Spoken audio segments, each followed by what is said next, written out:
Centurion Maximus. What's up, Centurion? How are we doing today? Uncle Lupe, how we doing?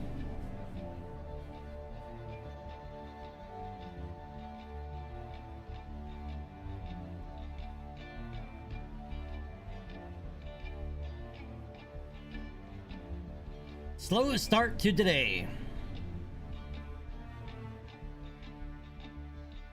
Kayo! How we doing, sir?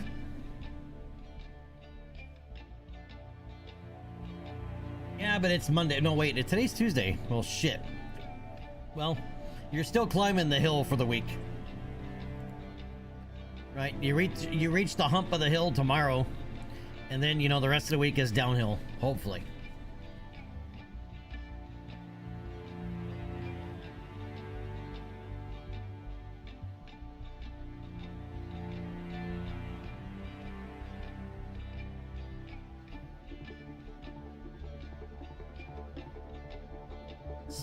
Well, Unker, I guess the best question to ask then, well, first it is, are you okay?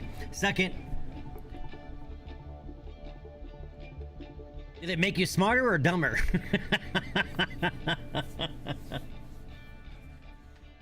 You finally caught up with this episode with your first playthrough? Nice.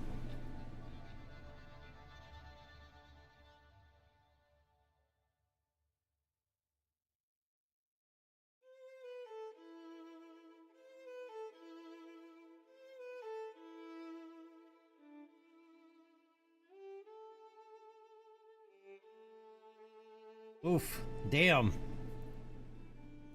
So basically what you're saying, no, because it didn't knock any sense into you.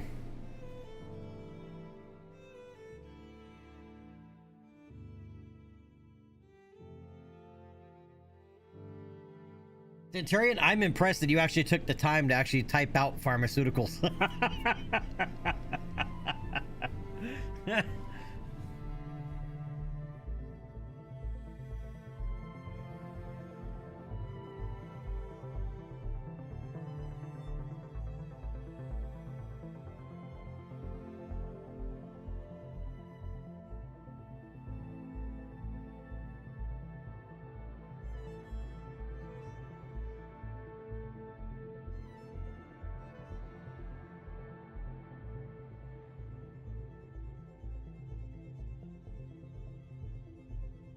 Alright, welcome back everybody for episode 7 of our 1/4 real scale career. The way Kerbal should be played. Mr. J Speed, how we doing? How is life in J Speed's world?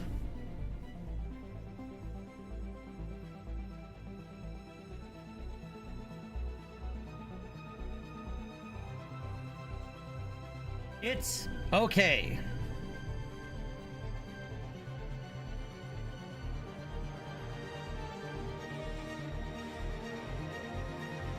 You need to eat less. Don't we all? Well, it's probably more like need to eat better and exercise more.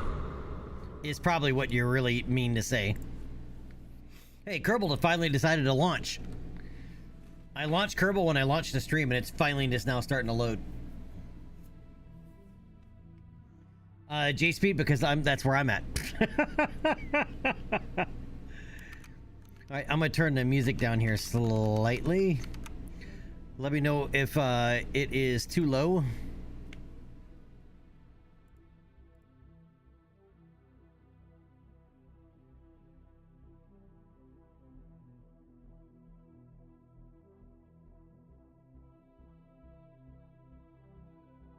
I've been drinking significantly more water.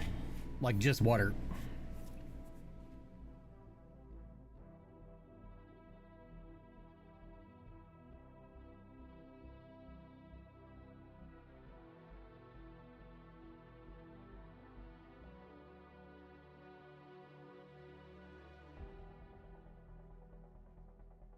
Nice. We have seen Onka's bare buttocks 160 times now.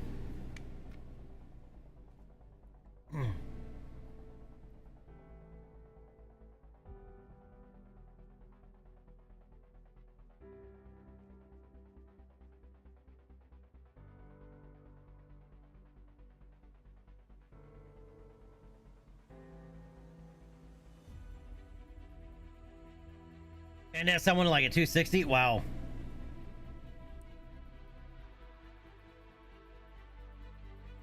Oh, Olka, I've been meaning to ask you.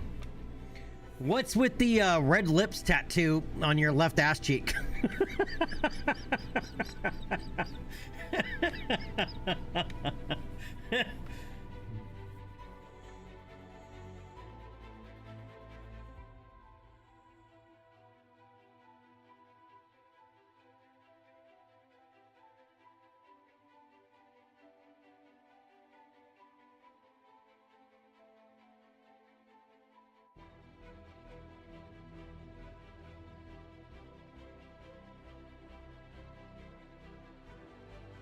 Well, I guess no one else thought that was kind of funny. I did. Because he's been streaking 160 times.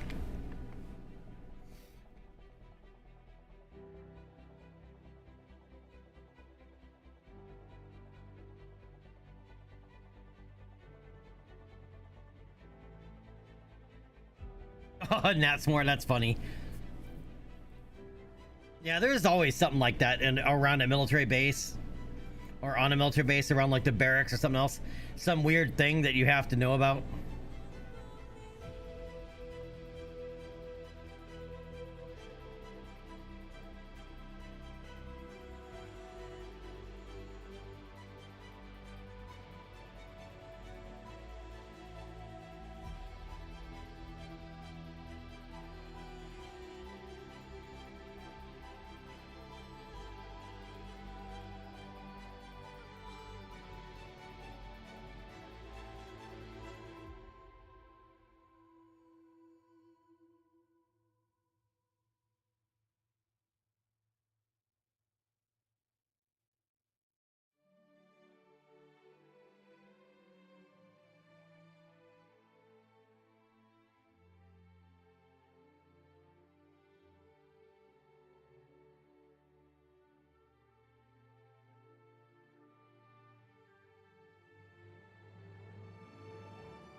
All right, so we are getting ready for our first crewed orbits of Kerbin.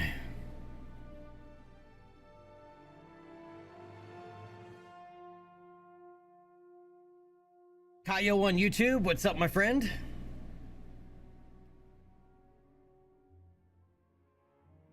The Kayo Roo. Kayo, did you ever have roommates, just out of curiosity? Is that when you took something of your roommates, is that what you wrote, you gave them, is instead of an IOU, you wrote a KRU?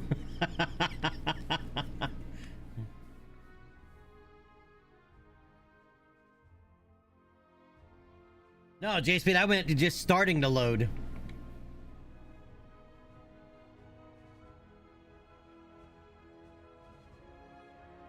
That's more, yeah, crewed orbit.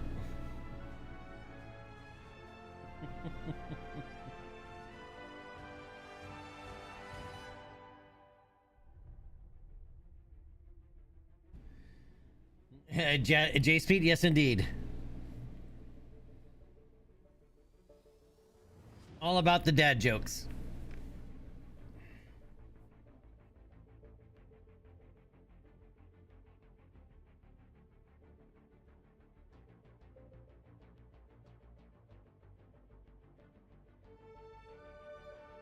All right, here we go, finally.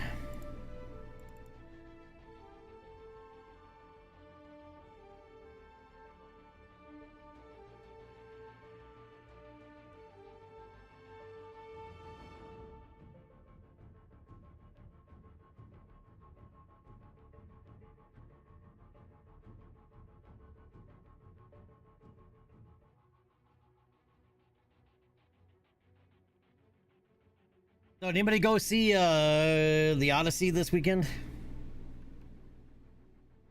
Well, or last weekend, I guess I should say.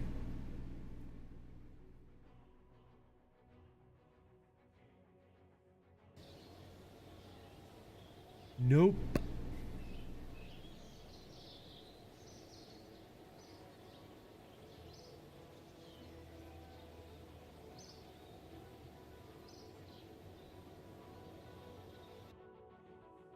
Oh, that's right. We got to figure out where to deorbit. So we got to run some simulations first. JSP, yeah, same. I'm pretty sure it's probably pretty good. I mean, the box office is getting, I mean, it's absolutely killing it, so.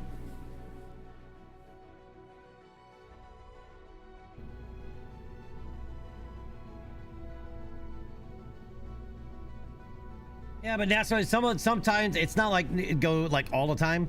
You know what I miss? When I lived in Santa Barbara, they had they had three like normal, main theaters. One was absolutely massive, but then on the other side of town, they had like a $3 theater that would, show movies that are, 1 or 2 years old.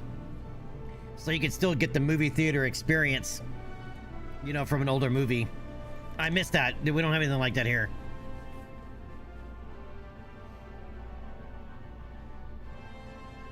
That's right. That's a big part of it. I haven't been to the theater since COVID.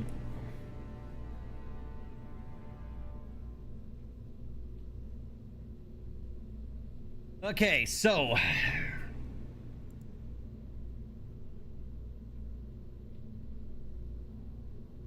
Mercury Atlas. All right, to run these simulations, we have to have a Kerbal on board because the capsule has no guidance system. The rocket does. The capsule does not.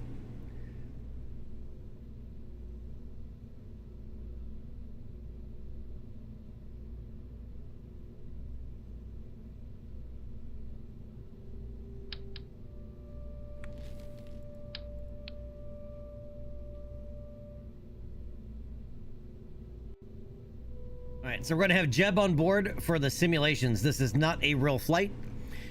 We just need to figure out the best way to orbit and the best way to deorbit so we land just off the coast of the KSC.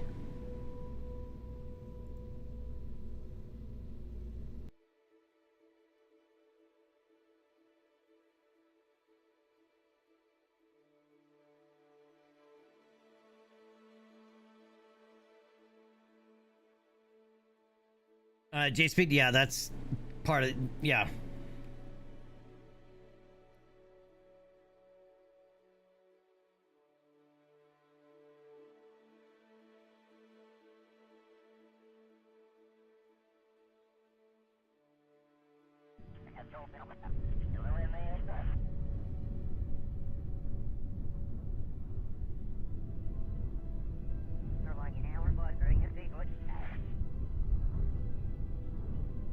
Yeah, it is also getting to the point where it's almost like a quarter to a third of the cost per person to go to a movie as what it does to go to a theme park.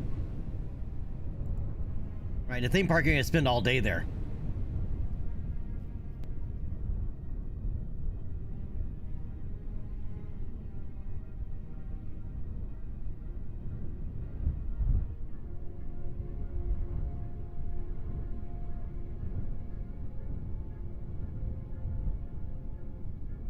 All right, so once again, this is a simulated test flight. We'll be reverting after this. We are finalizing how to get to orbit, and then we're going to start figuring out where is because we have an SRB retro pack. So once we start its burn, it's not like I can just stop. So we have to know where to start it and from what altitude.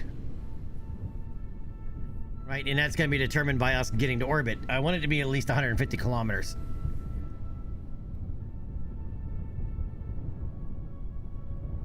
Right, but this is basically a single stage to orbit. Well, 1.5 stage to orbit. Right, so we still may have to make some adjustments of when we lose the skirt. Originally we had it set at 4 Gs and it went a little bit too high, so now I have it set at 3. So we went high, now we're going low, so now we might just, basically we're gonna bracket it in of where it needs to be. All right, let's go ahead and retract the crew arm. Could have swore I had this on an action group.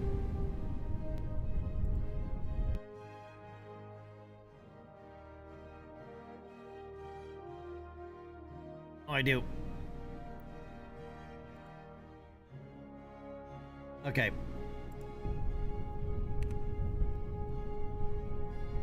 Yeah, 0 starts the generator. 9 brings up the arm. And 8 toggles the elevator. All right.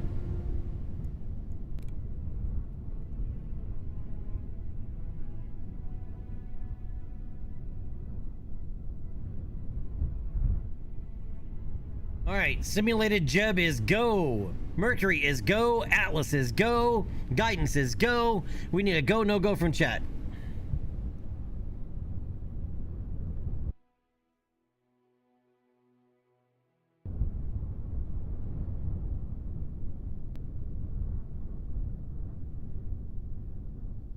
And chat is go. We are green board. Send it. 10, 9, 8, 7, 6, 5, 4. Main engine start. 2, 1. Send it.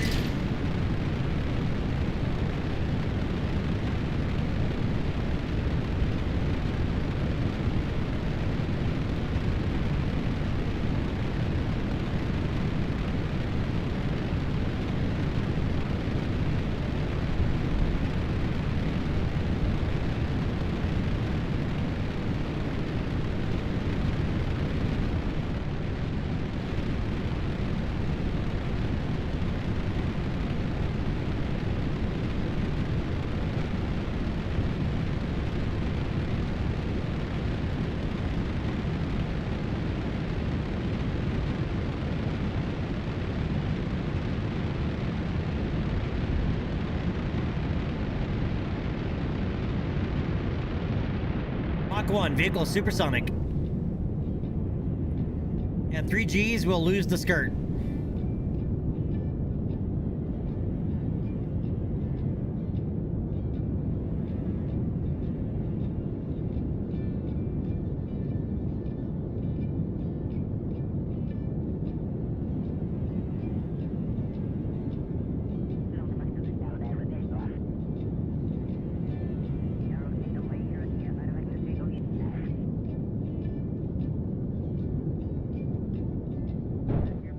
And there goes the skirt at 3 Gs.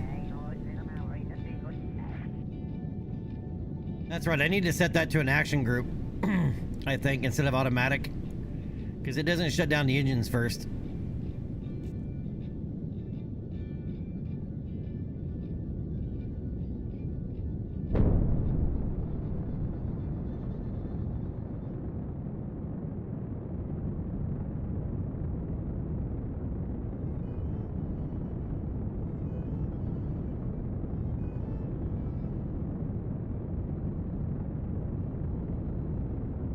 Alright, 3 Gs might be too soon.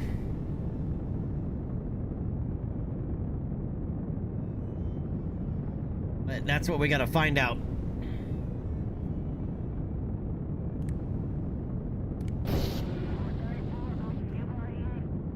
Get rid of that.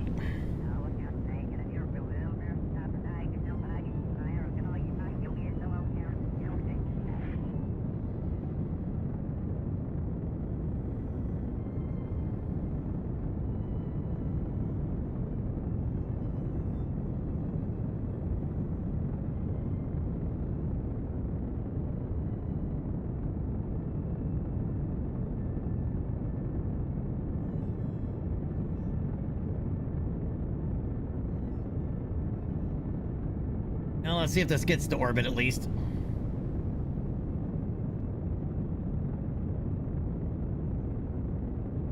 Hockey 1 Bravo.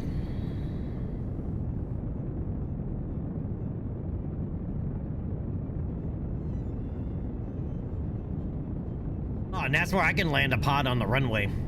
A re-entry pod on the runway at Stockshill. But I also can control the throttle. This will be uncontrollable. It's an SRB.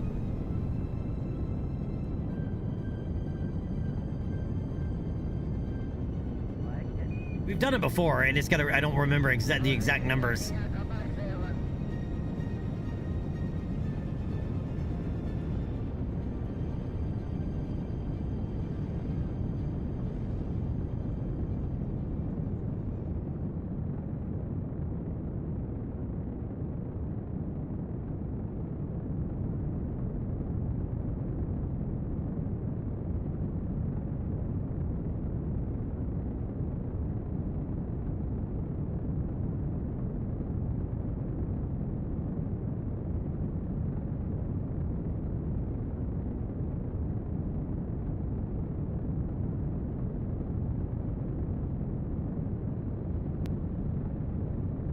Yep, I need our time to apoapsis to come down more at this point.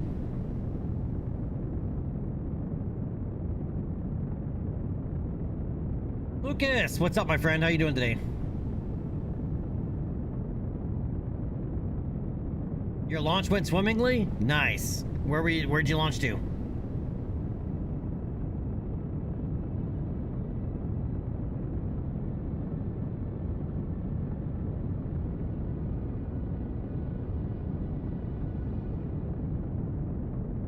Alright, we're now 5 minutes into the flight. We're 324 kilometers downrange distance from the KSC, passing altitude 101 kilometers, and we are still shy of orbital velocity by about 500 meters per second.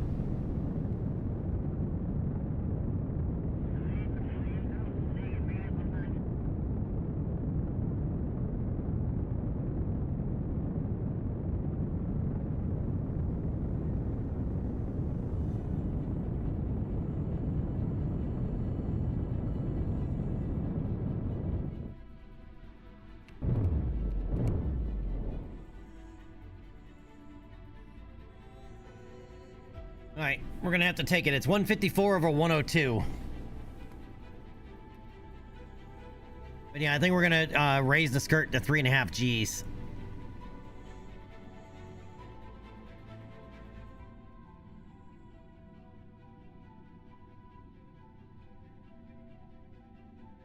That's nearly 6 minutes to get to orbit from launch.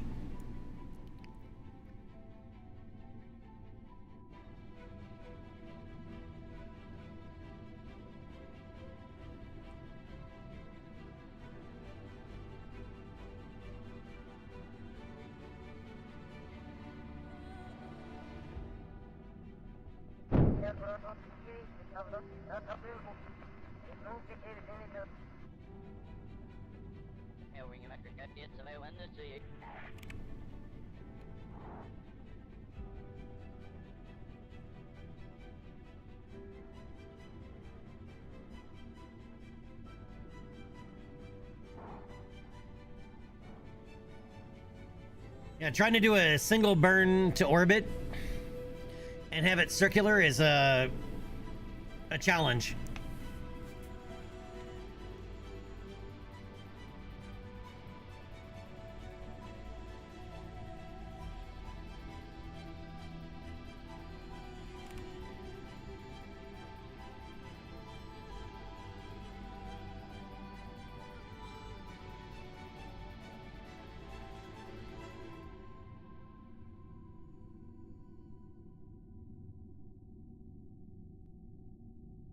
Jeb, your periscope's out.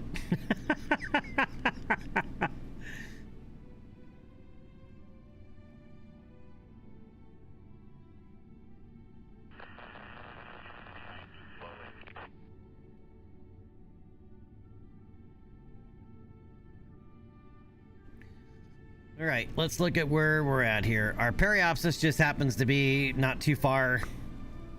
Obviously, it's, you know, a couple hundred kilometers out. It's roughly where we stopped our burn. We were at periapsis.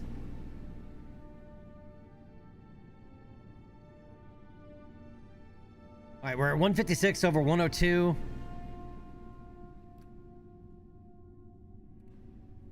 All right, so we have our retro reentry pack here, right? But they are SRBs, so we're gonna kick it at once we're 1,600 kilometers out. We're gonna try that.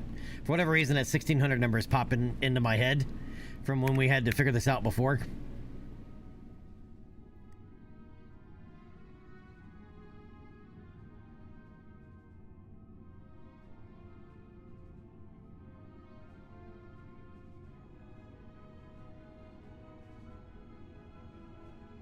All right, so we're 1,600 kilometers out here. That'll make for a pretty steep re-entry, just to have an idea, but we'll be 1,600 kilometers from the other side.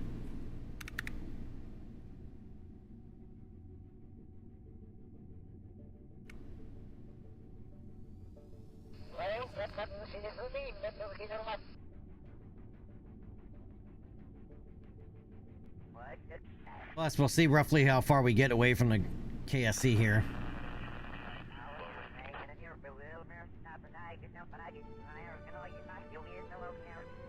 Yeah, so it's just over 5,000 kilometers to the other side. Yeah, and there's not going to be anything to see right now. Yeah, and dark is dark. When is she dark? She dark. Let me mess around with this a little bit.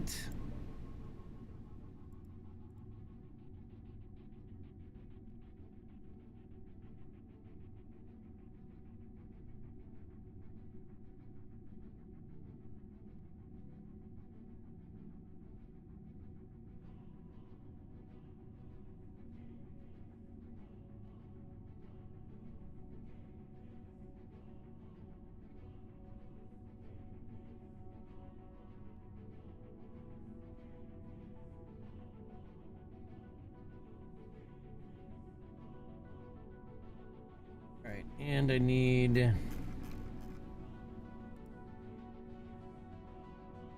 distant object enhancement.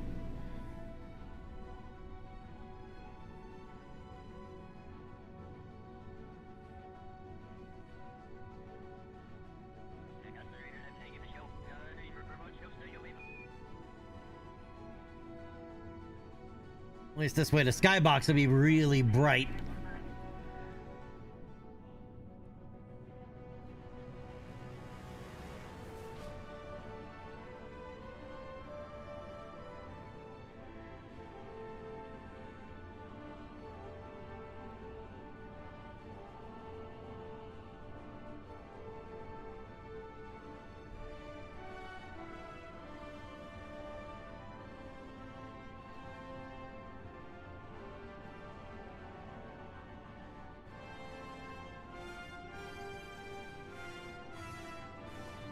I clicked on it by accident, now this won't close.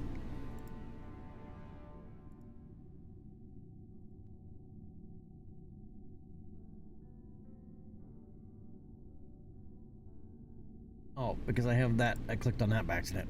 I haven't done that in used those in a while. Forgot about them. All right, let's see here. Let's try, even though this messed things up in the daytime.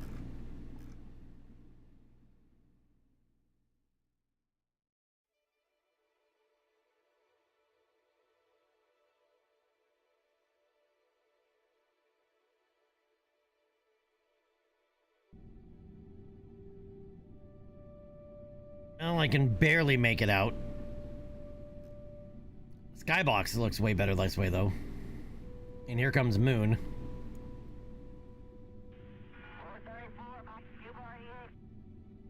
Yeah, nighttime is just gonna be dark.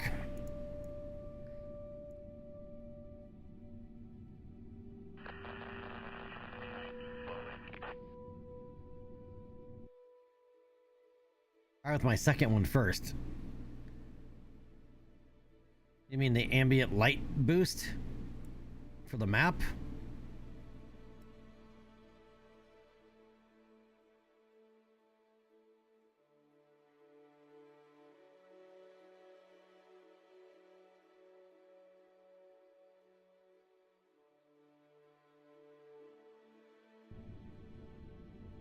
Making you clean your laptop screen?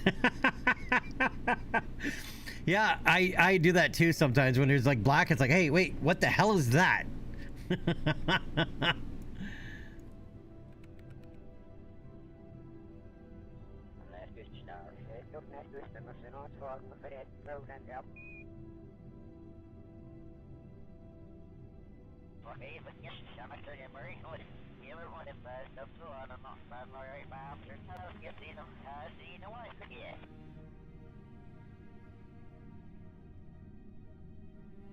All right, we are 1,700 kilometers out.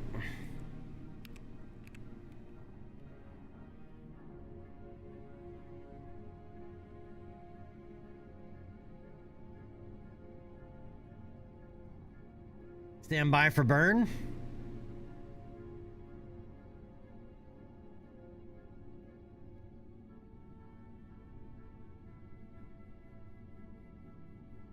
In 3, 2, 1, burn.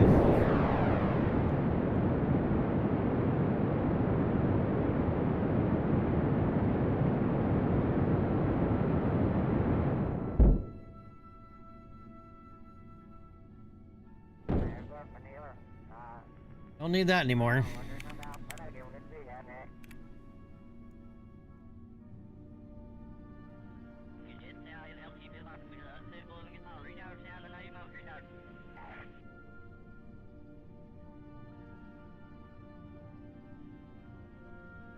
All right, and we got our directional flap out.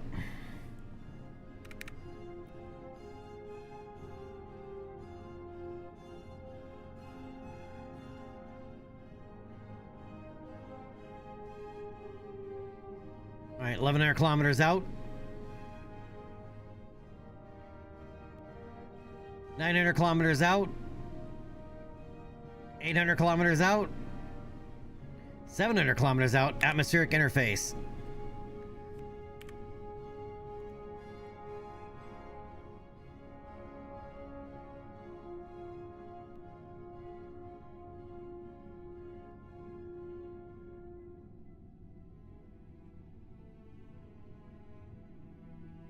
All right, 600 kilometers out.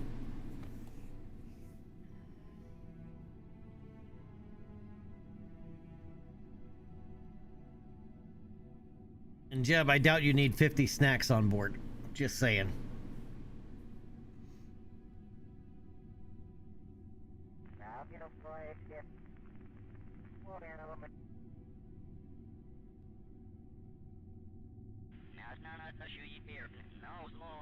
All right, 500 kilometers out.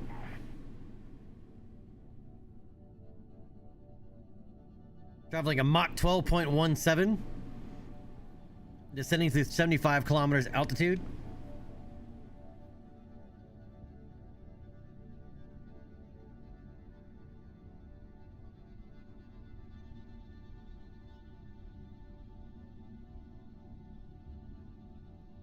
Mach, yeah, it is. All right, 400 kilometers out.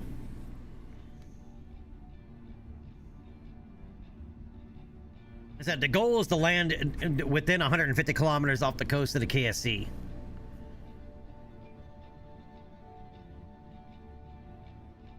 And a retro burn has to be done by SRB.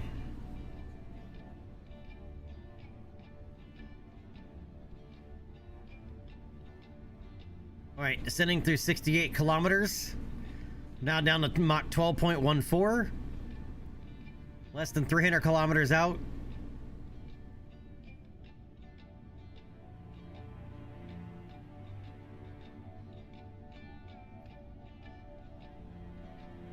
A blader is a blading. Now down below Mach 12. Descending through 64 kilometers. We're now 200 kilometers out from the KSC.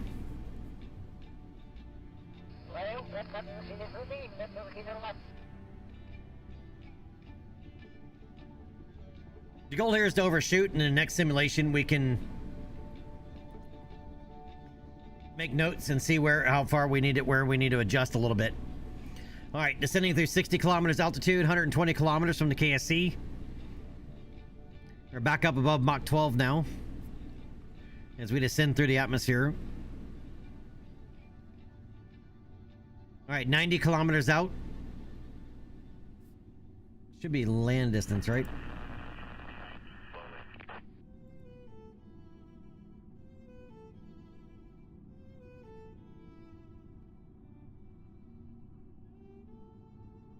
Yep, let's go lateral.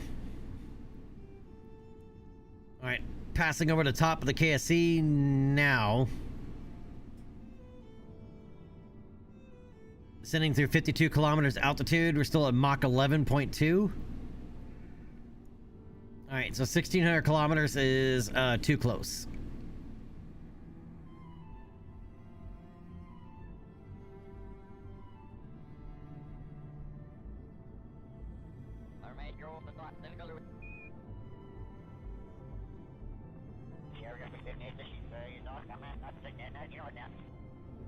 Yep, there's Mercury 1 and 2.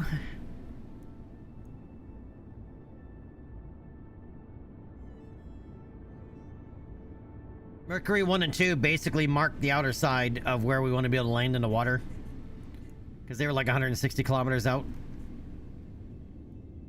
We want to land before Mercury 1 and 2 in the water.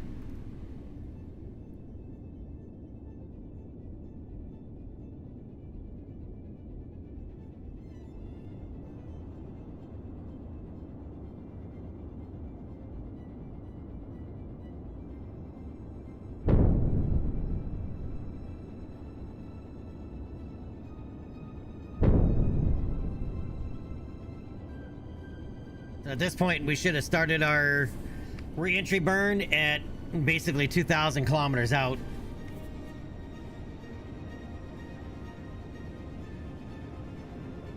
All right, descending to 33 kilometers altitude. We're still Mach 7.25.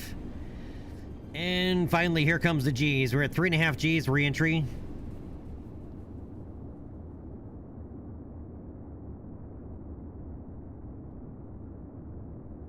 Four Gs. Descending through 27 kilometers. Now down to Mach 5. Big G's 4.3. That's not bad. For that steep of a re-entry, that is not bad.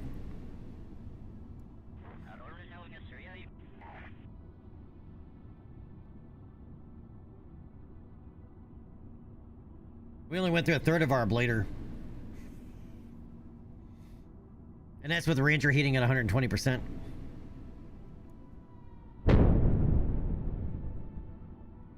Vehicle still supersonic. Dropping through 16 kilometers altitude. We were shot by 360 kilometers, the KSC itself. We don't want to land at the KSC, we want to land in the water. Alright, we're now subsonic.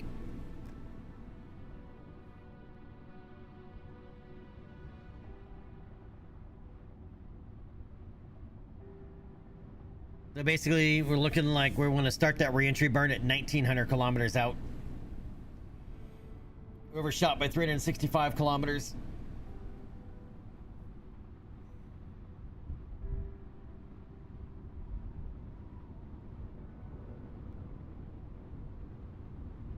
And we want, as I said, we want a small overshoot.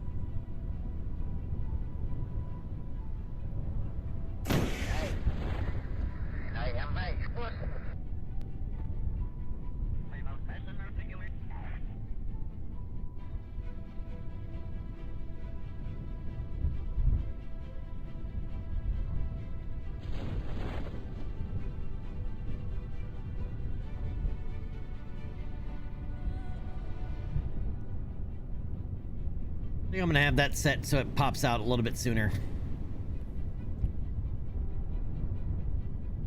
All right, 368 kilometers, so let's go with a 3.5 G release of the skirt and a re-entry burn start at 1,900 kilometers out.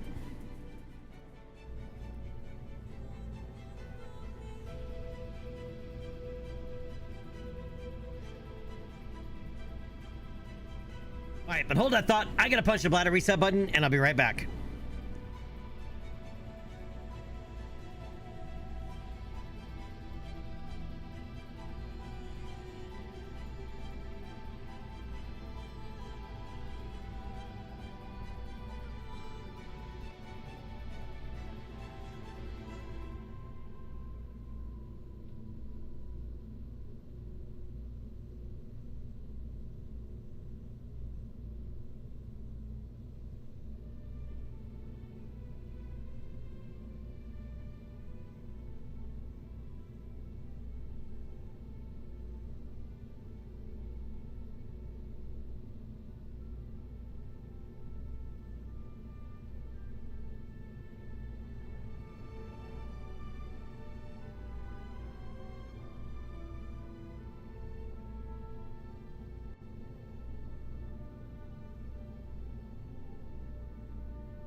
All right, I'm back, and there are far too many distractions. Okay.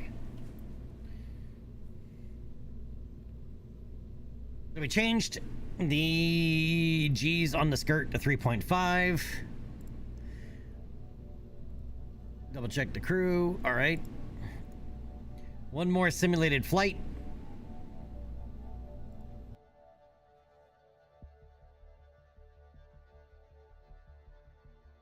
As we need to figure out, dial it in here, of where,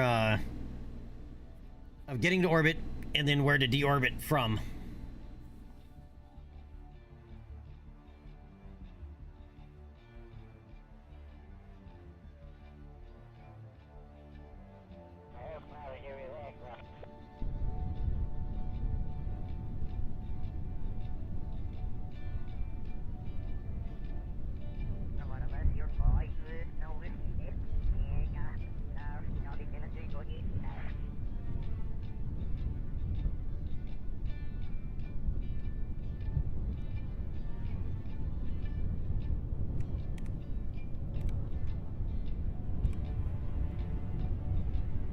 All right, everything is set.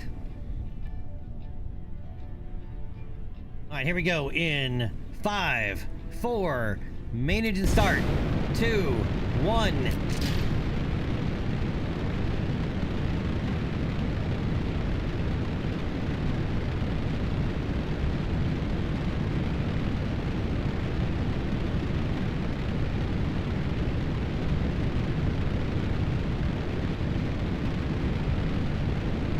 Nope, simulated.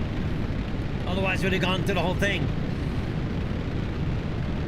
We'll actually manually load Jeb or Val on board.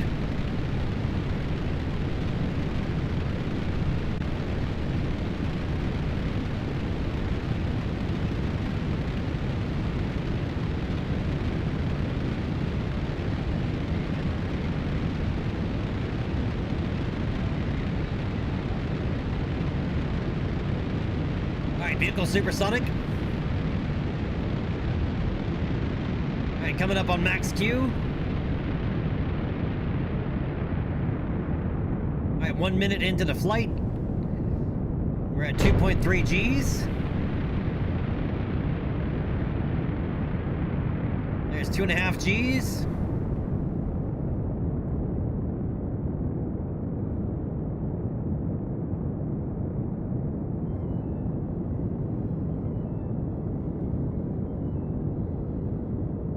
There's 3 Gs.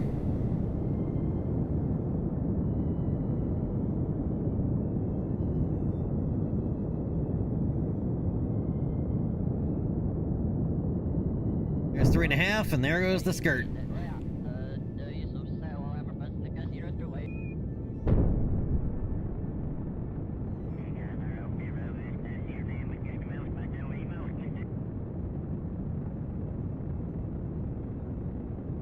Alright, can also get rid of that now. We also launched way steeper.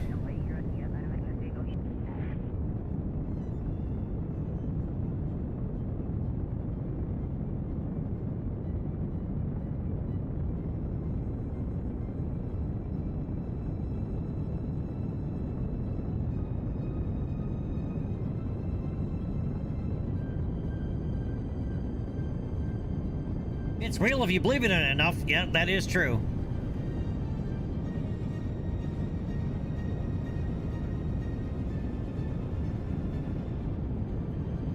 All right, 2 minutes, 40 seconds into the flight. I forgot to record how far out we are when you're gonna need this. All right, we're now 100 kilometers out from the KSC, passing altitude to 77 kilometers. We're not yet in space.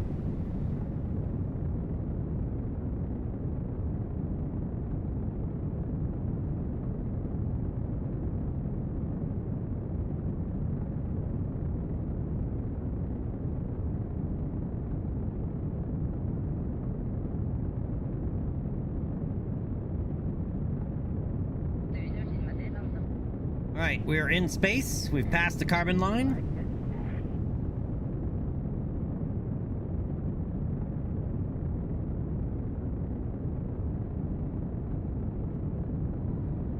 Target orbit is 150 by 150, but it'll probably be lopsided again.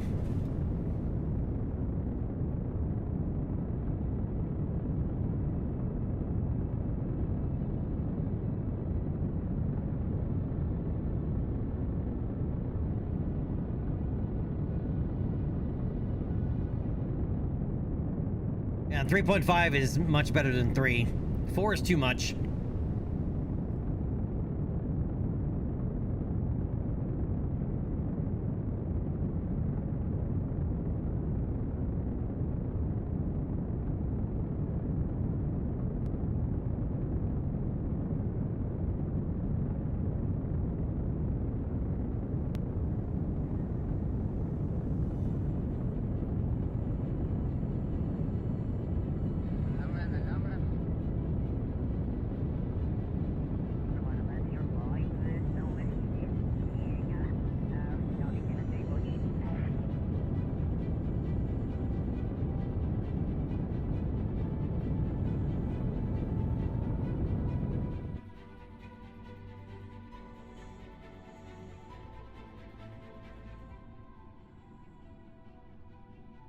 All right, we're gonna have to cheese it a little bit.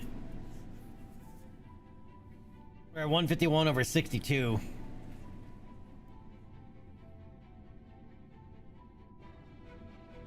I let our time to Apple apps just get a little bit too far out.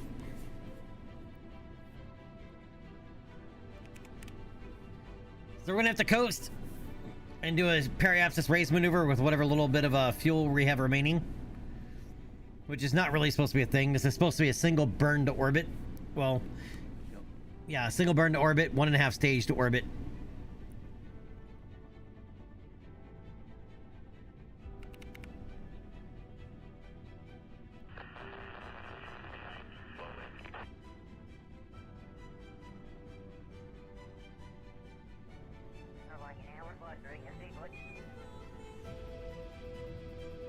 And I should have throttled down.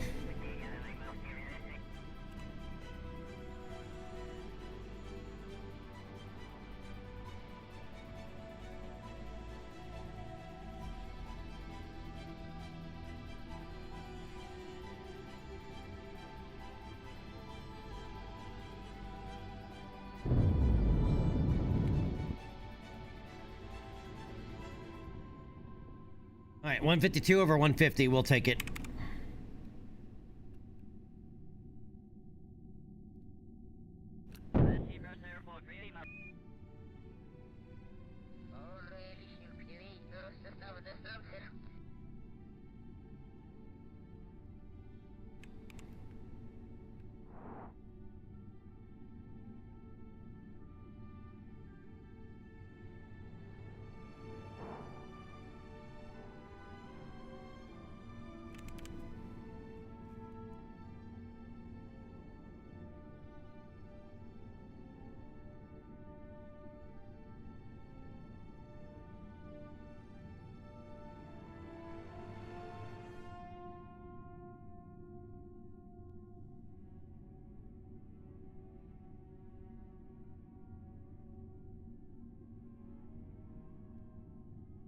I have to make adjustments to our drogue chute in the editor.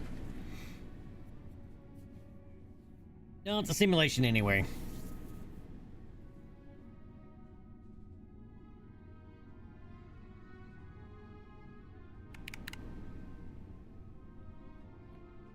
All right, so now we just time warp it.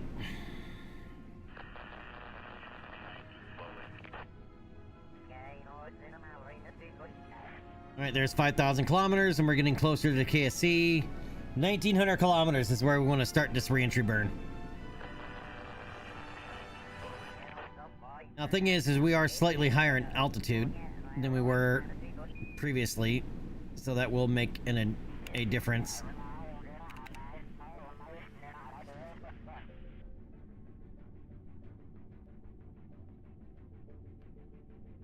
Alan, how we doing today, buddy? We're not doing too bad. We're narrowing down how to get this capsule back from space with some simulated flights.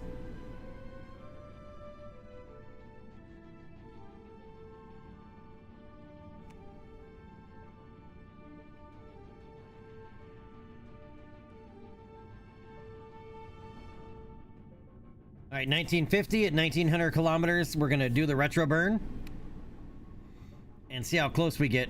We do want to overshoot and land in the water. All right, stand by in 3, 2, 1.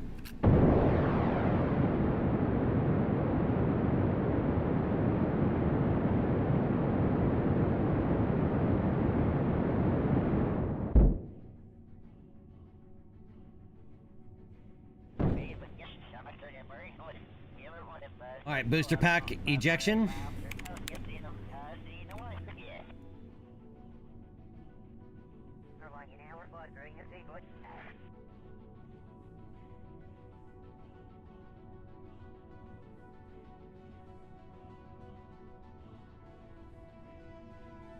Oh, nice, Galen.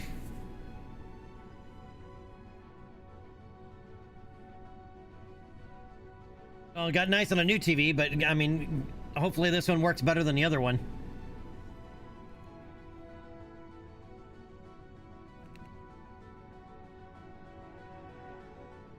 All right, we're now 1,600 kilometers out from the KSC.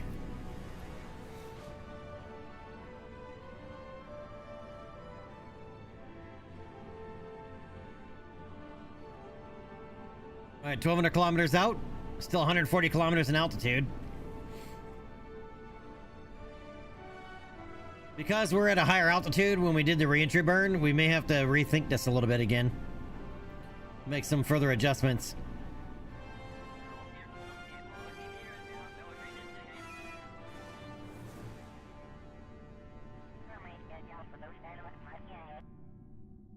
Yeah, we're not even in the atmosphere and we're 300 kilometers out.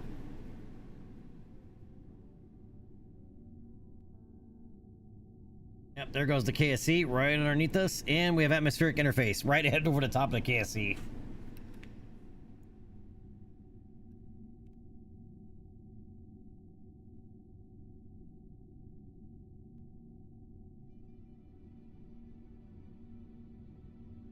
All right, stabilizing air brake is out.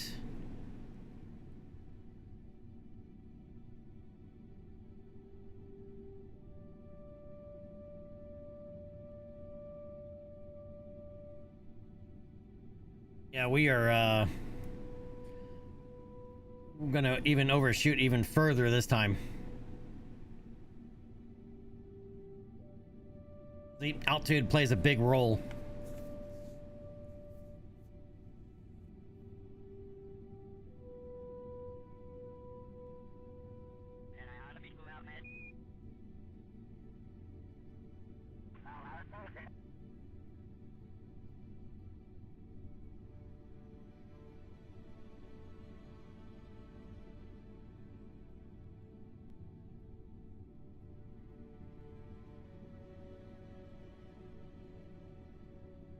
I think next time we're gonna need to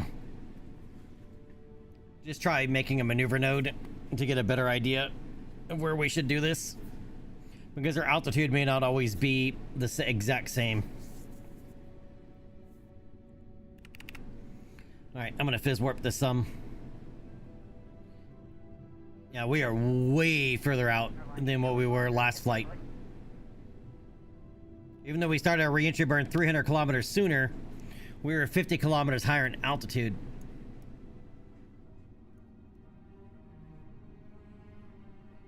I mean, we're gonna end up over the horizon from the KSC. We're 500 kilometers out.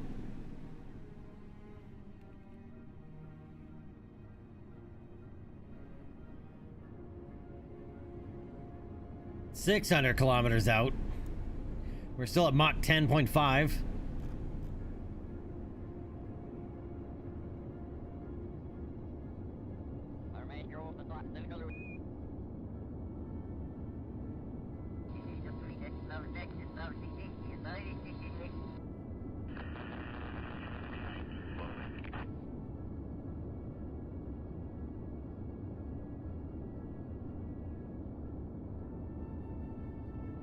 .700 kilometers out.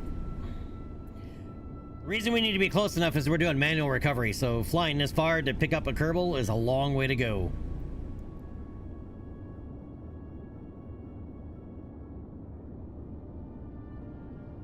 All right, here comes the re-entry G's finally. There's 3.2. 3.5. Still Mach 7. 30 kilometers altitude.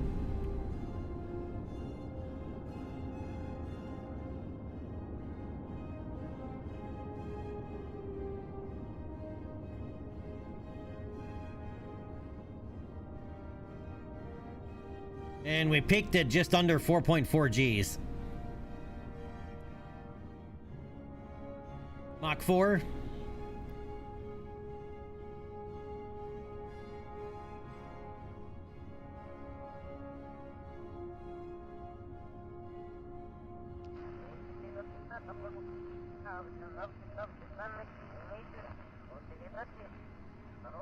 All right, Mach 2, 18 kilometers altitude. 834 kilometers out. Coyote was glorious. We're having more tacos from it to this evening. I put a picture in Food and Cooking, but it was excellent. All right, vehicle subsonic. Now we're just gonna see our drogue chute.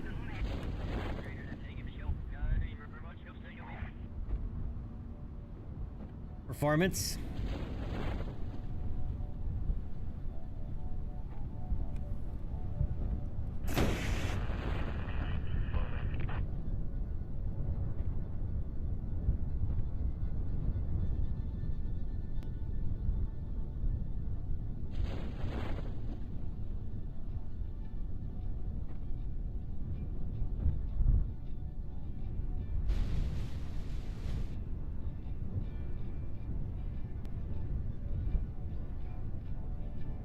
All right. That'll work. I just got to make those changes in the editor for the drogue chute. And one more.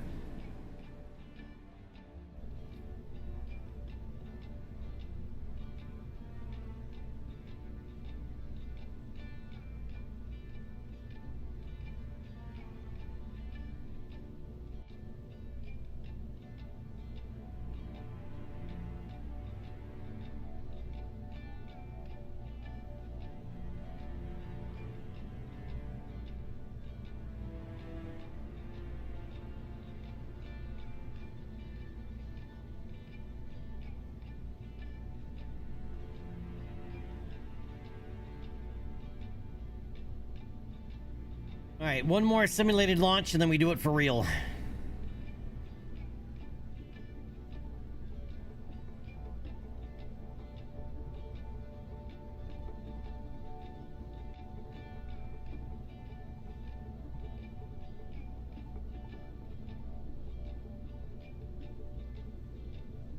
But yeah, Coyote, there you go. Those tacos were amazing.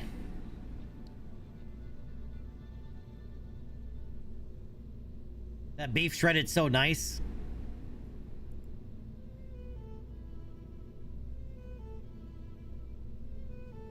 They were very, very tasty.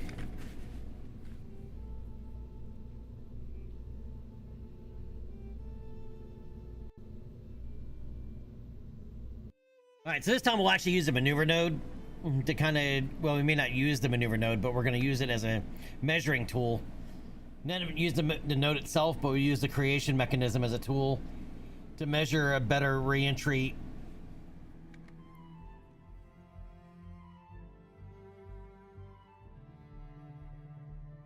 Anybody that's new here, we do lots of testing here. I mean, we're going to be risking Kerbin's lives, right? So we want to make sure they're as well protected as can be.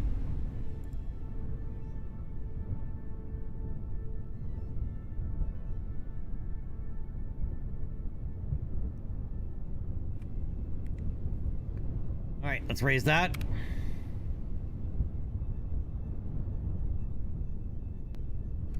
All right. Third and final simulated flight here in 5, 4, main to start, 2, 1, send it.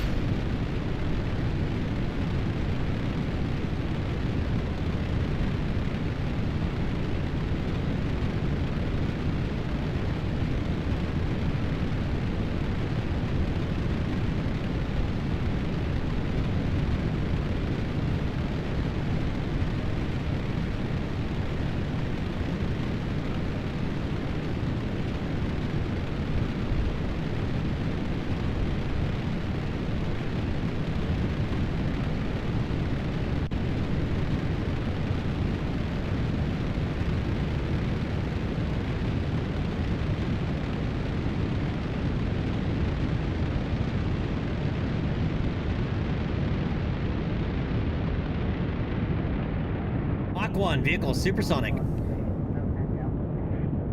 2 G's acceleration. Passing max Q. 1 minute into flight, 5 kilometers downrange. Passing an altitude of 12 kilometers. 2.5 G's of acceleration.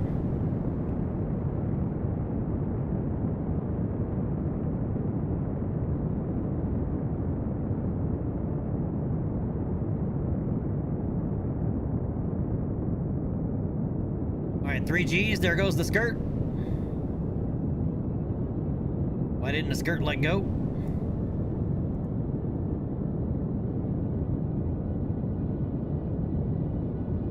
Oh, 3.5 G's, that's right. 3.5 G's, there we go.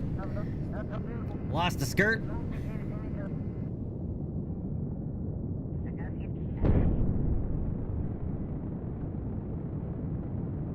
Forgot, it's 3.5 G's, not 3 G's that we lose the skirt.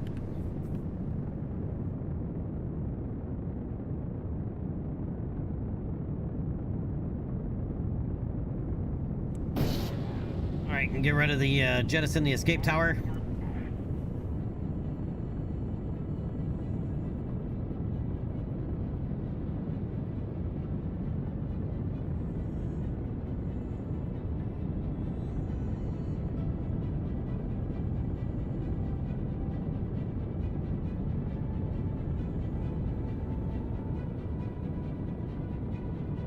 All right, 2 minutes, 30 seconds into flight. We're now 86 kilometers downrange, passing an altitude of 74 kilometers, and doing Mach 5.5.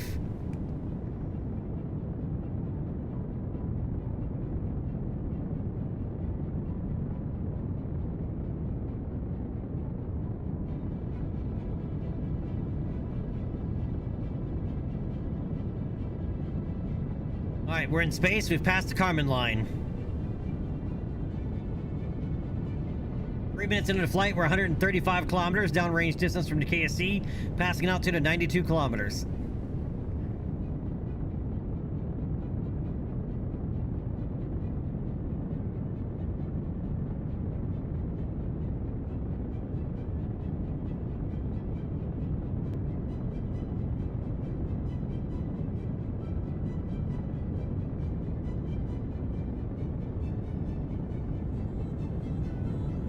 $2,500 meters per second orbital velocity. We need 3,800 is roughly orbital velocity.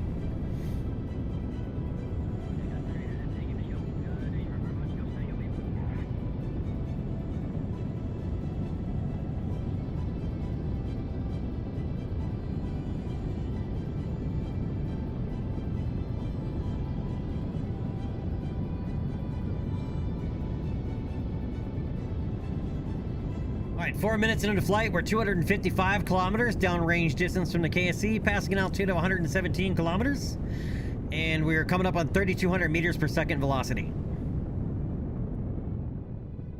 All right, I'm gonna go ahead and start throttling down here.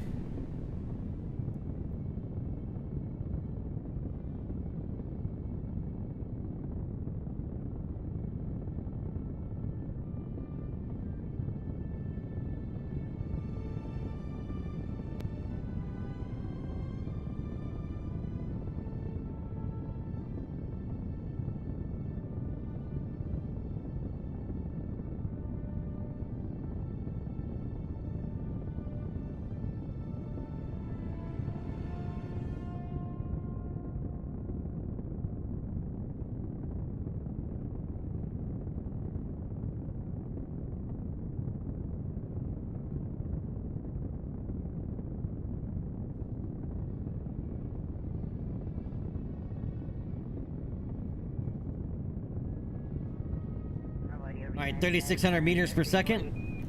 5 minutes, 12 seconds into flight. 460 kilometers downrange. Altitude 132 kilometers.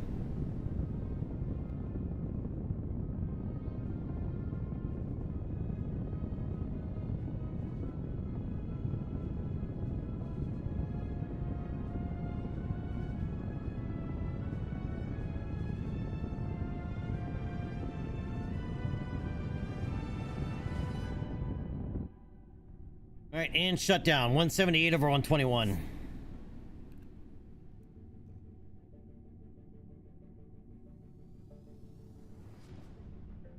All right, we have a good vehicle separation.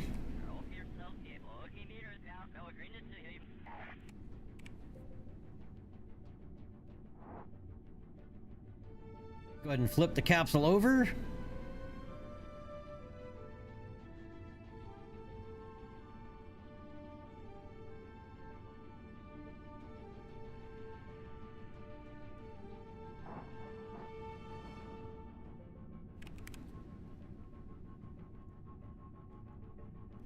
All right, so now let's start messing around with this.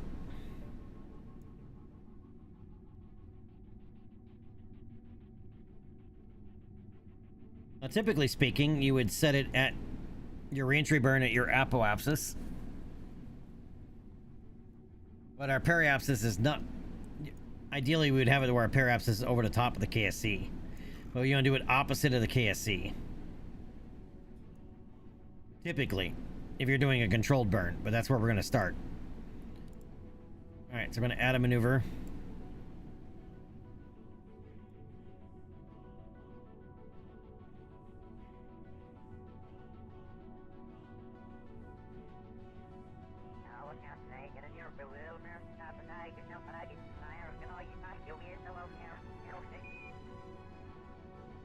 All right, so we know we have 100. It's going to burn 111 meters per second of delta V. So now all we're going to do is do a retro burn here for 111 meters per second.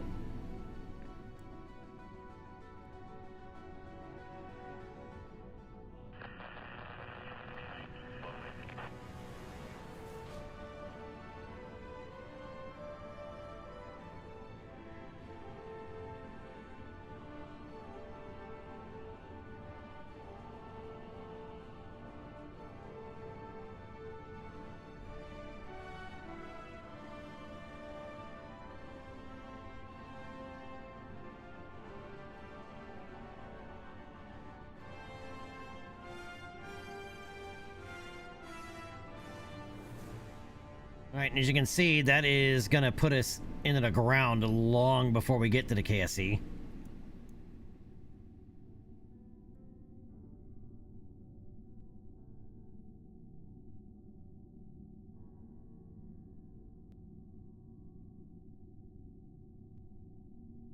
We're just going to kind of wheel it around.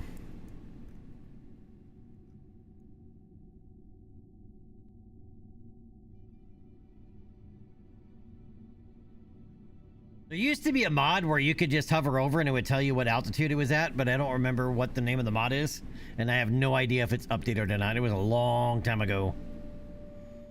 Where basically you could hover over anywhere along this way and it would tell you your altitude.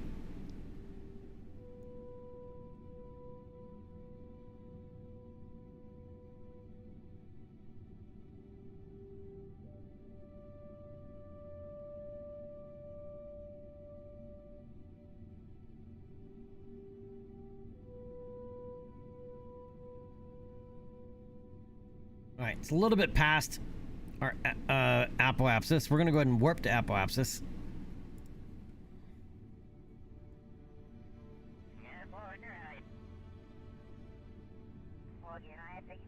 I need to move this.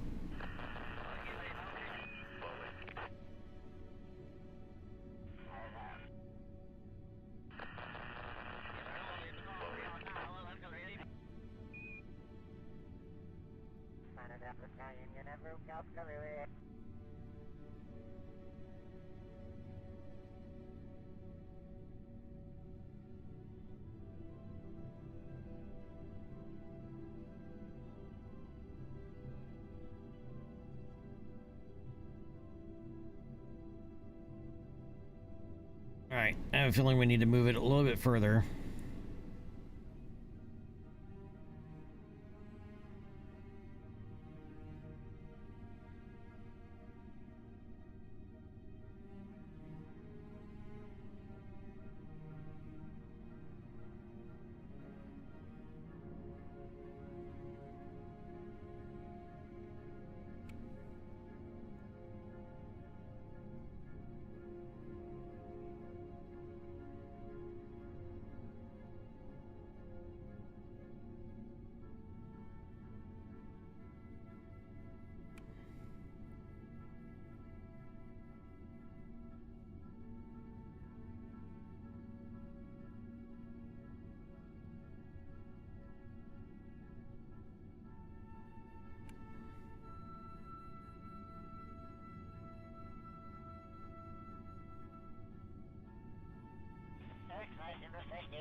Alright, we're at the node, but 2,700 kilometers is too far.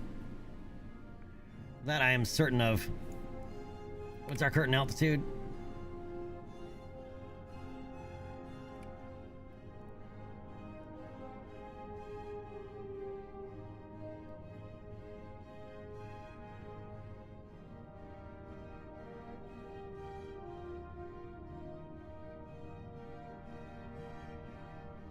Alright, we're gonna go to 2,400 kilometers. We'll start the burn at 2,400 kilometers.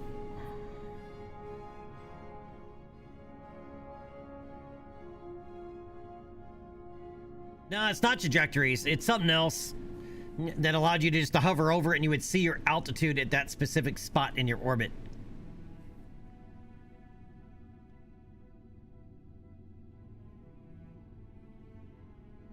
I can just turn on our KER landing. It kind of gives you the same thing as trajectories. But no, it was a mod about orbital information, where you could make a maneuver node and put your cursor over anywhere on it, and it would tell your altitude and speed of that part of your orbit.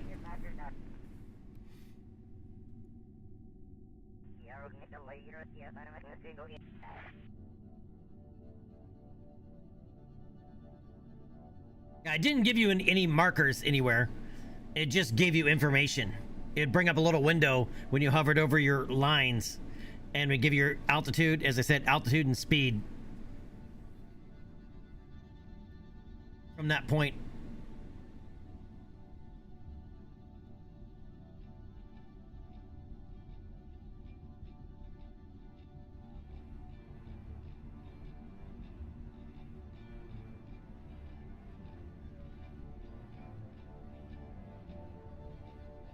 All right, 2250.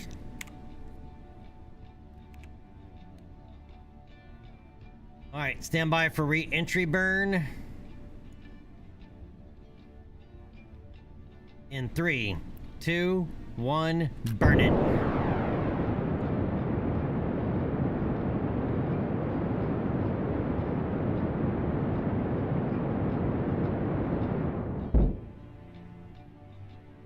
All right, re-entry burn complete.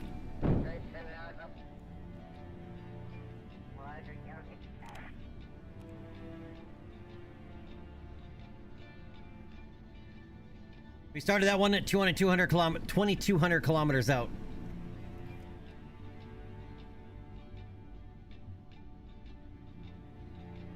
Once we can do this with liquid fuel engines, it becomes much easier.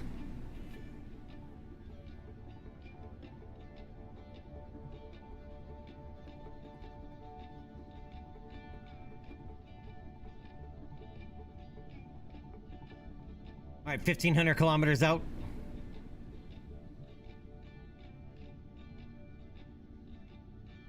And we're also going to hit atmosphere much, much sooner because we're in a different phase of our orbit when we started the re-entry from our orbital parameters. All right, 900 kilometers out.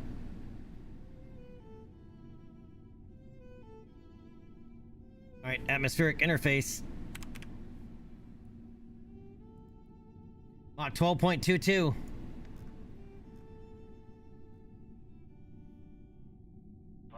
$640 kilometers out.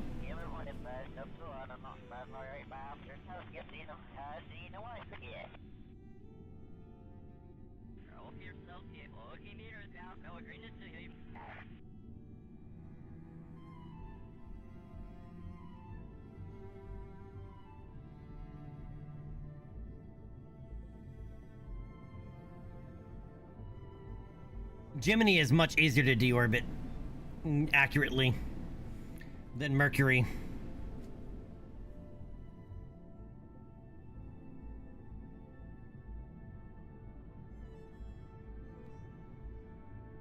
Wait till we start coming back from the moon and Minmus, because we'll need to calculate how many times the Kerbin's going to rotate and where it'll be at in its rotation process in order to be able to do a return burn.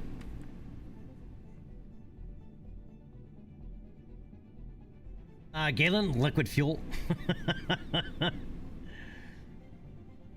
Throttleable liquid fuel.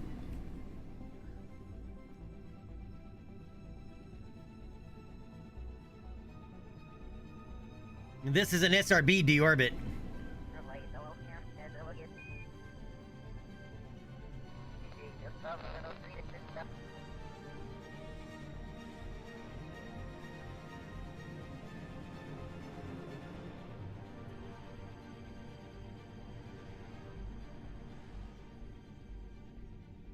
All right, 300 kilometers out. Descending through 67 kilometers altitude. Speed Mach 12.14. Basically 3,590 meters per second.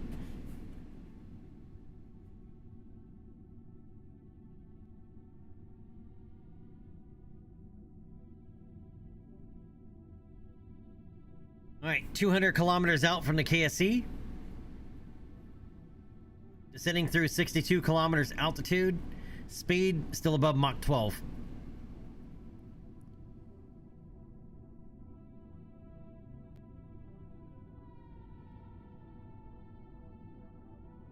Maybe I should have just done the retro burn at Apoapsis. We're still going to overshoot by a lot.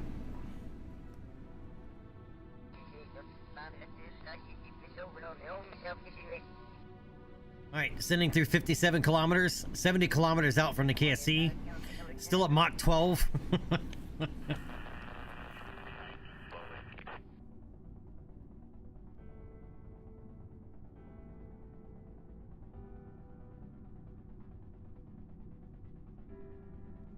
Directly over the KSC right now.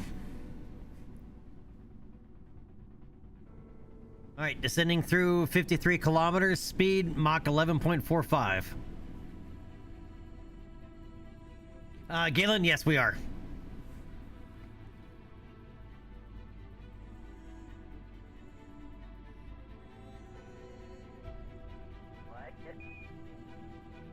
I think we're just gonna deorbit at Apoapsis and call it good next time when we do it for real.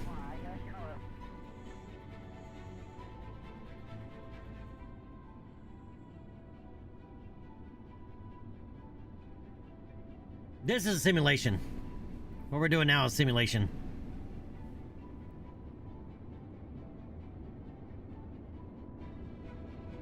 Yep, alright. We already know. We don't need to go through the rest of it.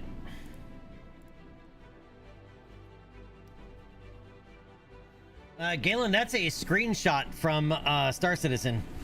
From the Hurston landing zone.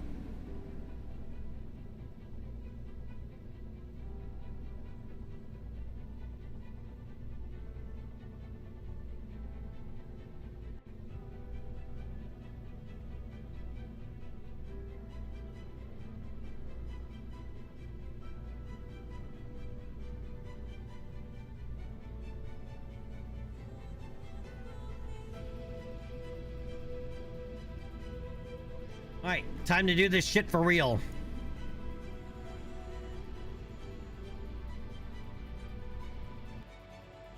We're gonna put this out on the pad, and then we're gonna go through the whole drive them out to the thing.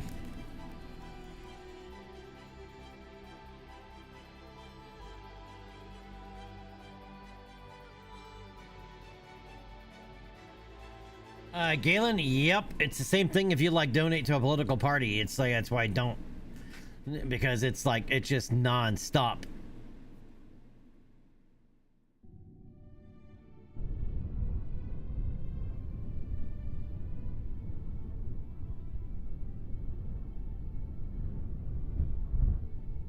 All right, launch vehicle is on the pad. Let's go ahead and get the generator running. Generator is up and running.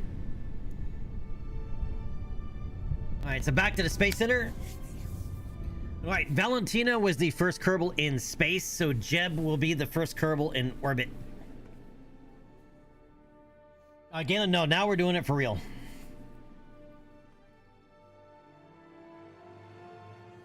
Hippie, what's up, my friend? How you doing today? Yeah, we gotta drive them out there.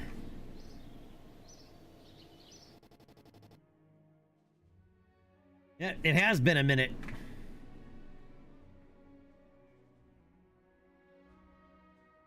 Yeah, you gotta make it fluffy. You gotta add all the fluff.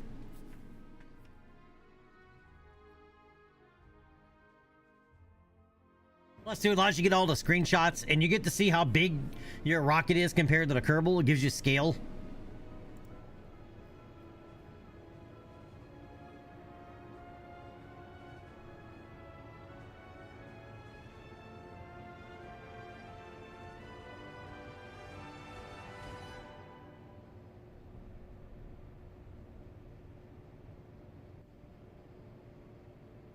All right, Unka, you're gonna drive Jebediah out to the launch pad, buddy.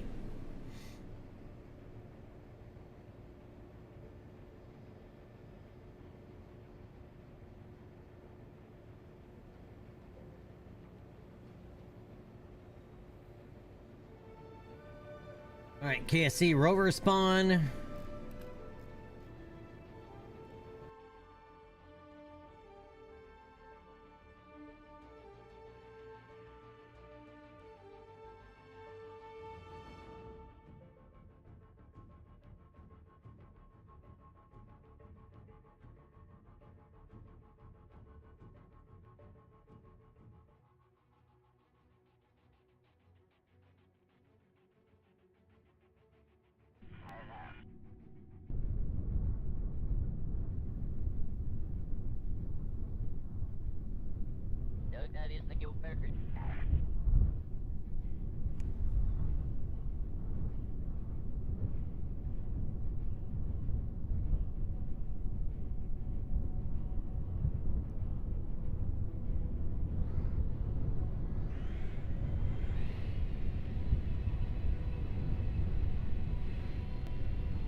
I need to put out some more little buildings around the this is basically the carpool, right? The motor pool.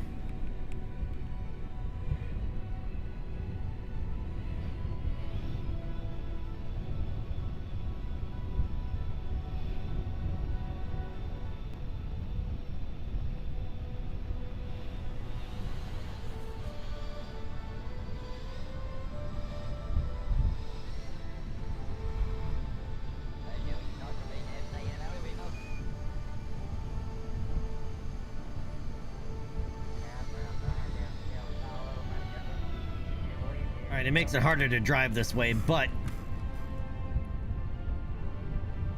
you just get an extra sense of scale.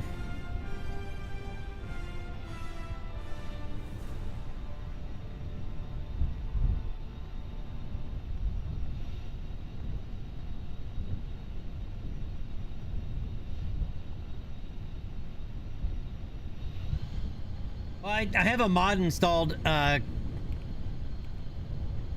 that's broken into different parts. It's called Kerbal FX, but this one's that basically it adds dust to rover wheels when you're not driving on pavement.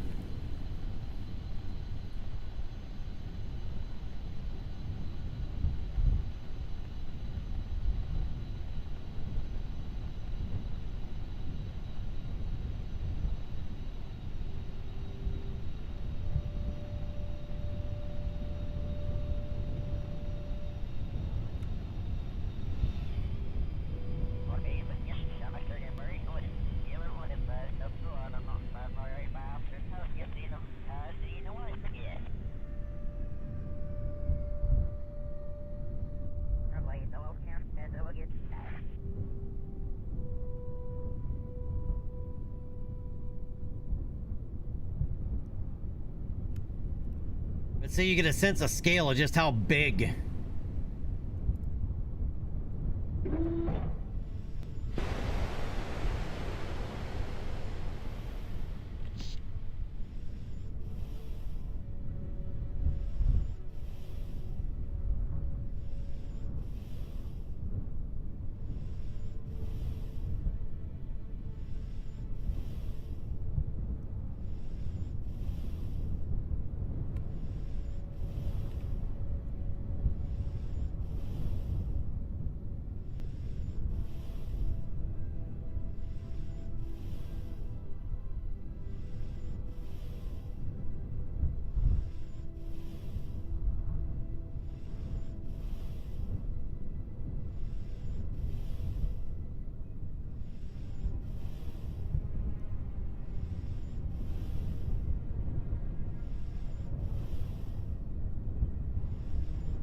Oh, there's no gate at the end of this. Watch your step, Jeb.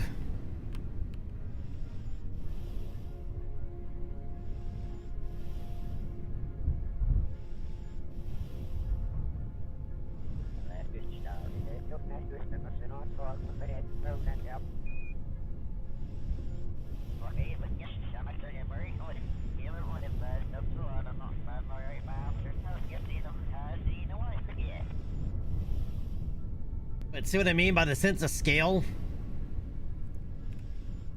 Right, this is when you realize, you know, you're 15 meters off the ground. That's only 15 meters? It feels a lot longer or taller, doesn't it? That seems like it'd be taller than 15 meters.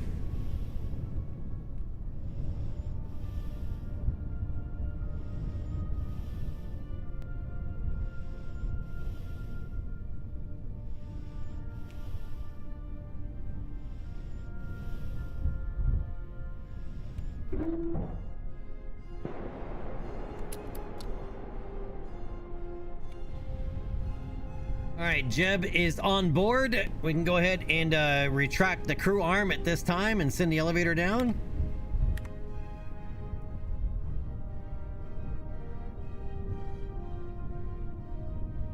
All right, well, Jeb is going through the pre-flight. We're gonna go ahead and recover Onka and the crew van here.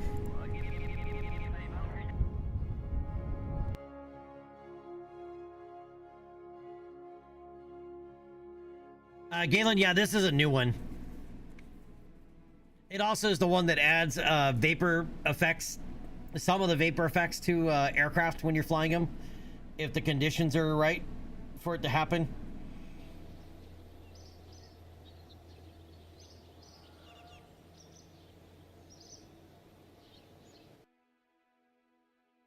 Did not mean to enter that, but...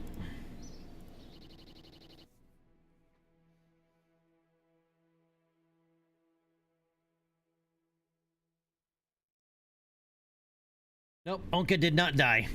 Onka just drove the van.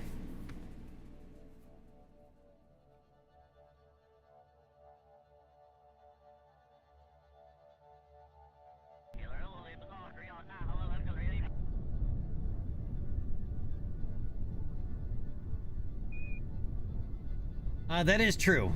The wheel physics can get really awkward.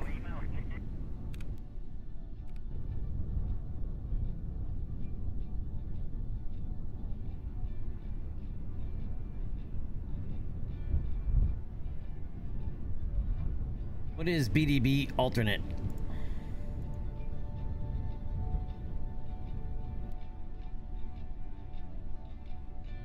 Oh, that one's hideous. What is BDB placeholder?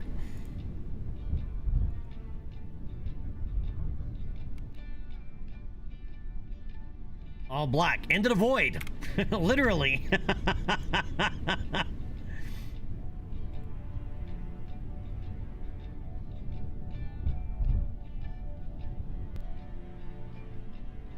All right, we're gonna go with the RPM one just because.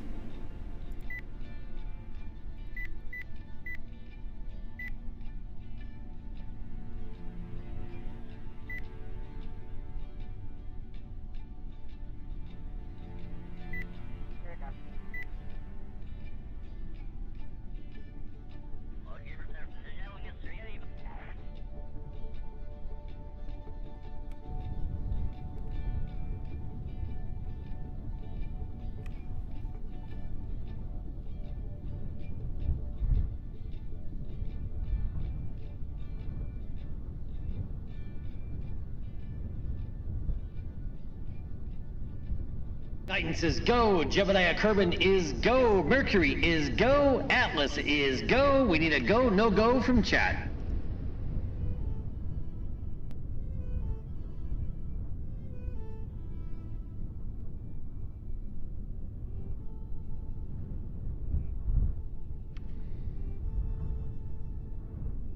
I'm gonna rename that Mercury 3. And chat is go, we are green board. Punch all the buttons in 10, 9, 8, 7, 6, 5, 4, main and start, 2, 1, send it.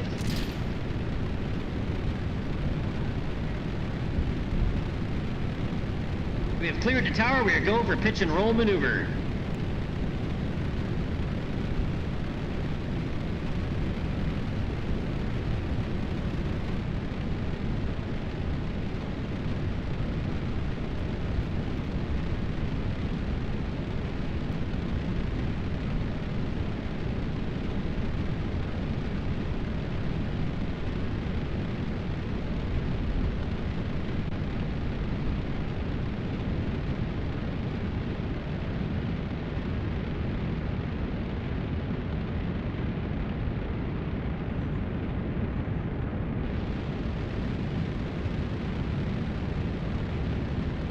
Mach 1, vehicle supersonic.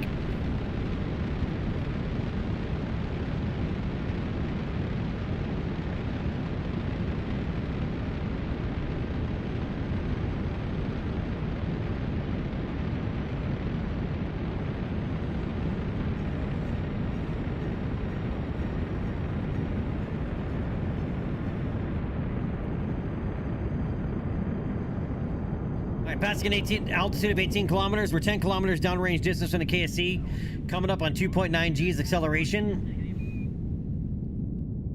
And we should probably be better off over here. All right, coming up on 3.5 G's where we drop the skirt.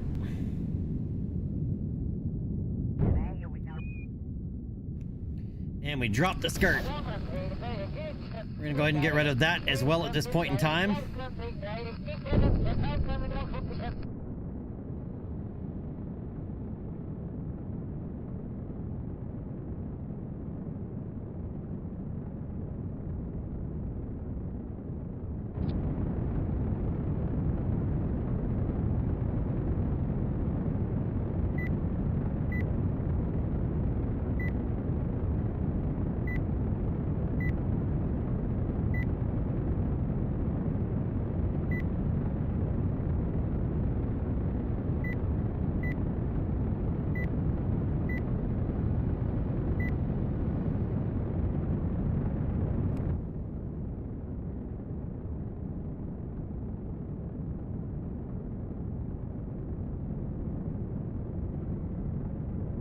All right, passing an altitude of 70 kilometers. We're now 100 kilometers downrange distance from the KSC and coming up on 2,000 meters per second velocity.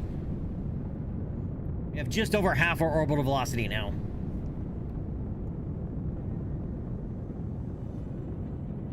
One of the best things I like about this scale is that your first stage doesn't really contribute very much to your orbital velocity. It's mostly just to get you out of the atmosphere. Your upper stage has to do all the heavy lifting, which is much more realistic.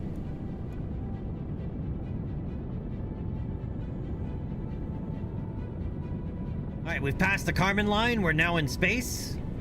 Kármán line is around 85, just over, it's just under 85 kilometers. Galen, it does.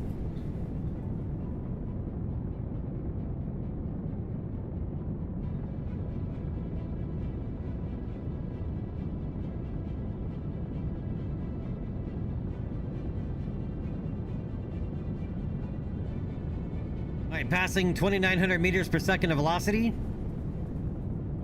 an altitude of 99 kilometers, and we're now 250 kilometers downrange distance from the KSC.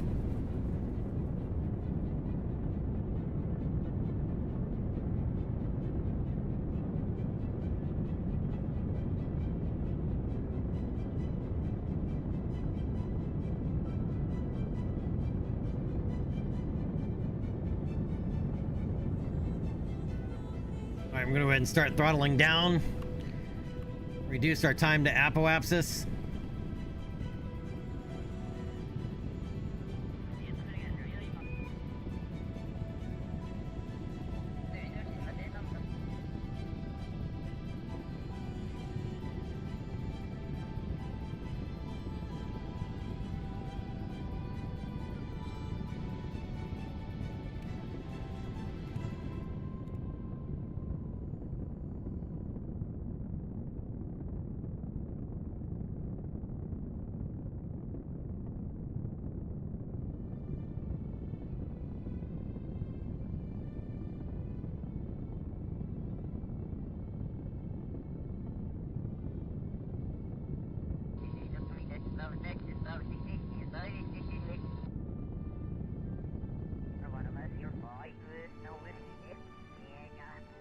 All right, 222 over 105. We I messed that one up.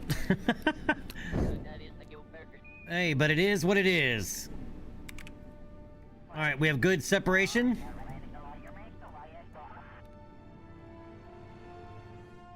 And we're gonna go ahead and flip the capsule retrograde.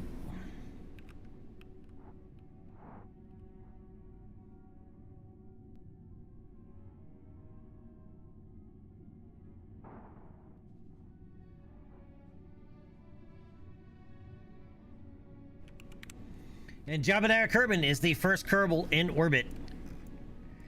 Jeb, get us a, go ahead and turn that on and extend the periscope. And give us a crew report. Oh, it's only going to do space near Kerbin for us, not biome. Okay. It's not biome specifico.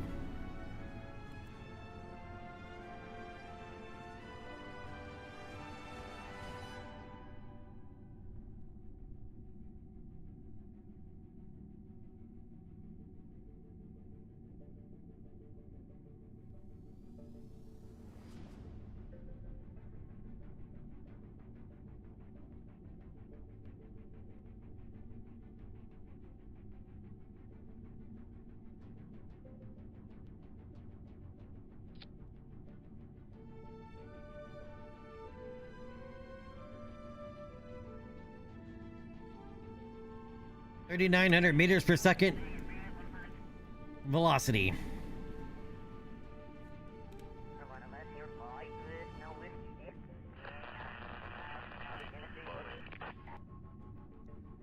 It is the part I like. We're 119 kilometers up, and just look at the horizon.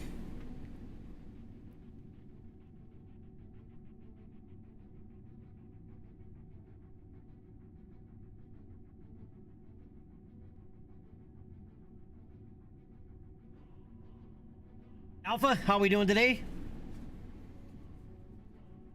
Pancake needs more boosters? Of course it does.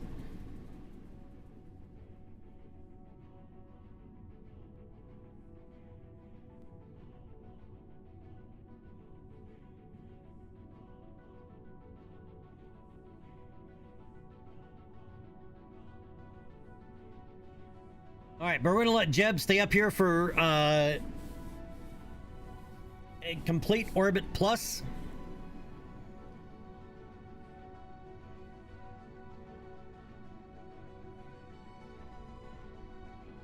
In fact, we're gonna roll the capsule 180 degrees so we can get a good look.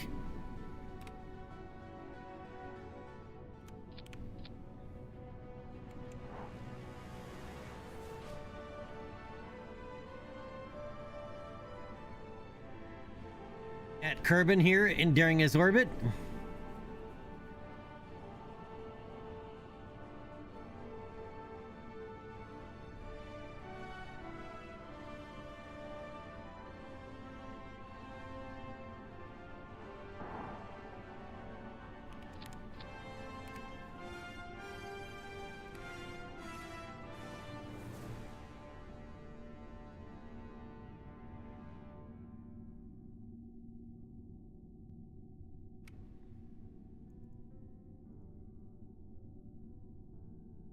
And this way Jeb can look out the window and just go, ooh, ah.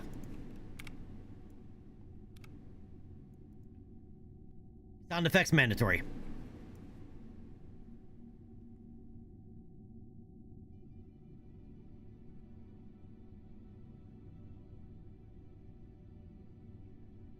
Galen, that's a good way to put it, man. The development was accumulated. That is a very good way to put it.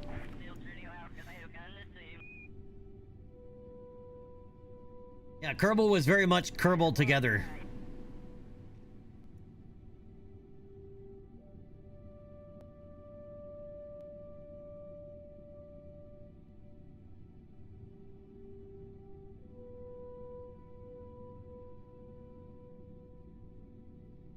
Oh, Galen, yeah, exactly.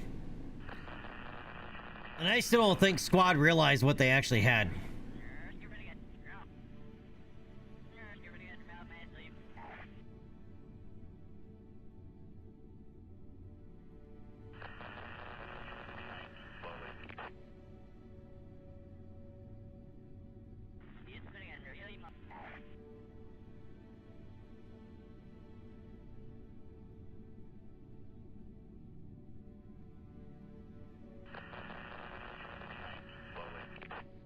And here comes the KSC.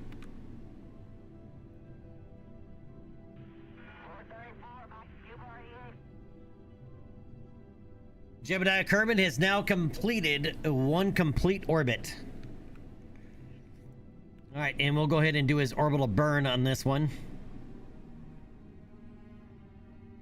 We're going to do it from Apoapsis.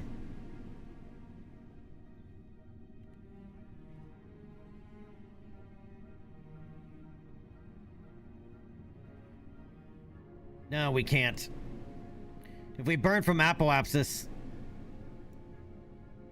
we'll end up landing over here.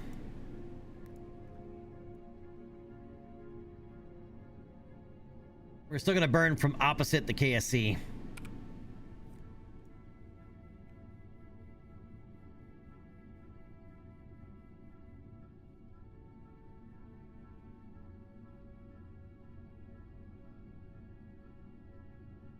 Yeah, Alpha, somebody just recently did a little mini documentary on the development of Kerbal, and yeah, they were, yeah, and I think that was like within the first 30 days, it was like over 250,000 downloads or something crazy.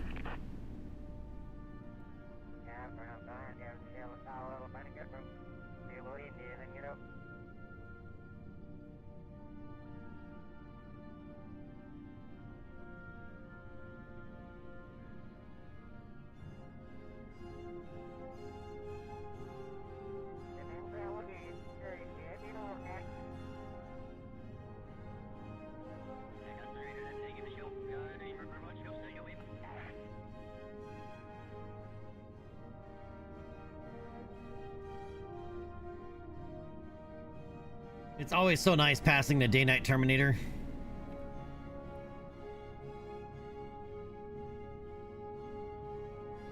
All right, see the lightning down there?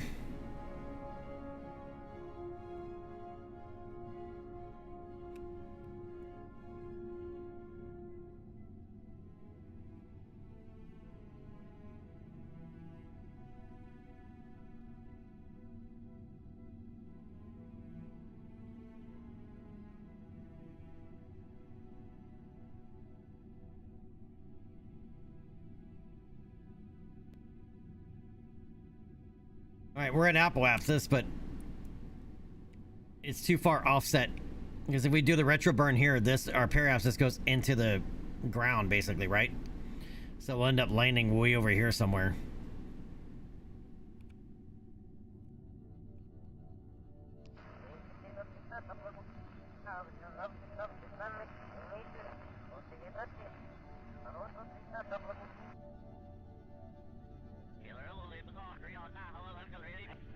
I'm going to warp to roughly opposite the KSC. Almost guessed that exactly, but I think that's still too far out.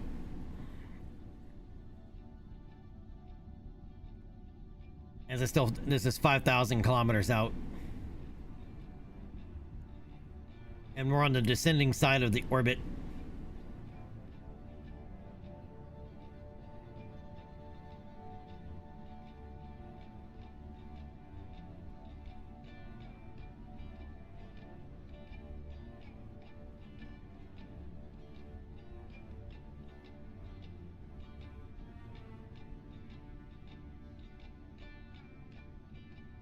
Let's go with 1/4. Let's start it at 2,500 meters out, or 2,500 kilometers out, rather.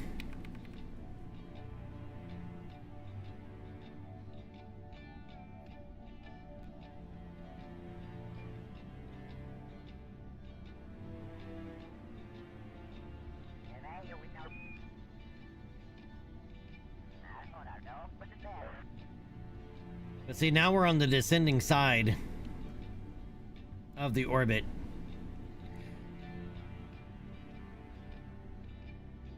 Which means we'll just go directly into the atmosphere.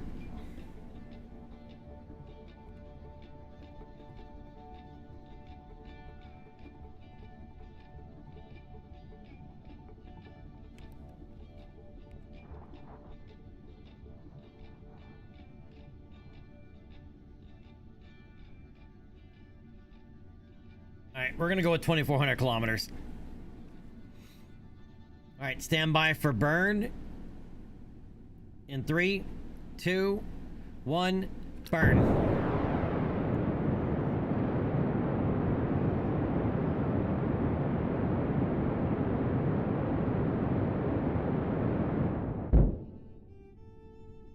All right, burn complete. Let's go ahead and jettison the retro pack.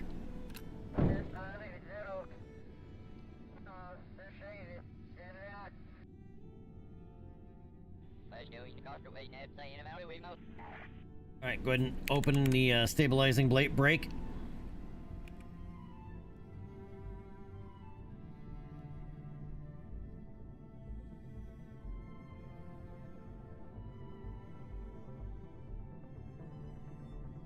All right, and a little bit of time warp until we hit Atmo. And atmospheric interface at 1,264 kilometers out.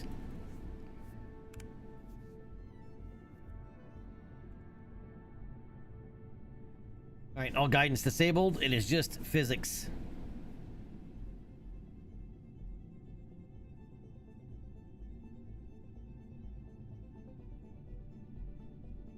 And that's where it did. And it basically, it balanced the seriousness of rocketry with the goofy silliness of Kerbals. And they just works together.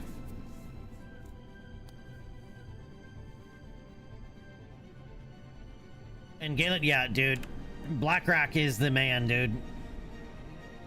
What him and Lynx have been able to do to KSP is stunning. Hence why they're both working on KSA.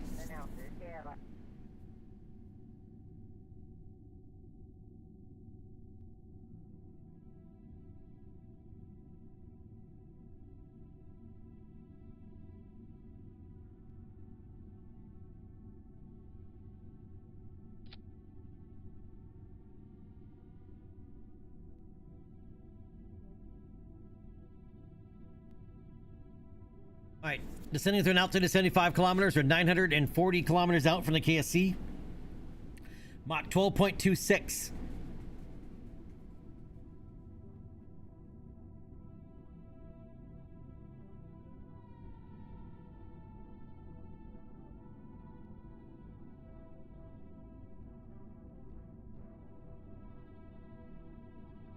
Galen, have you given Starfield another go? Just out of curiosity, because some of the updates they've done to it have made it better. It's still not a great game. It'll never be a great game. But it is now a good game. Right, but it is very much slow burn. Like, it's more about the side stories than it is the main story. Which kind of made it a little weird. Well, Alpha, it's free for now. Because it's still so early in development.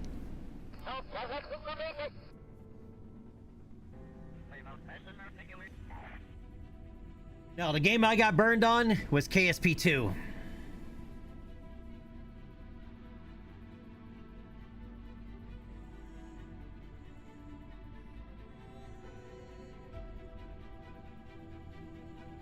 Galen, there are some pretty good mods for it. In fact, there's even there's a mod pack that converts it to Star Wars.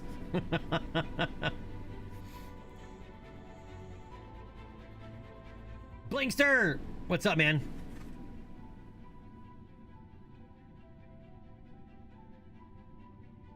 But Galen, I'd say even the vanilla game is worth playing through at this point if you haven't done so.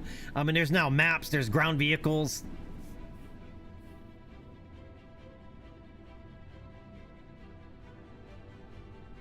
Right, the latest update, you can now, as long as you're in the same star system, you can travel between the planets and moons seamlessly. You still can't land seamlessly. It's still a cutscene to land, and it always will be. But you only have to go to menu, right, if you want to go between star systems.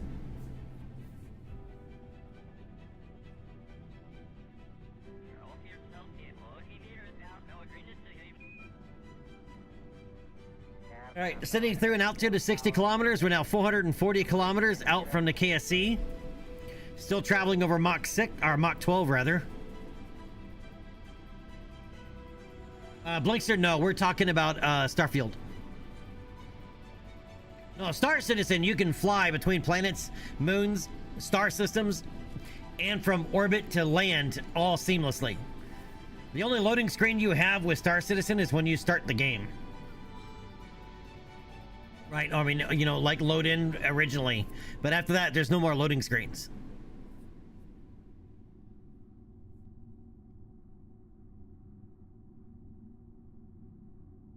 All right, we're now 300 kilometers out from the KSC, descending through an altitude of 54 kilometers. And we're now at Mach 11.5.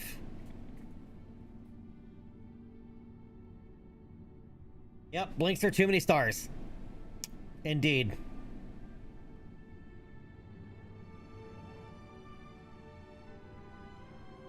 In fact, I haven't even finished playing through the second DLC. The second DLC that they did for Starfield, they gave away for free if you already owned the first one.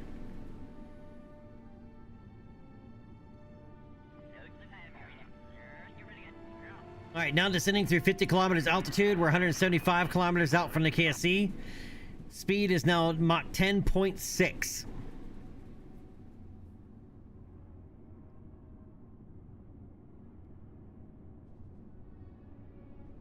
It has 2 DLCs already. And they just announced that they are working on a third that'll be coming next year. A Starborn DLC.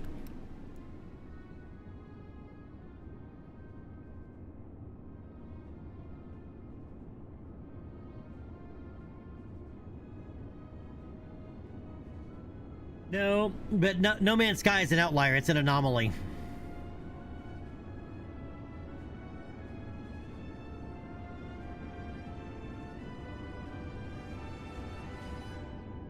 All right, passing over a cloudy KSC. All right, descending through 47 kilometers altitude. We're now 12 kilometers past the KSC, still at Mach 8.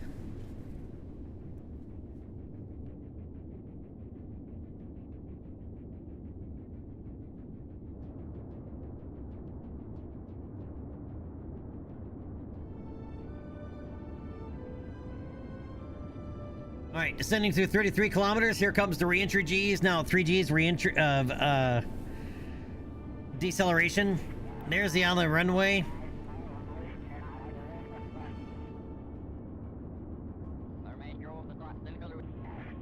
All right, Mach 6. We're now 100 kilometers out from the KSC.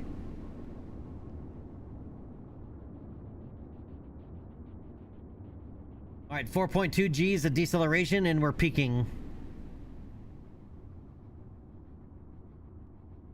All right, Mach 4. 126 kilometers out from the KSC. Descending through an altitude of 20 kilometers. And there's Mercury 1 and Mercury 2. We wanted Mercury 3 to be between Mercury 1 and the KSC.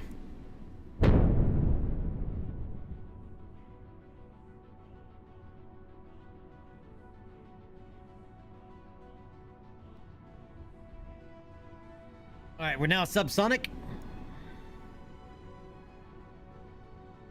And descending through 14 kilometers altitude. We're 146 kilometers from the KSC.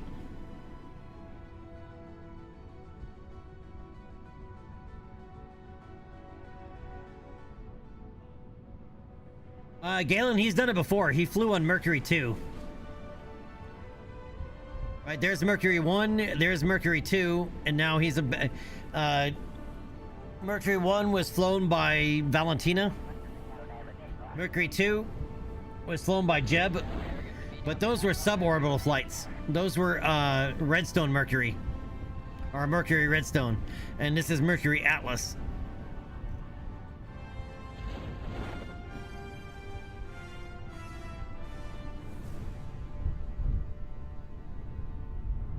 Alright, we have good drogue shoot. Alright, drogue shoot release and main shoot deploy.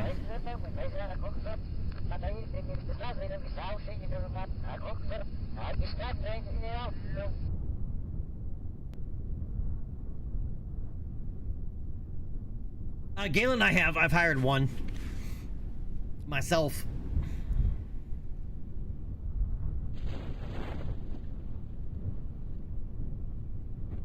All right, and we have a good main shoot.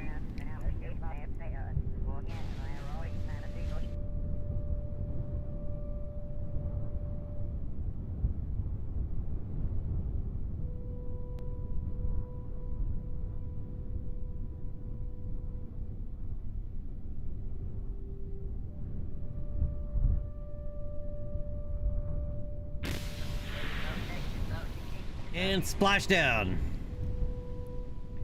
Jeb has made it safely back. All right, so now we're gonna make a waypoint here for Mercury 3 to come get it. Well, to come get Jeb.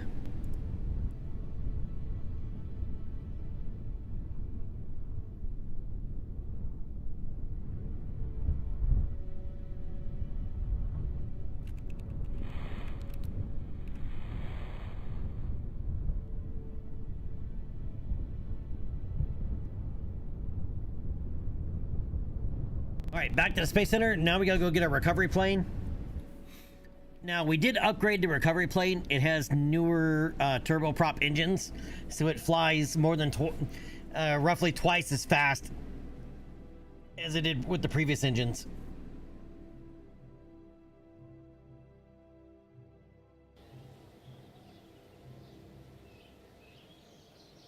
Pancake, it is very nice to see the night-day transition. That's for sure. Yeah, the clouds really bring it home. All right, put the first Kerbal in orbit. Congratulations, you have achieved the first major goal of our crewed space program. Putting a Kerbal in orbit will pave the way to accomplishing wonderful things in space. It has been said that once you're in low orbit, you are halfway to anywhere in the solar system. Well, in this case, Kerbolar system. There's only one solar system.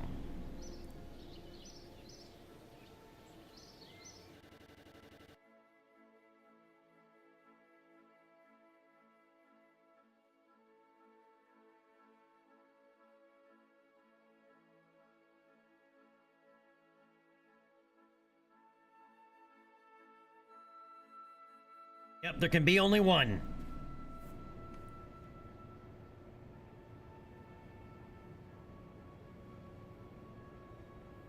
Yeah, so we have an upgraded Seagull seaplane with the Kitty turboprop engines.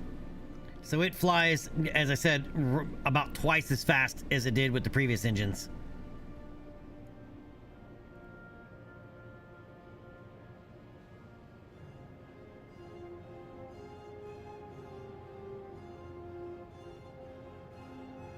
All right, myself and Val will fly the aircraft.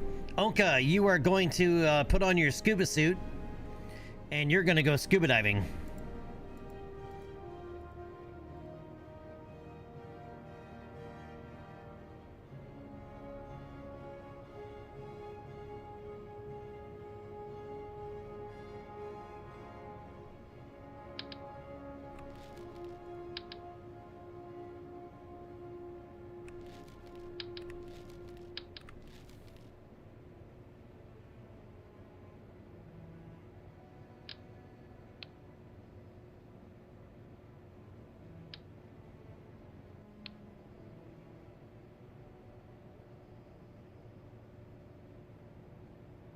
Scuba Lupe!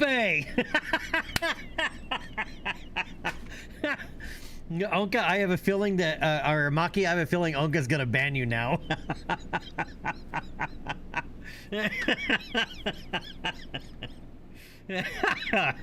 But Maki, I like the way you think, buddy.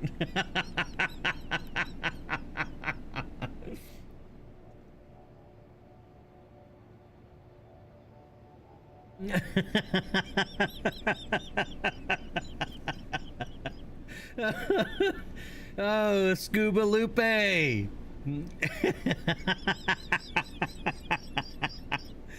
Ah.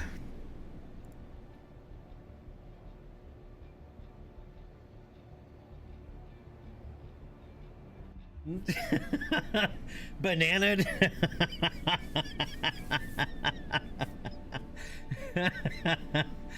Oh man, Scuba Lupe.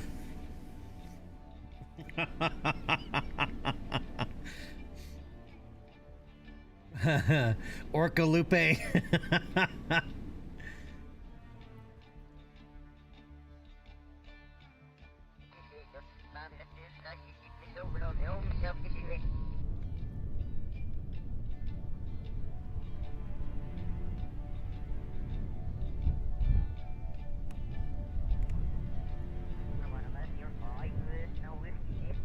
Yep, so you can see Onka right there. He's got his floaties on, his wetsuit, and his flippers.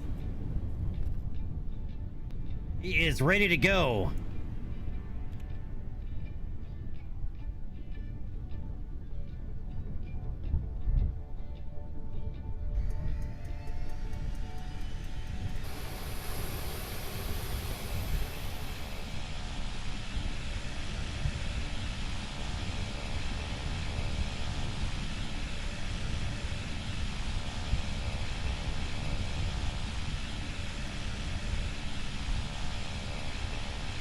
All right, we're clear for takeoff. Let's go get Jeb.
Forgot to turn these on.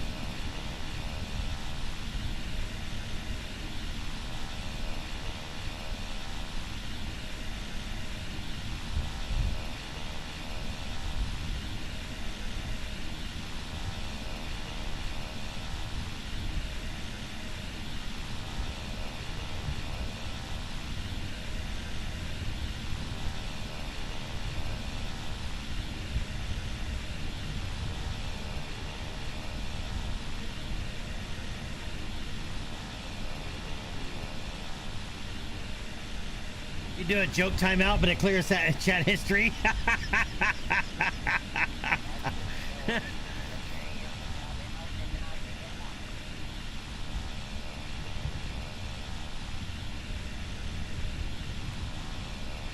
All right, time for some fizz warp.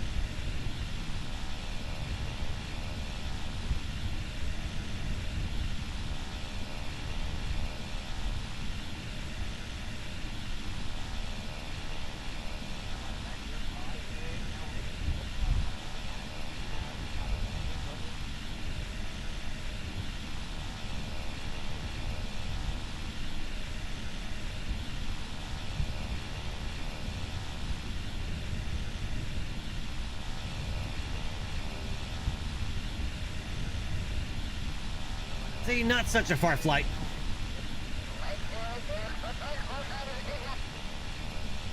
As I said, that engine upgrade worked wonders. We're already halfway there.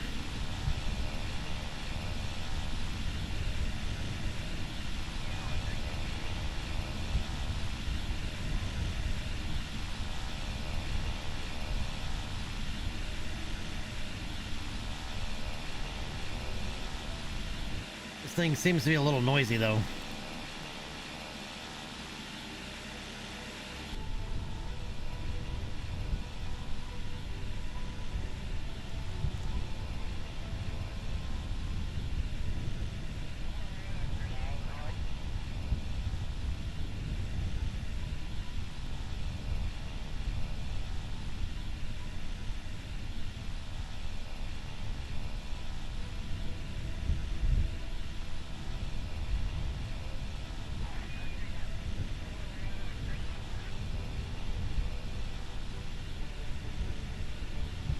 And the clouds just are just stunning, dude. Like, it makes flying really enjoyable.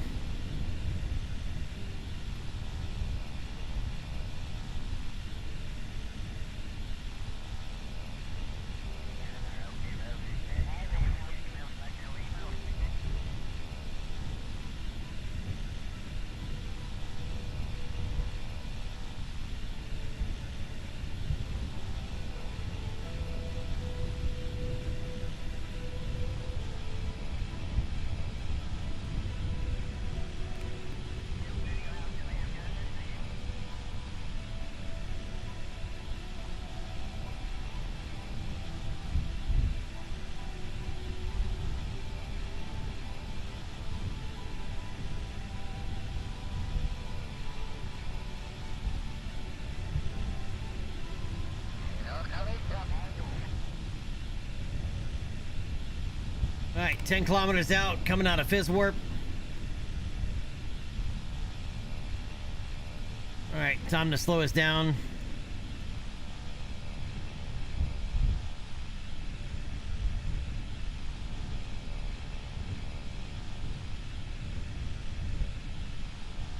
All right, flaps coming down.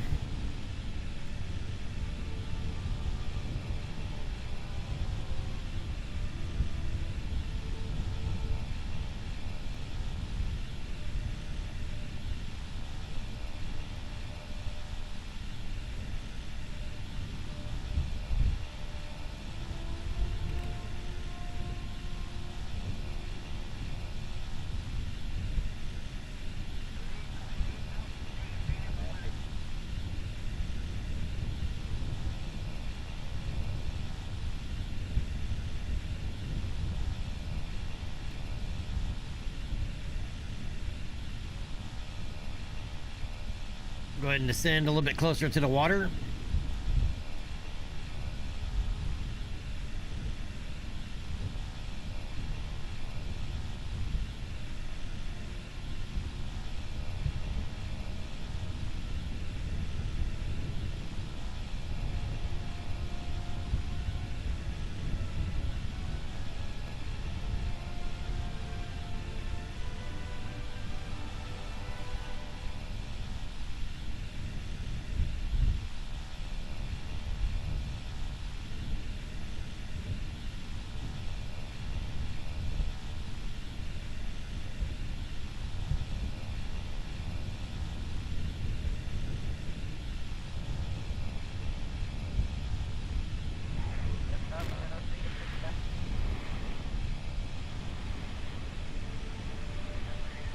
All right.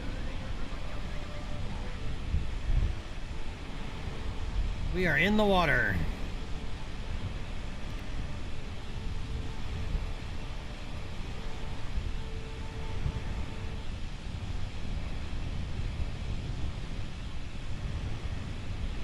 We need a water rudder.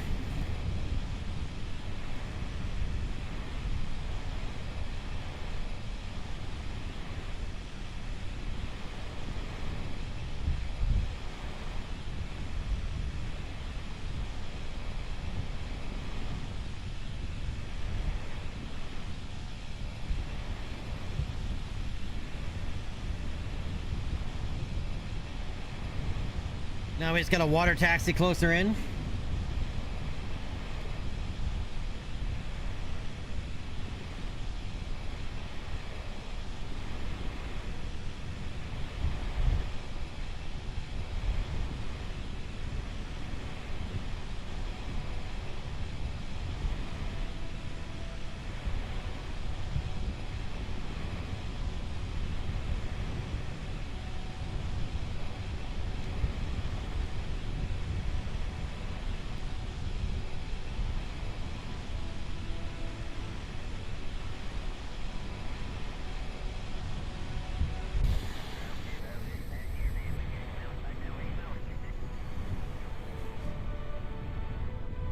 All right, engine shut down.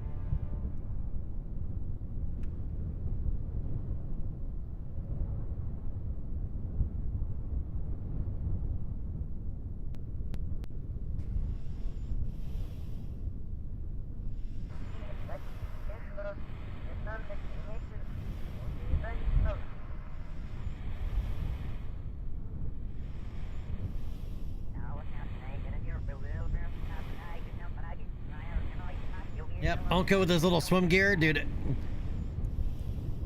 All right, put your helmet on. You might as well get a surface sample while you're here. EVA report is already done. All right.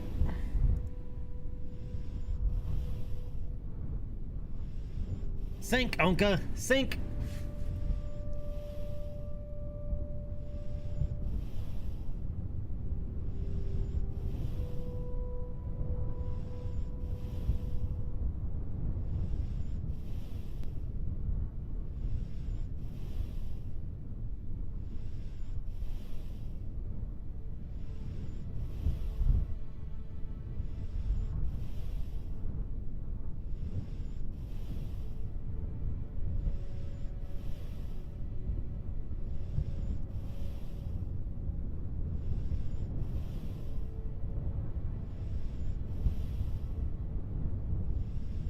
Let's see, Onka gets to swim around.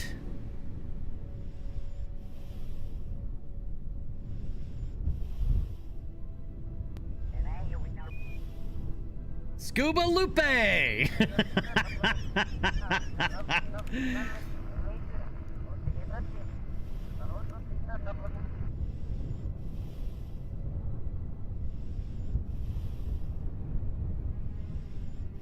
All right, let's bring him back up to the surface.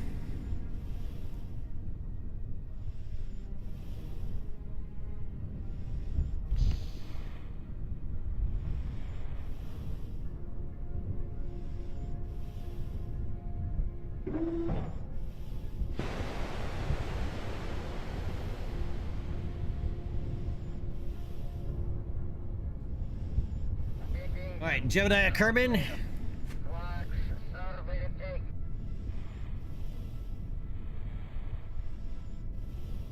Now swimming over to the aircraft. Hey, the Kerbal swim much faster with fins.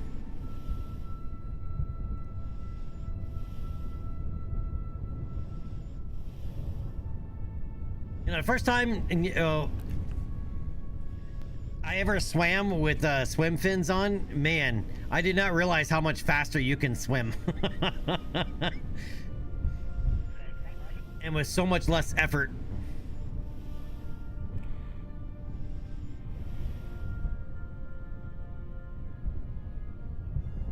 All right. Jeb is back on board.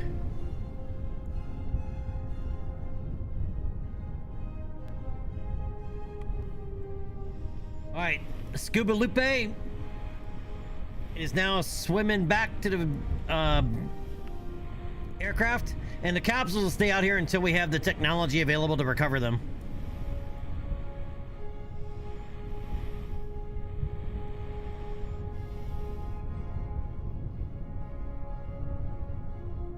All right, they are safely back on the aircraft.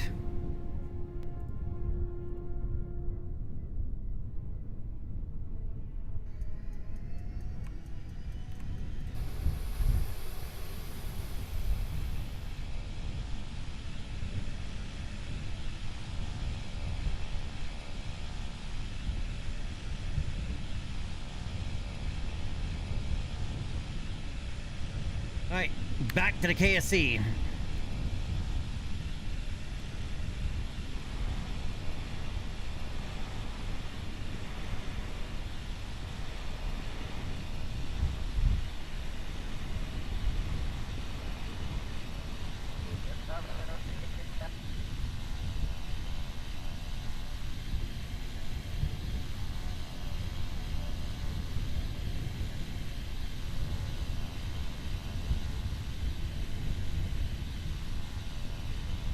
Yeah, Kerbal Effects has another one. It's where these vapor trails are coming from.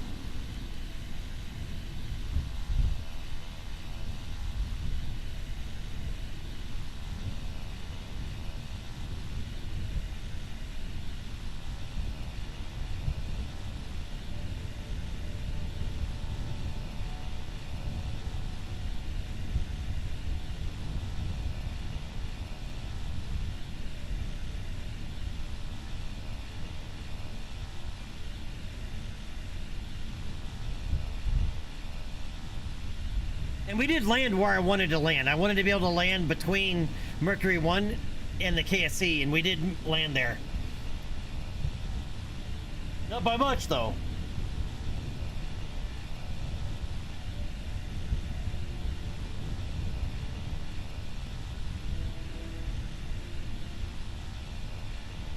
All right, we're going to keep our altitude low here, and off the Fizz Warp we go. Let's bring him home.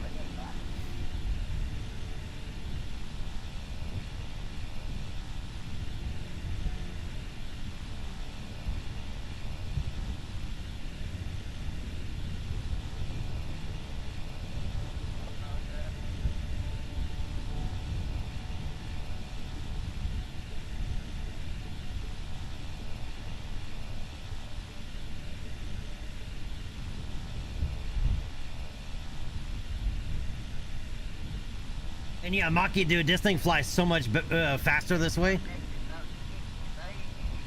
Without being ridiculous.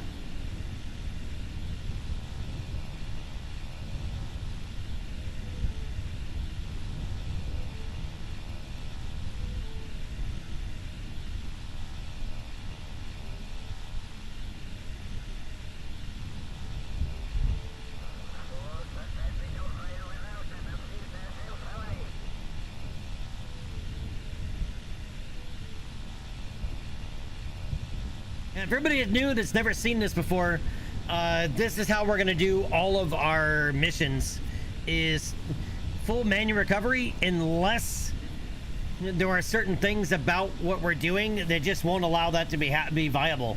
Like when we did the keyhole return cartridge, those things sink in the water. They'll sink to the bottom.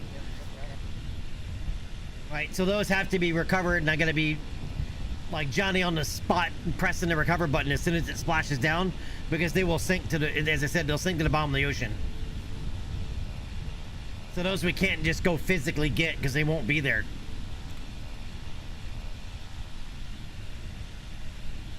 Ooh, flying into quite the storm.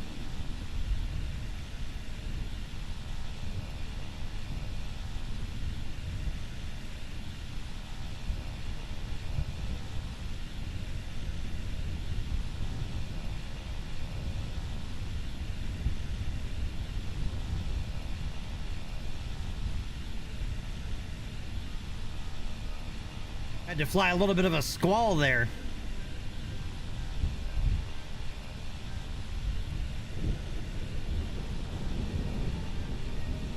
But doesn't this look like it's like a coastal area, like in the, you know, the Eastern Pacific, like southern, like basically Florida. This looks like a Florida, like you're off the Florida or the Caribbean coast.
All right, gear coming down.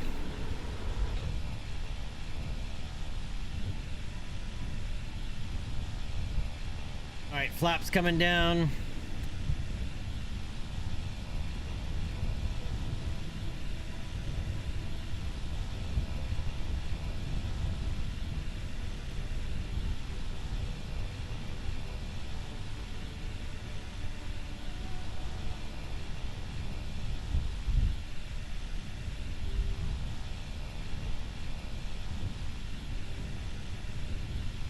Yeah, but it's the clouds and everything. It just looks so good.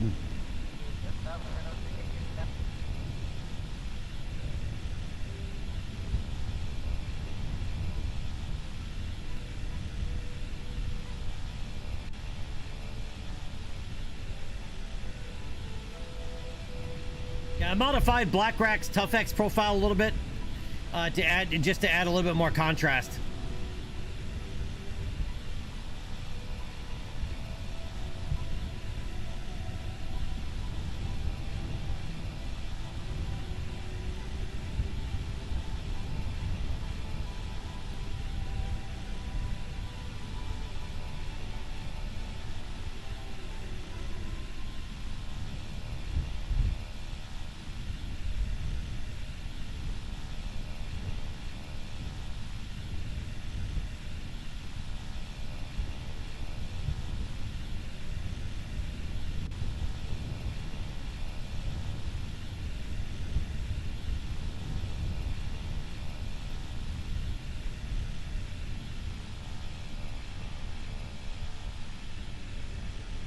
Oh yeah, how was that landing?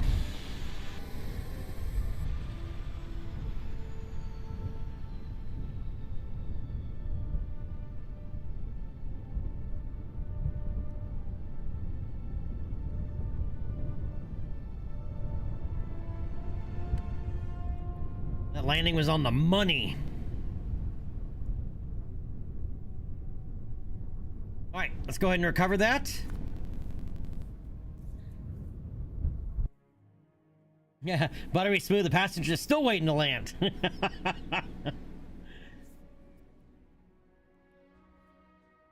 So, Blinkster, what have you been up to, man? Now that you've removed your revolving door.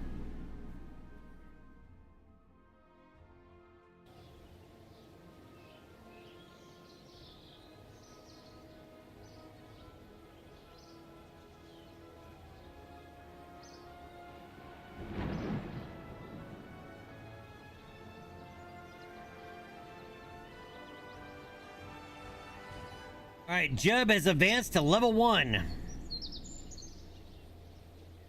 Oh, already bought a house together. Damn, Blankster. Boy, when you decided to drop anchor, you did not hesitate.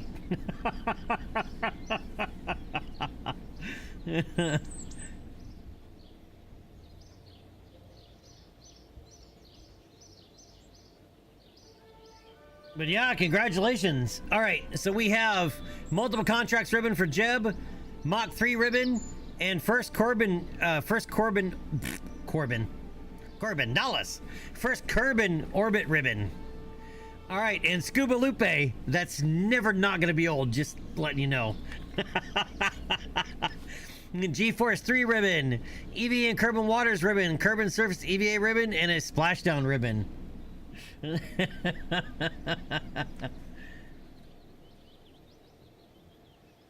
Oh, nice, Blankster.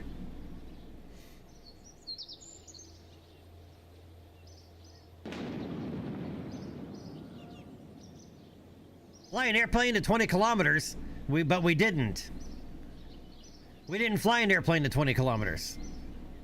I think it's confused between the capsule and the airplane. All right, well, we'll take it, I guess.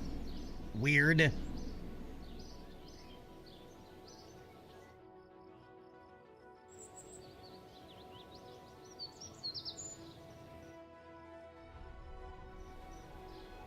All right, time warp a couple days for cleanup.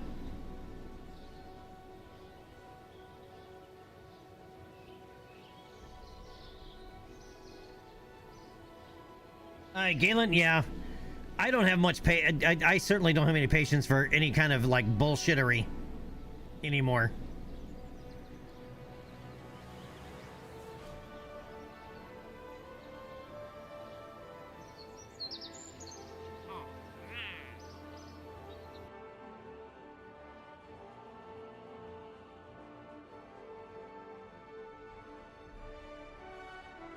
All right. Oh, that's right. We have to do the sound barrier thing again because we have to do it in level flight.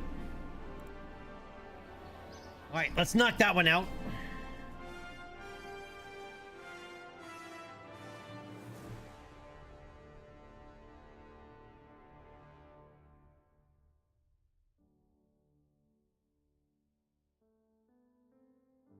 On the beach? Womp womp womp, so sad.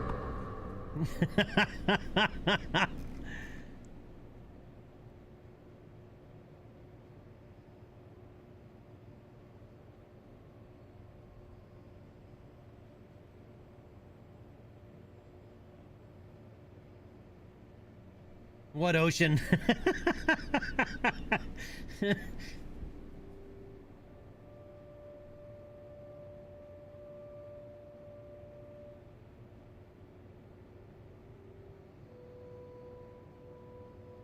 All right, you know what? Actually, before we do that, let's go take a look because we have a bunch of science we haven't spent.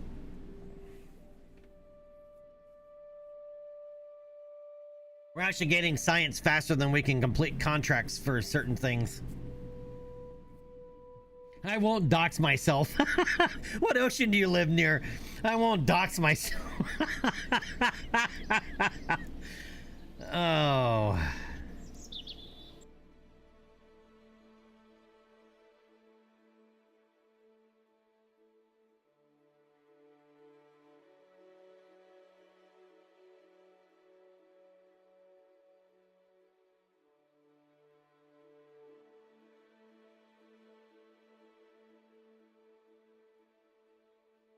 All right, I'm gonna go ahead and grab aerodynamics in landing.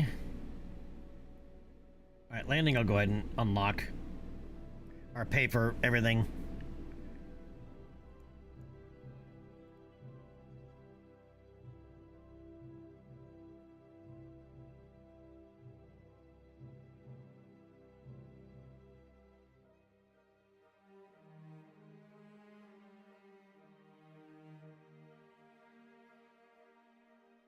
Even advanced aerodynamics would not give me what I was looking for. Efficient flight systems would also not give us what we're looking for. We need supersonic flight. Yep, we need supersonic flight, We need 100 science, basically.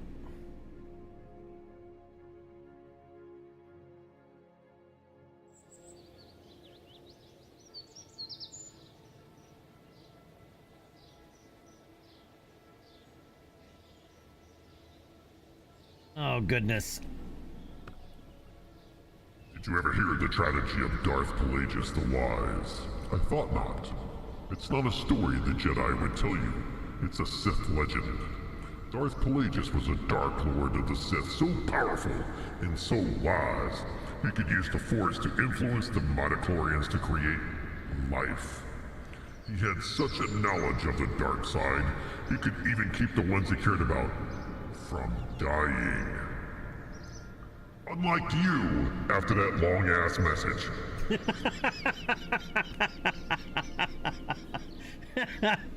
Galen!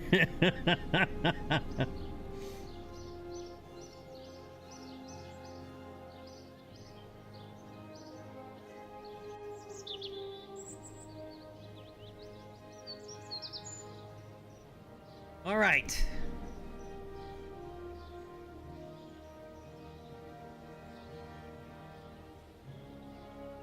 Wait, do we have a science around KSC? Another one?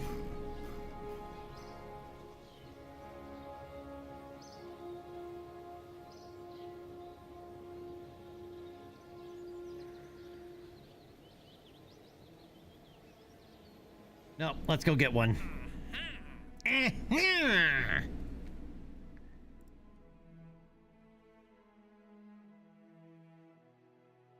Yeah, before experiments around the KSC. This way we get paid to get science around the KSC. All right, Geiger counter, material study, seismic scan, and gravity scan. All right, let's hope we can find the right ones for that.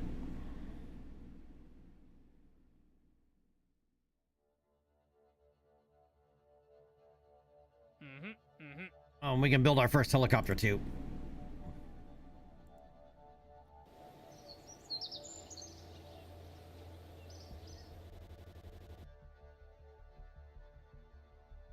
You have to spend your 50,000 channel points on something. Well, I guess it's better than saying, hey, do this in your deep voice.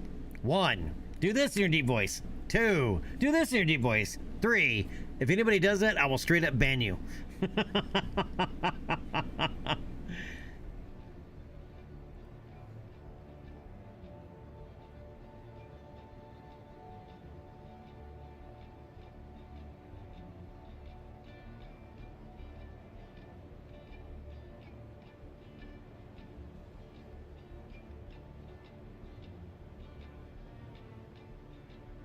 All right, so material study.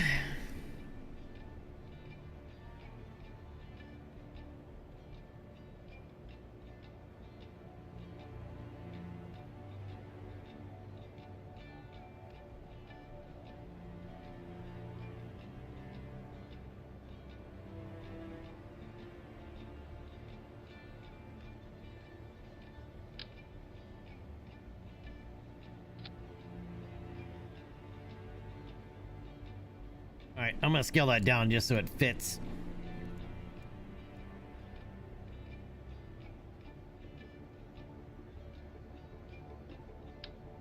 Don't need that. That's our bio scan. All right, so we need a seismic scan and gravity scan and Geiger counter.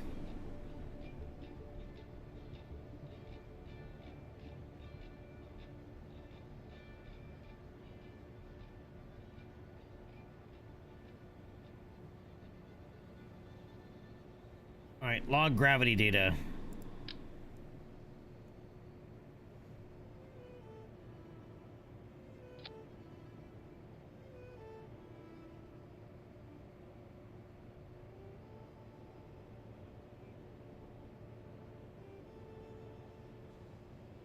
I hope that's going to give us what we need for a gravity scan. All right, now we need a seismic scan.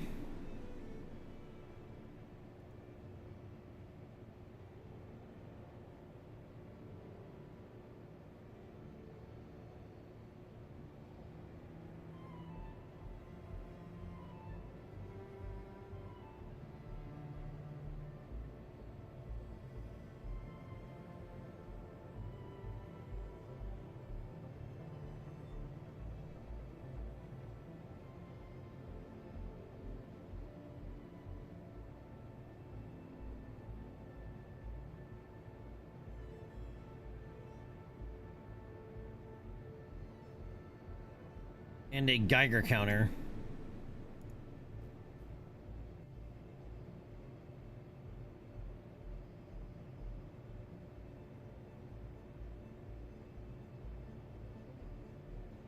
A lot of different magnetometers in here.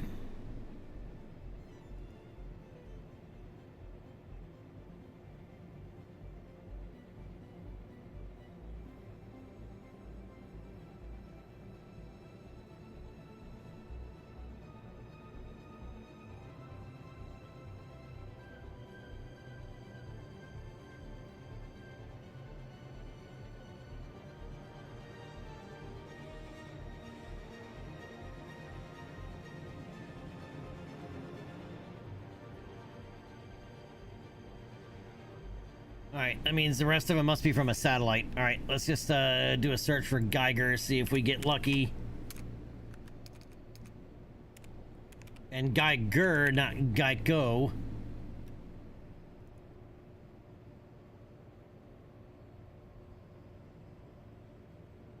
Yeah, Explorer 1 has a Geiger counter on it.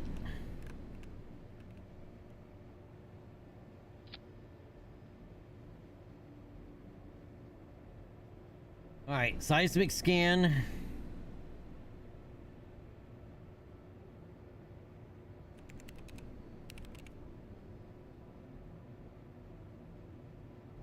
Is the other one that does the seismic scan? Yep.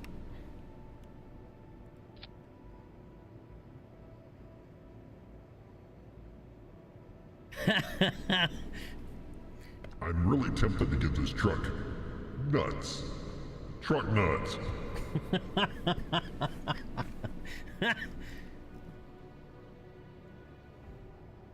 Alright, I'm hoping that gives us a gravity scan. Gravimetric scanner sounds like it would. Alright, and for this one, we need a scientist to drive. Alright, so Bob is going to drive this out to get all of the science.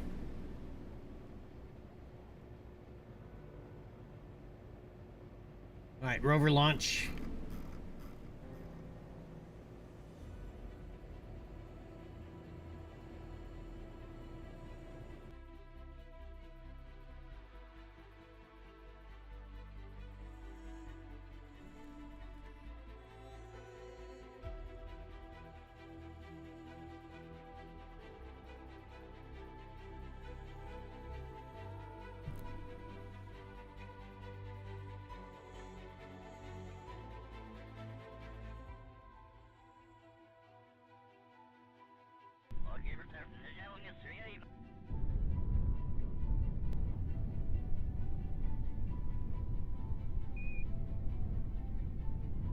All right. Don't need our virtual horizon for this.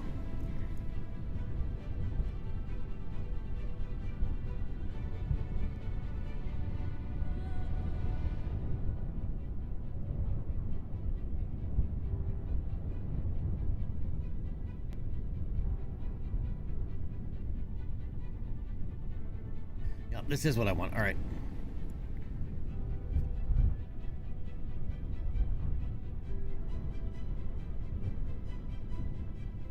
Perform experiments around the KSC. All right, so launch pad, R&D, tracking station, spaceplane hangar.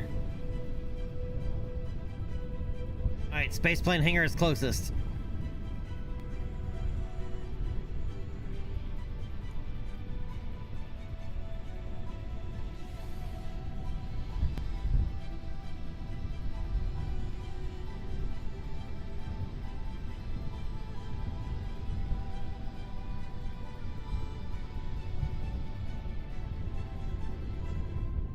All right, hit the brakes. All right, take photos. All right, photos we already have from here. All right, crew port. We'll take that. Temperature scan, we'll take that. You know, I should just put a science collector on here. Oh, well, next time. All right, log pressure data. Observe a goo.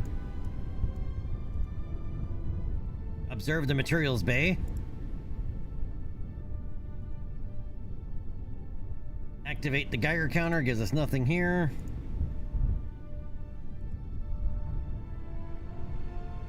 All right, seismic data.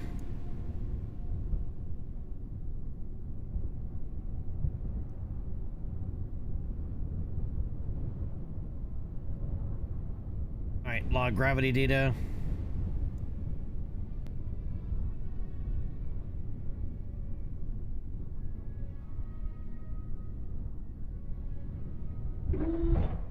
All right, EVA Bob. Take an EVA report, Bob. Take a surface sample, Bob. Thank you, sir. All right, take that data. Take that data.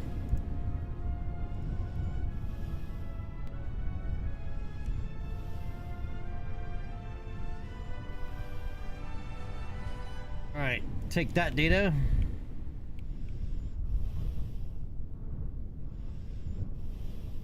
Collect that and restore the goo. Collect that and restore.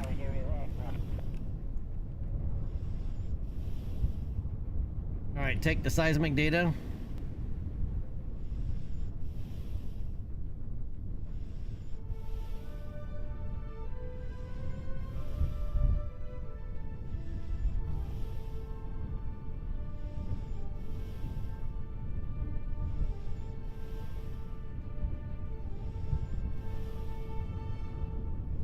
The ladders are to keep him from touching the wheel.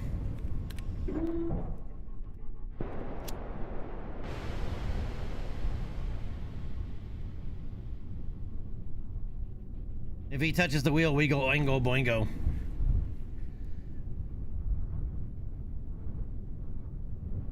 All right, so now we need to head back over to R&D.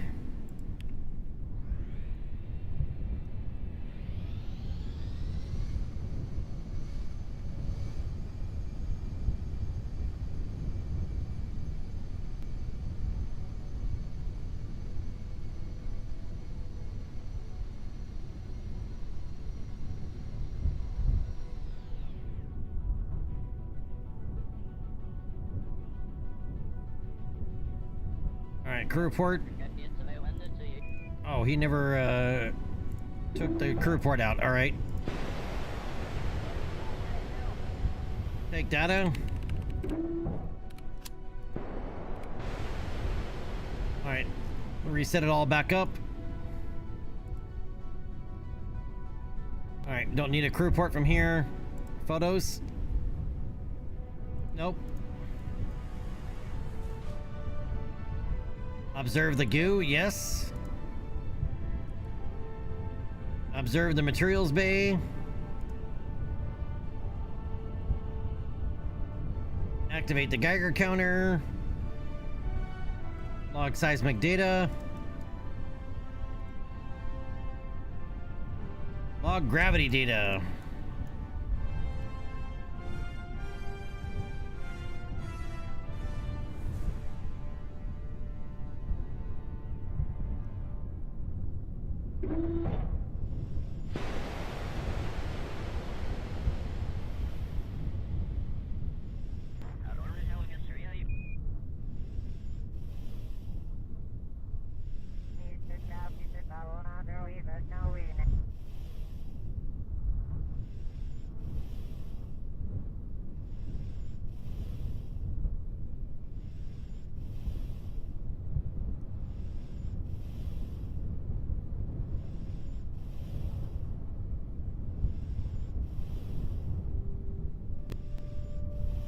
Yep, collecting data and restoring.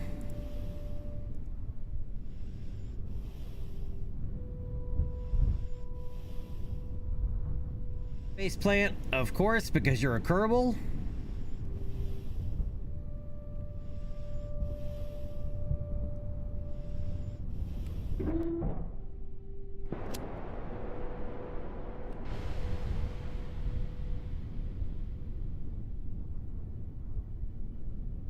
All right, now off to the tracking station.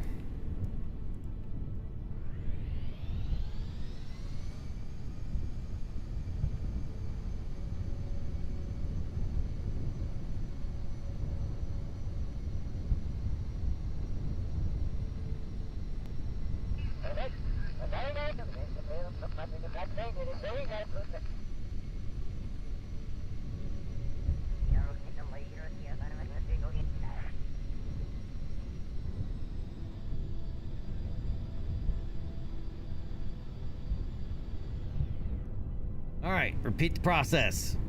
Crew report. Nothing. Photos. Nothing.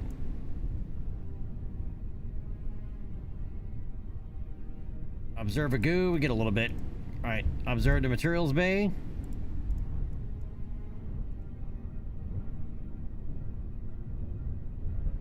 Geiger counter.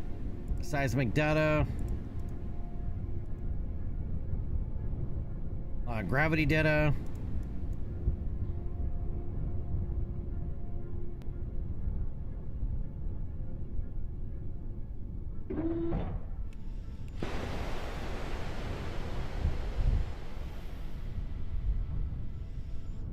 All right, take that data. Collect that. Restore the goo. Collect that.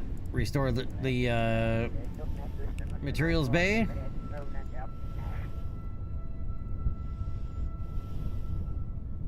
And take those datas. All right.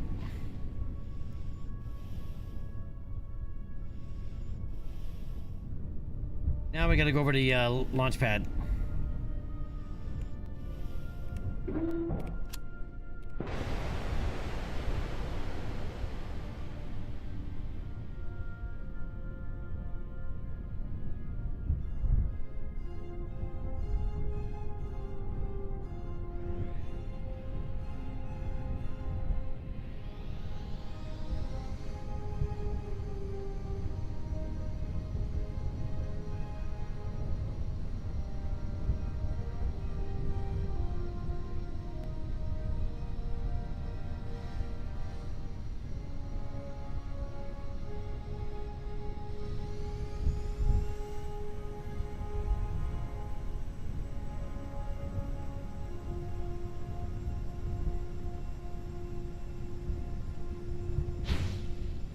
I don't know what the hell we just ran over there.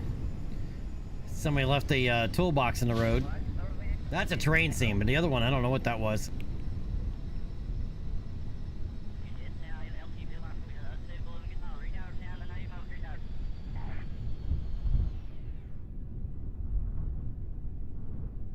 All right. Once again.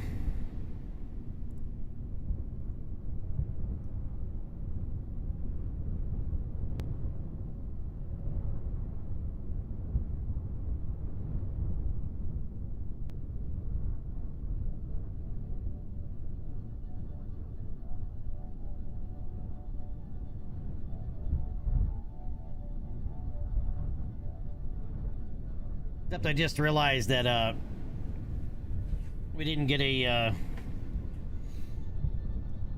an EVA report and a surface sample over there.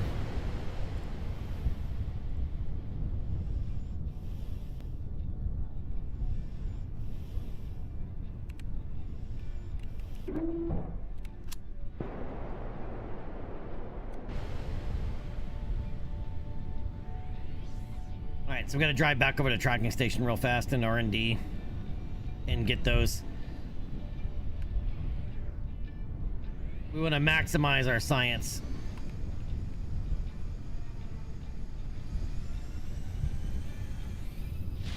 Oh, Bob, getting a little dangerous there, homie.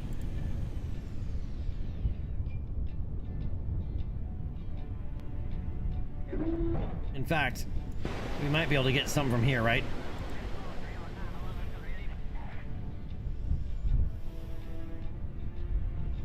Kinda, sorta.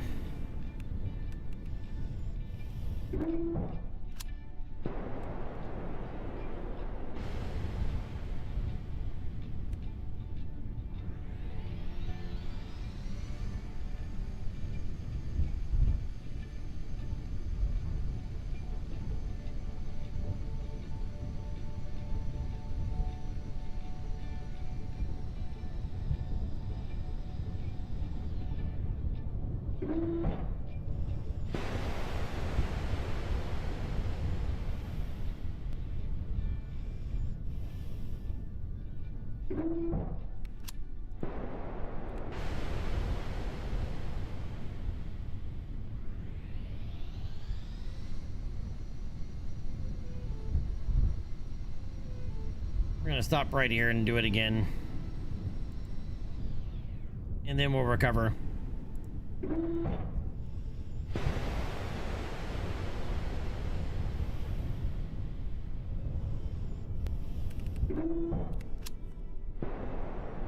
Alright. Let's recover him, see how much science it is, and it should also complete that contract.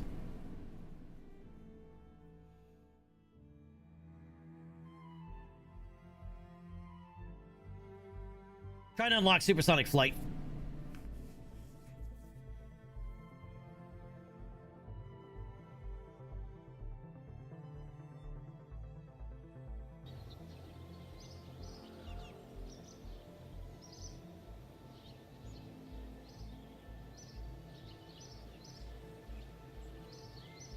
All right, we brought back 97.7 science. And Bob Kerbin got a Research 5 ribbon. And we got that contract completion. All right, so now if we go to R&D, supersonic flight is 160. We have 212. So we can unlock supersonic flight. 1.2 million for all the parts. Needless to say, we'll not be unlocking them all until we need them.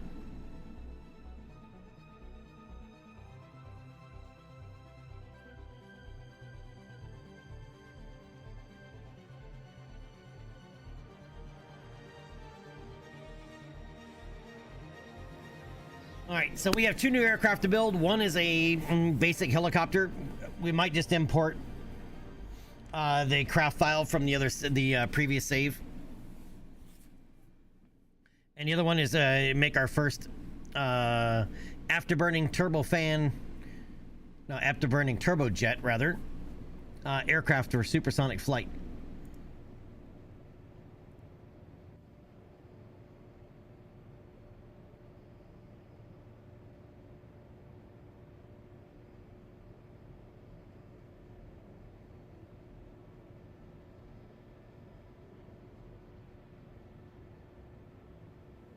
Now it's just a matter of what cockpit do we want to use for our first supersonic airplane.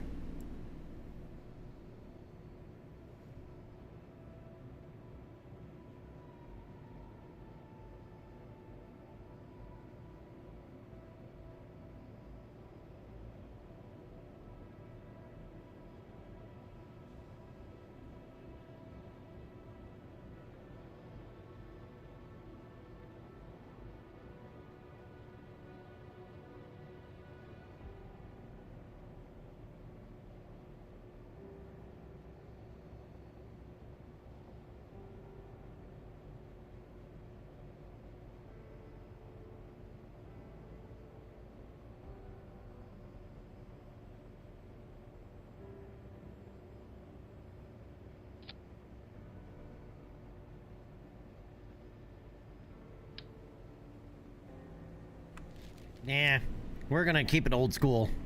Still.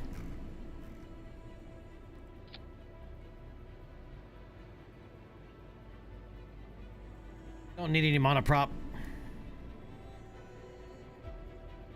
Probably don't need 50 snacks either. We'll put 10 on board.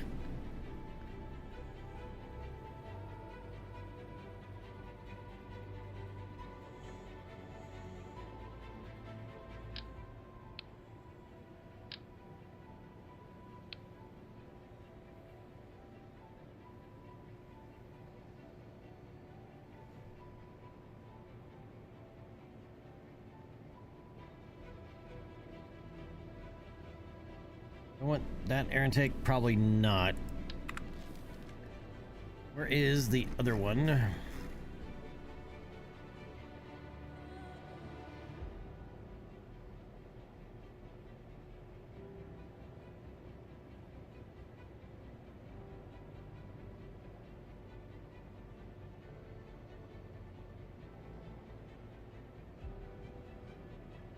Or we could go that route. Let's go that route. I think.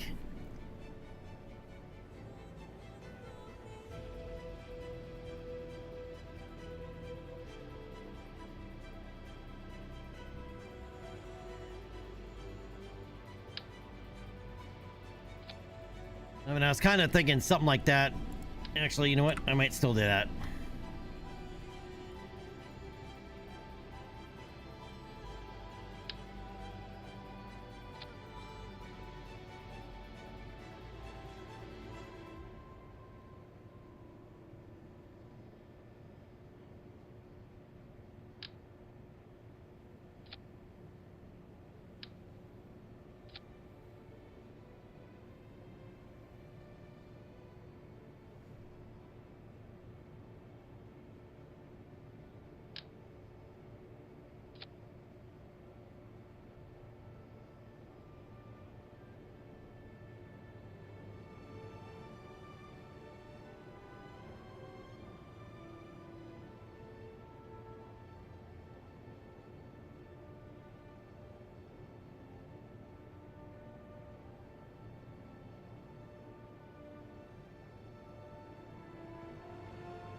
Yeah, the mixing textures. We have textures unlimited installed.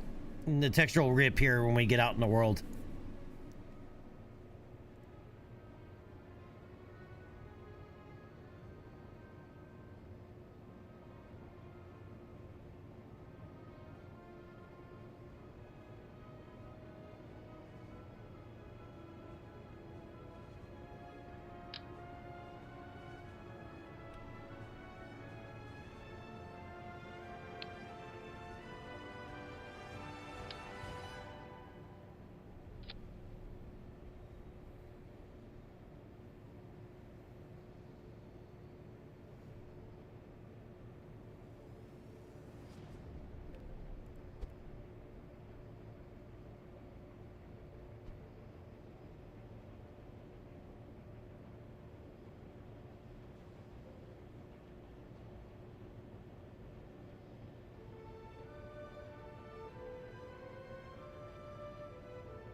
And as I said, we're going to keep this one fairly on the simple side.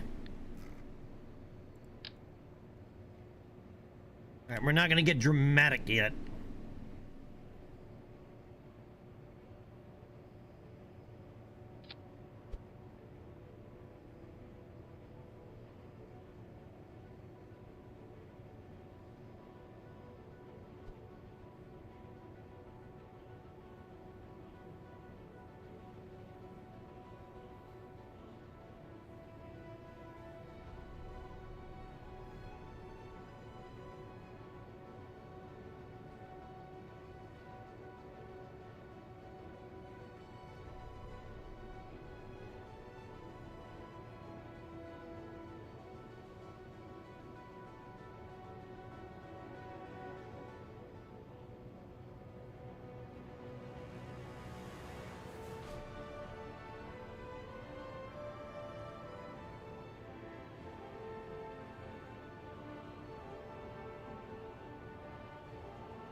Let's do it this way.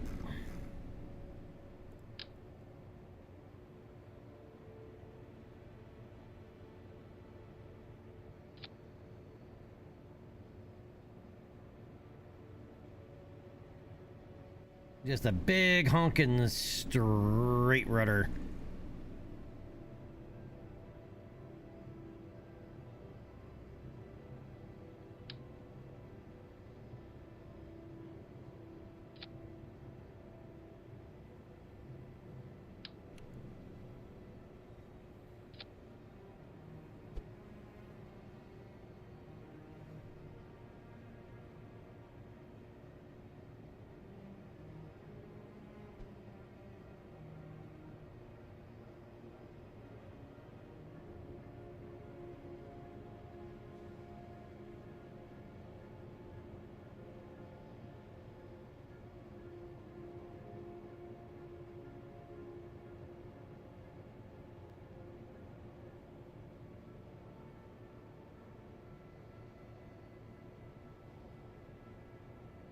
All right, where are we at in our naming convention?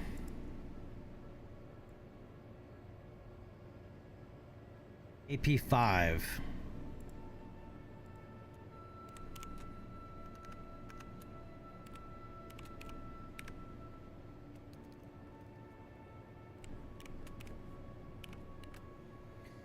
All right, KP5 Alpha.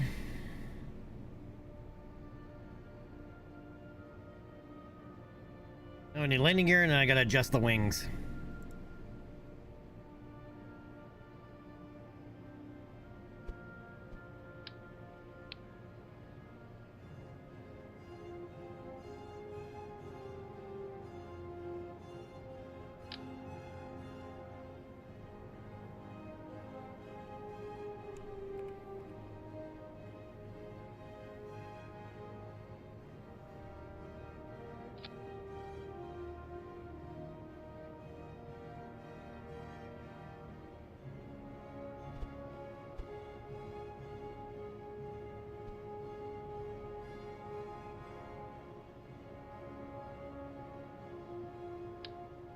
Man, I can't believe those are even uglier than these.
Supersonic flight.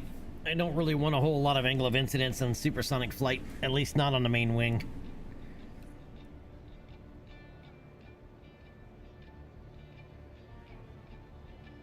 And no dihedral either. We're gonna do it on the wing strake.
I have a feeling those are not far enough back.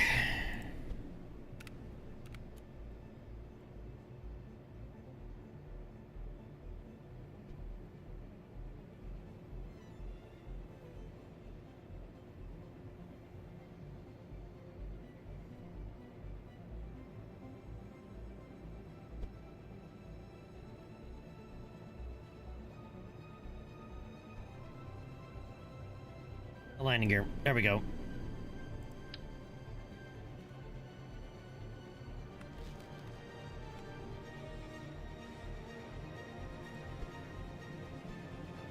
Now we are. All right, let's take this one and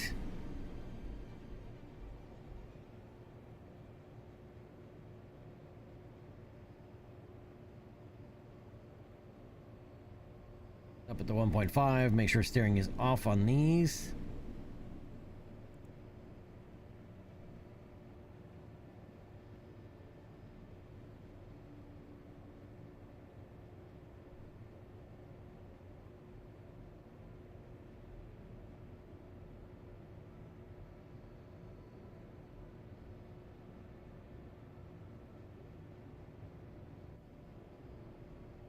All right, and 1.5 on those.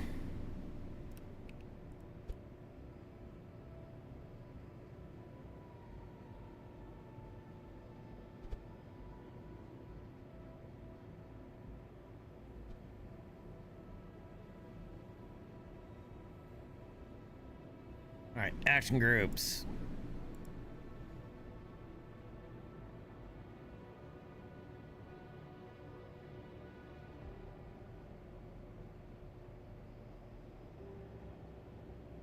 All right, toggle engine. Switch mode. By the way, afterburning turbojets and afterburning turbofan engines in real life don't have an afterburner button. You just more throttle.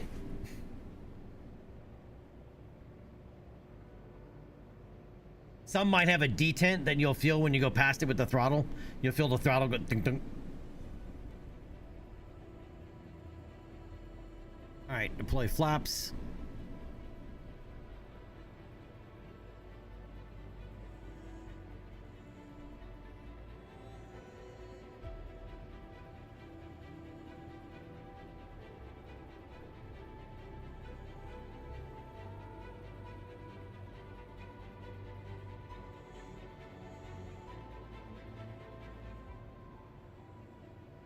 All right, crew report. Double check control surfaces.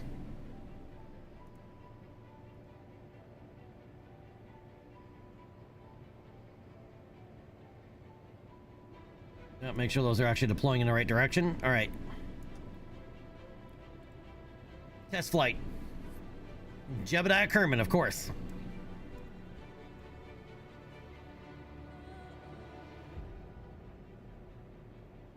Oh, wait, comms and battery.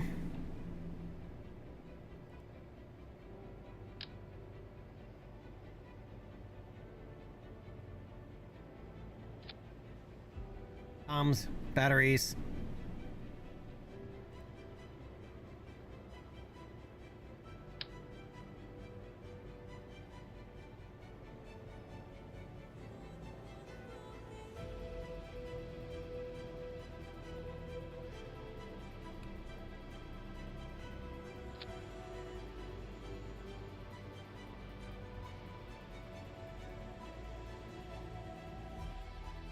All right, let's see how it performs, and then we can do all the detail work. Like all the aviation lights and decals, because it's not complete until you Apply the stickers.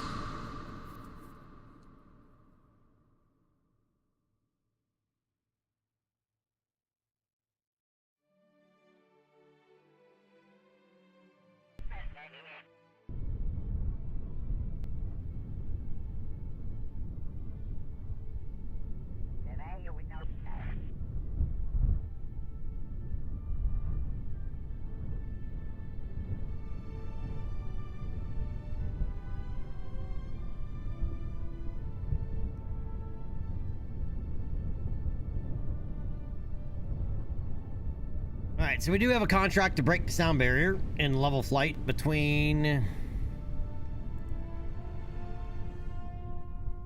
certain parameters.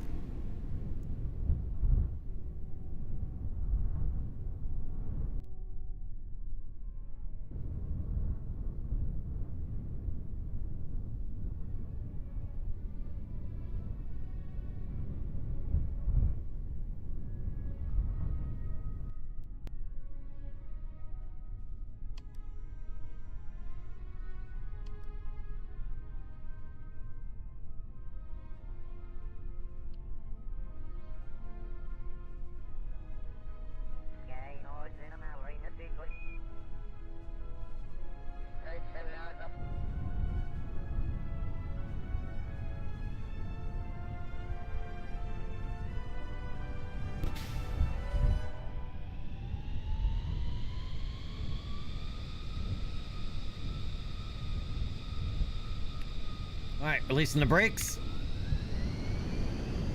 hitting the throttle, and hitting the burner. Nope, not hitting the burner. Now we're hitting the burner.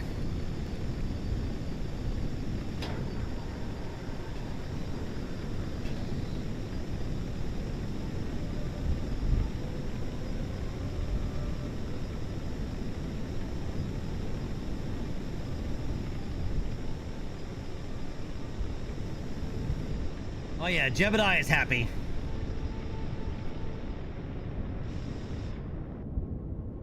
Oh yeah, Mach 1 in a 60-degree climb.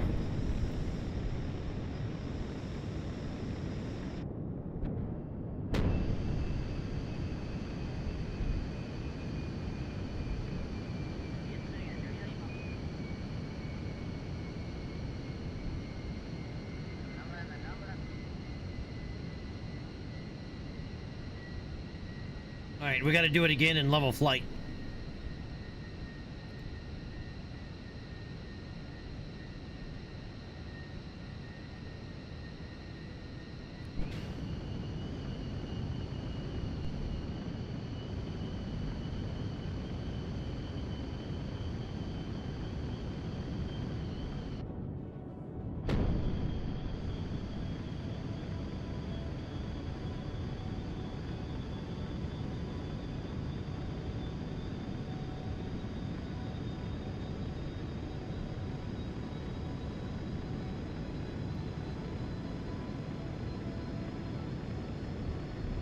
All right, contract complete.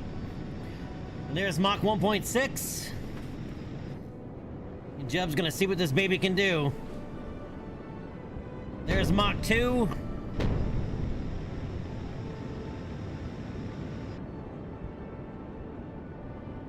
Mach 2.5.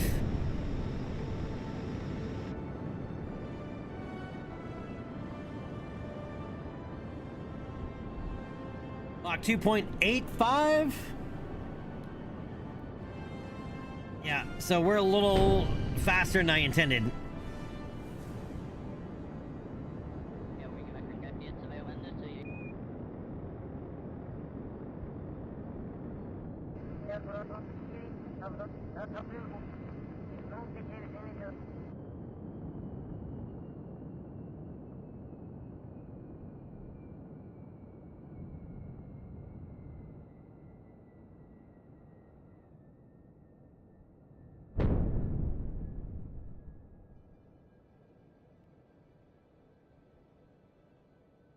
What kind of pig nose intake is that? Exactly that, a pig nose intake.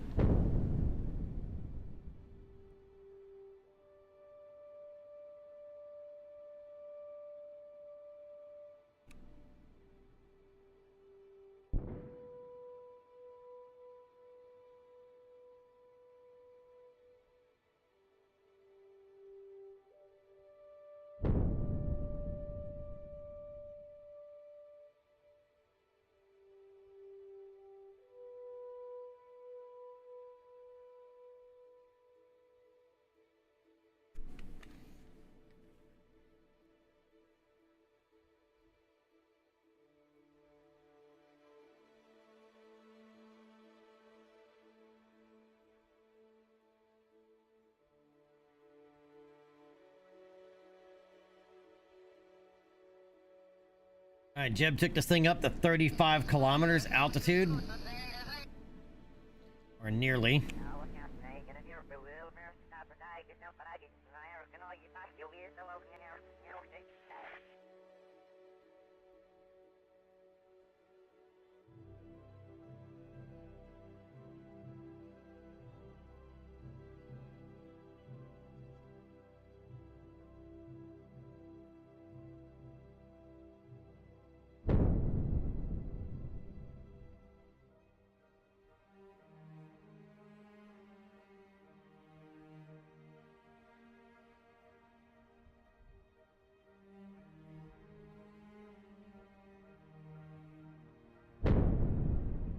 Very little altitude, and we're over Mach 2, so we're not turning very well.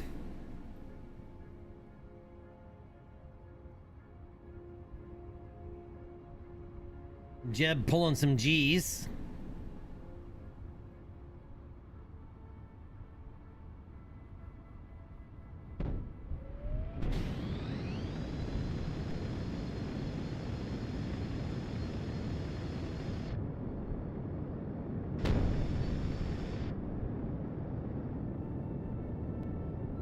Putting the burner back in, and so we know we can get up to nearly Mach 3. It can get up to Mach 2.85. But we're gonna give it some more altitude, find out where optimal cruise altitude is. We're back up over Mach 2, so let's go ahead and lift the nose a little bit.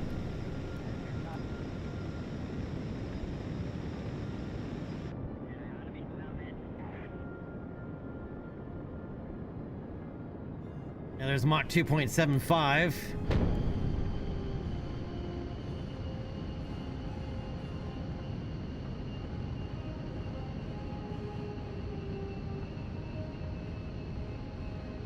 Bring the nose to the horizon and let's see where it settles. Mach 2.8.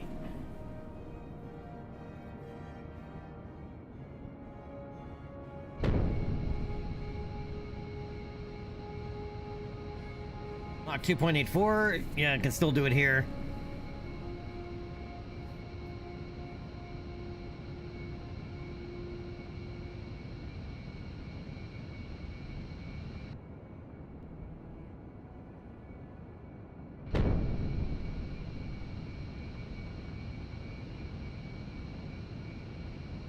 Maki, yeah, I cut throttle. Otherwise, we'd have never pulled out of that dive.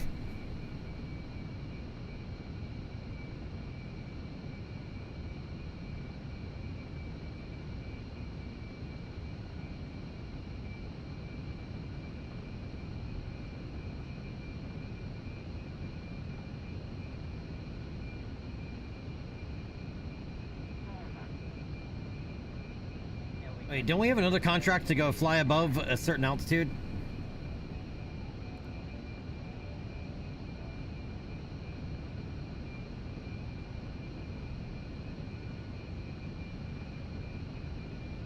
Yeah, air breathing engine only, and we have to hit 35 kilometers altitude. Let's take it.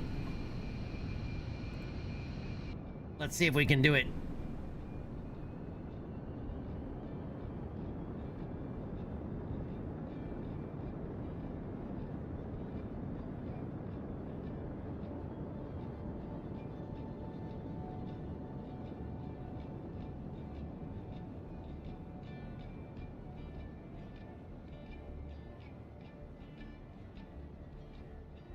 It's not gonna do it.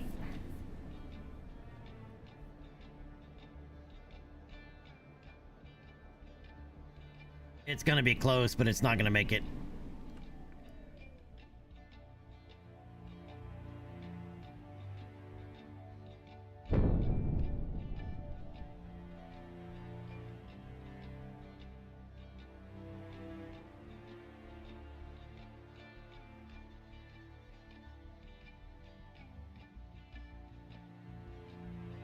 Yeah, there's 31 kilometers. We need 35.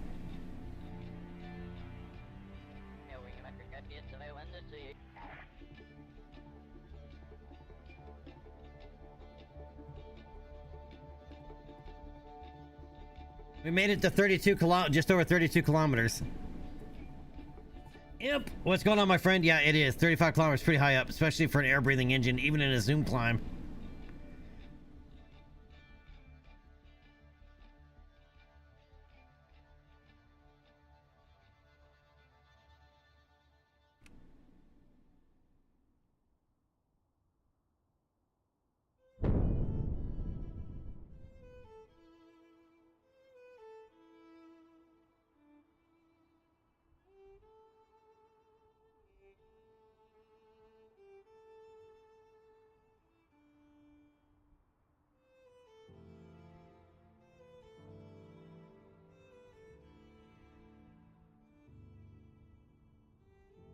So, Imp, have you launched your new career yet?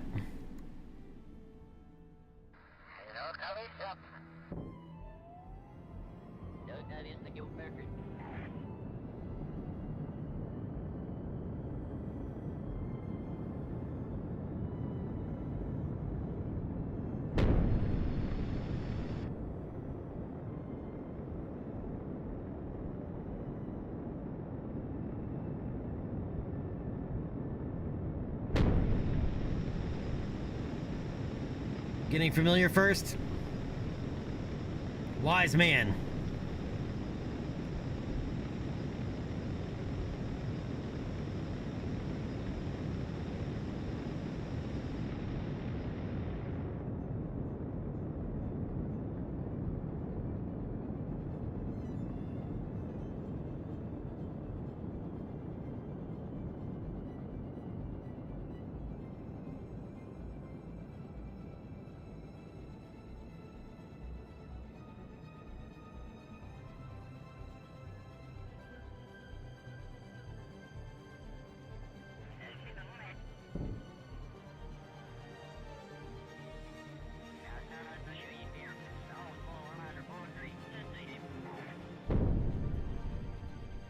Destroyer stock size? What is stock size?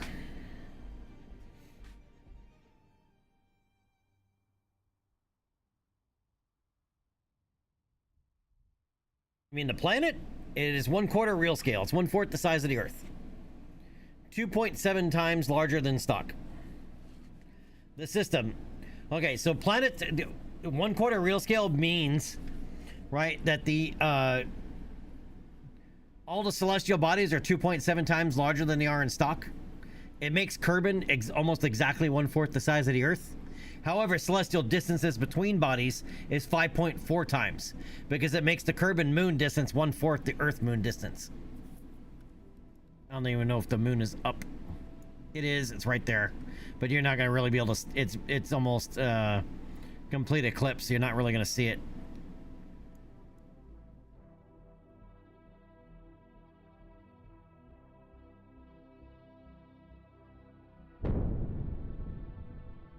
Destroy. Yeah, it's same. Yes.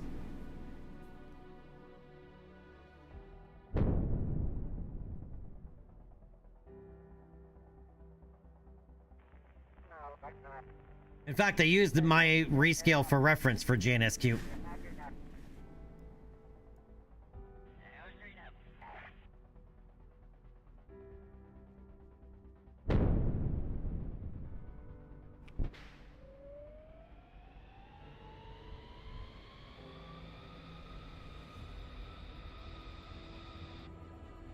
Yeah, I don't think this is gonna get the 35 kilometers. That's all right. It did what we needed it to do. Now we just gotta land it.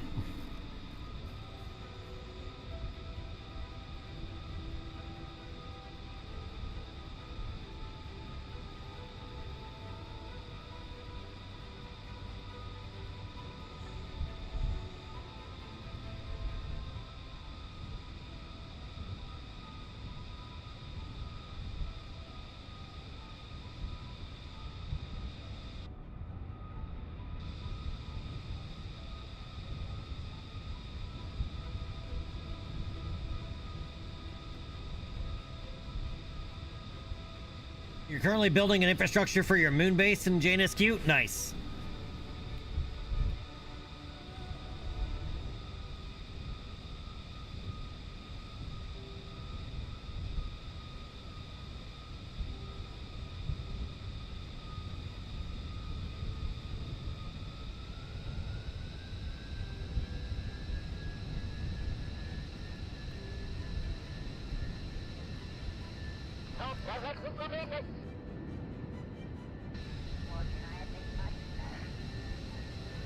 Alright, so now we just gotta fly it home. And then we gotta do our helicopter, but we already have a helicopter. I just gotta import the save file for it.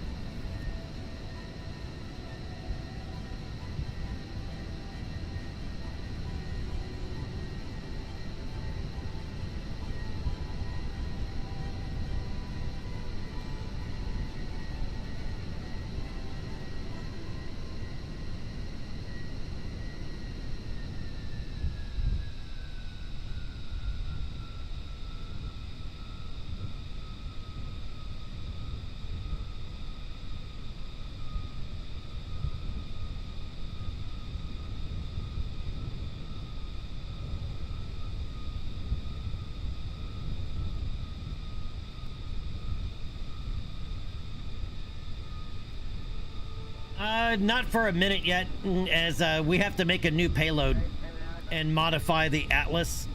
We need a new upper stage for the Atlas.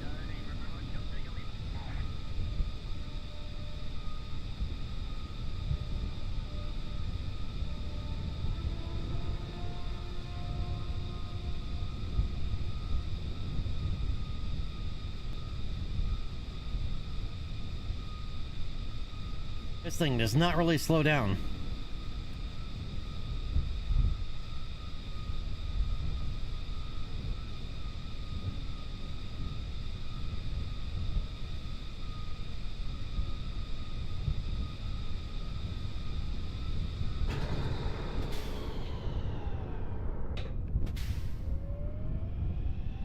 There we go. That's what I wanted.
All right, and we landed back safely. All right, that is going to complete that contract, right?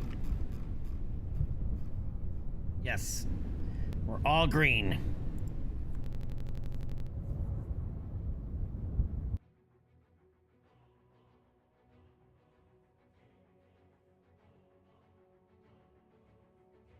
Yeah, either Atlas Able, more likely Atlas Agena. We already have two different Agena upper stages, so it's just a matter of kind of reconfiguring them.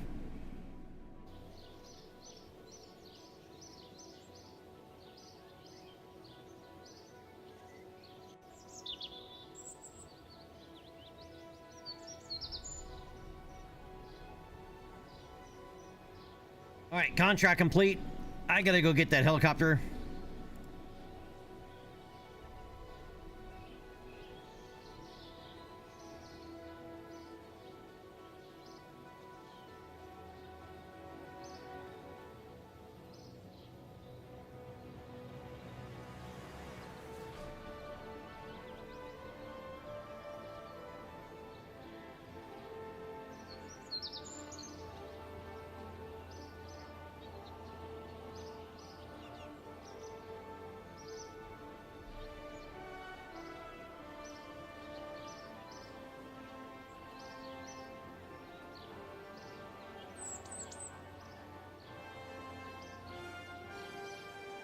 All right.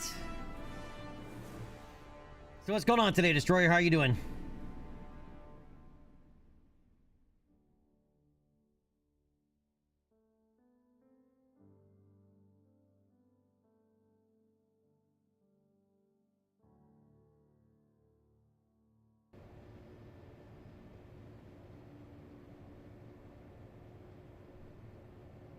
Oh, I forgot.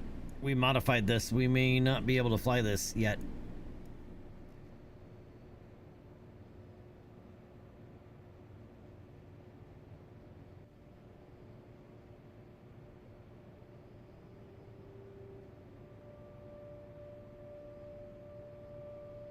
Or can we?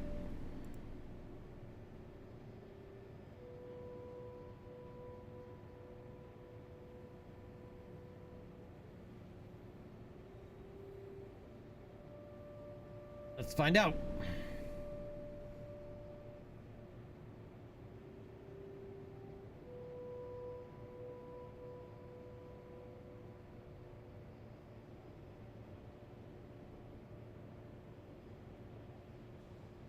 No. Because they haven't paid to unlock. Okay, we have the R&D of these parts unlocked. We still don't have the part themselves unlocked.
These I'm not sure we even have unlocked in the tech tree yet.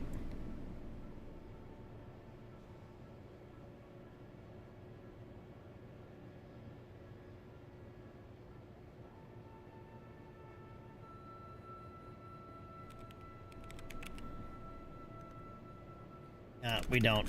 Alright, so these gotta come off. What else?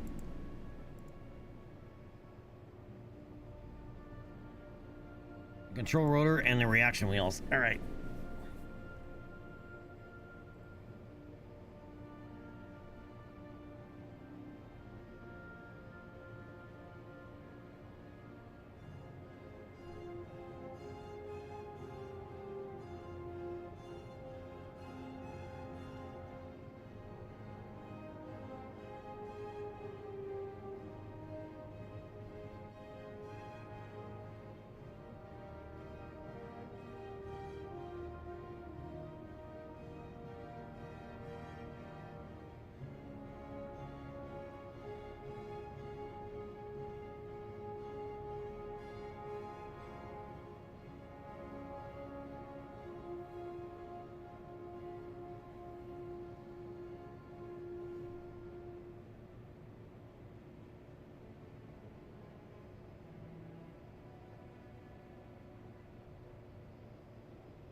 Yep, that's all we needed.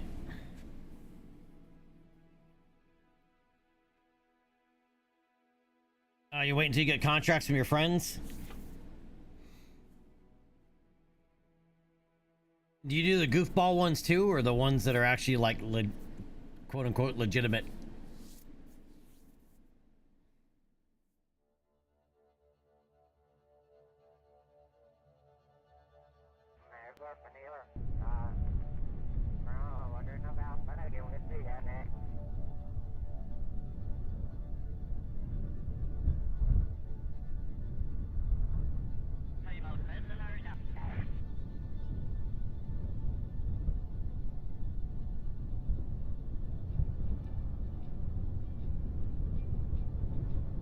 Alright, it says land on a helipad, but I don't know which helipad it's actually saying to land on.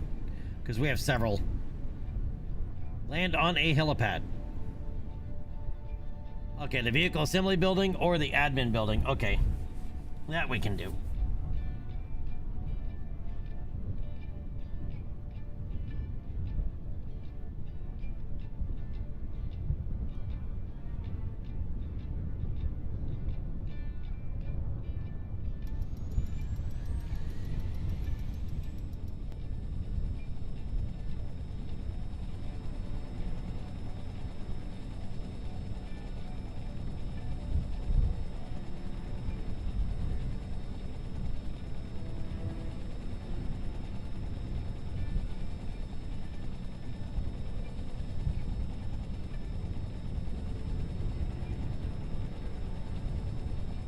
May as well grab some science as well while we're here.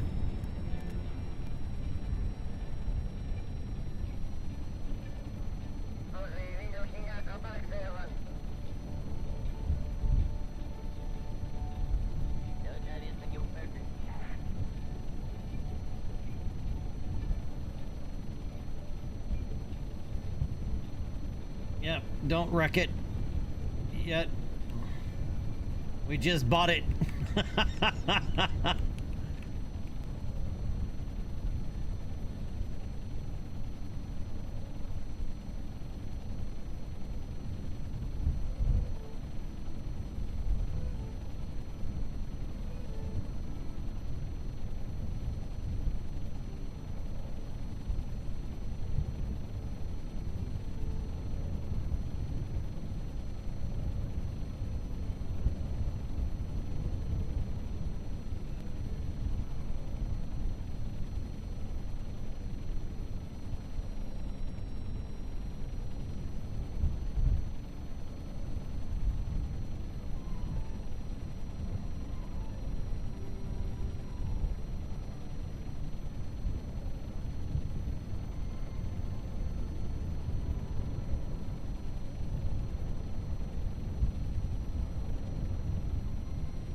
Nope, don't do that.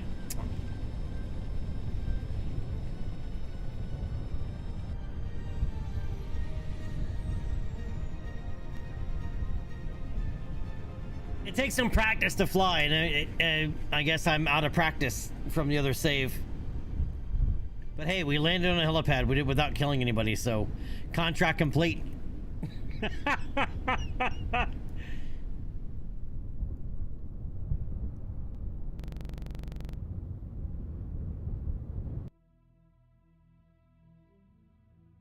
Okay, I see. Felix, how we doing, buddy? Yeah, helicopters in Kerbal are not easy to fly. They take practice.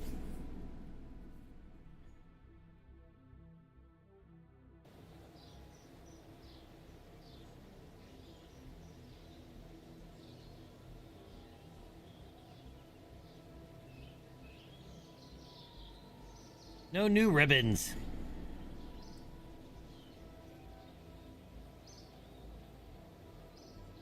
Yeah, we need to launch the Nimbus satellite. But I think I need to go ahead and just unlock survivability in here. We need some of these parts. I was holding off on unlocking some of these because it also gives us the Gemini capsule, which I didn't want yet.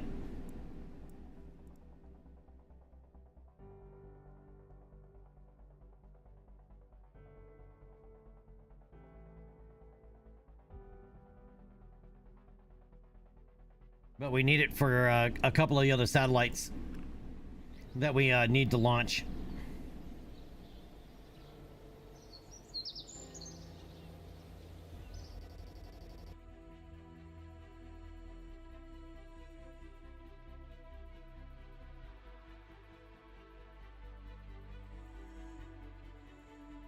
All right, so one of the ones we need to launch is Nimbus.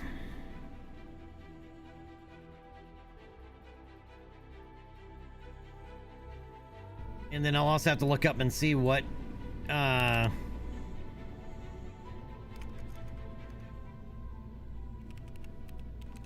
rocket launched Nimbus, because I don't remember.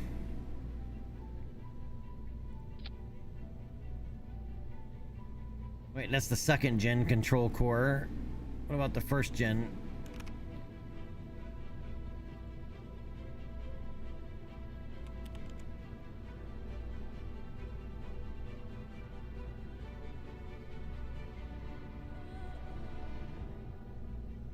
All right, I gotta pull up the manual.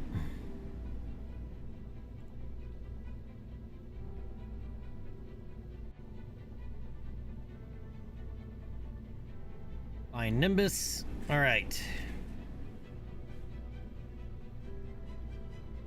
Now that's the Gen 2. I need the Gen 1.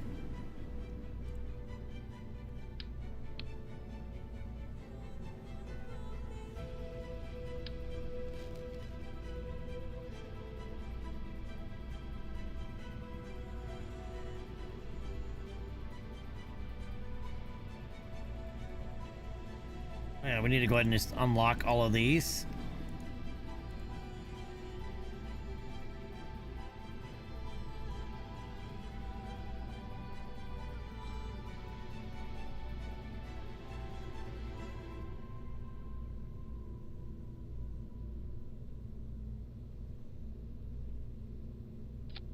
Yeah, we need the first gen control core. All right, the truss.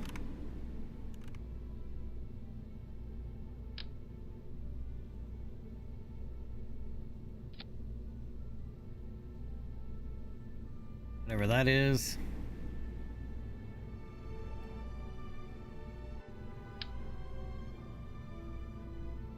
Is it the IR scanner? Which one are we doing here?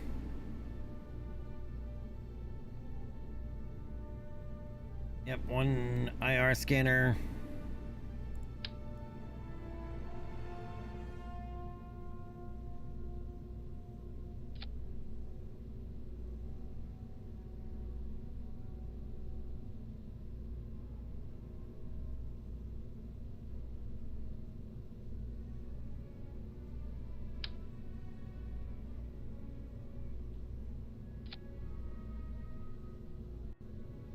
All right, these are radios.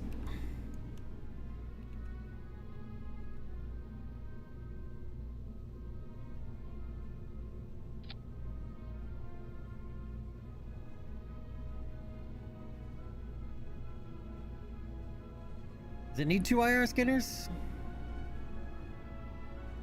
These work in pairs?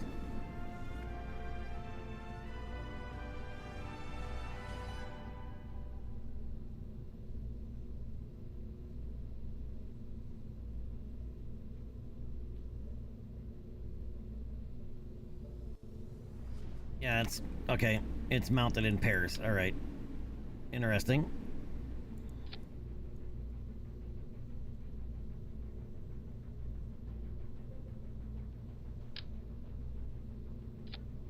Command and control antenna.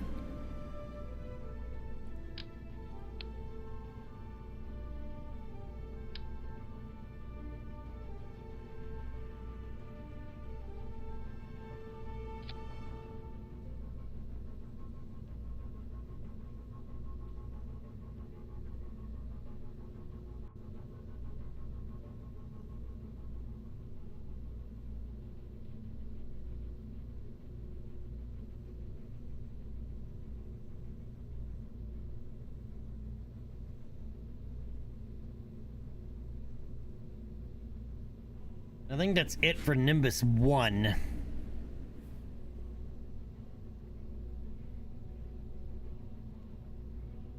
It's not really a whole lot of electrical charge on that. Nimbus 3 had a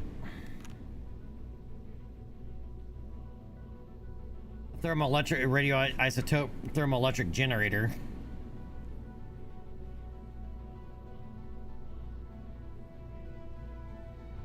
Nimbus 1.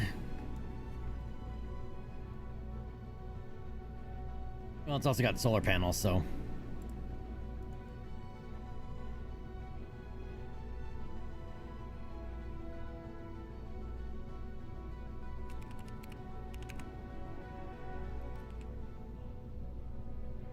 All right, name it. Nimbus 1. Launch. Where are you at, Felix?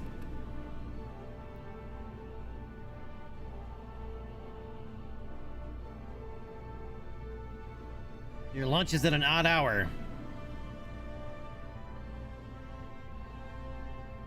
Unless you're having a late lunch.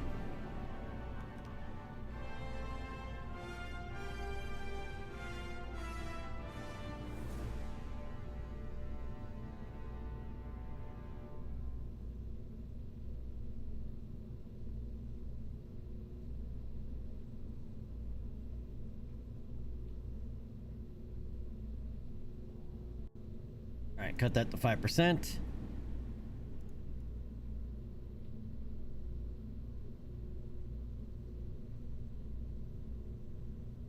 Oh, and this actually gets launched on a Thor Regina B, which I think we already have.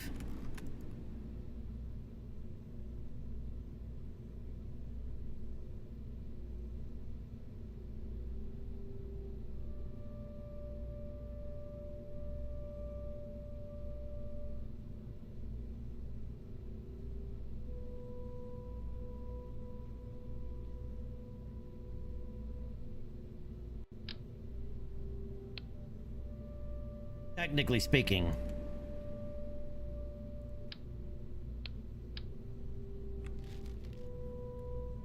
That's a Thor Regina B. Just without a fairing.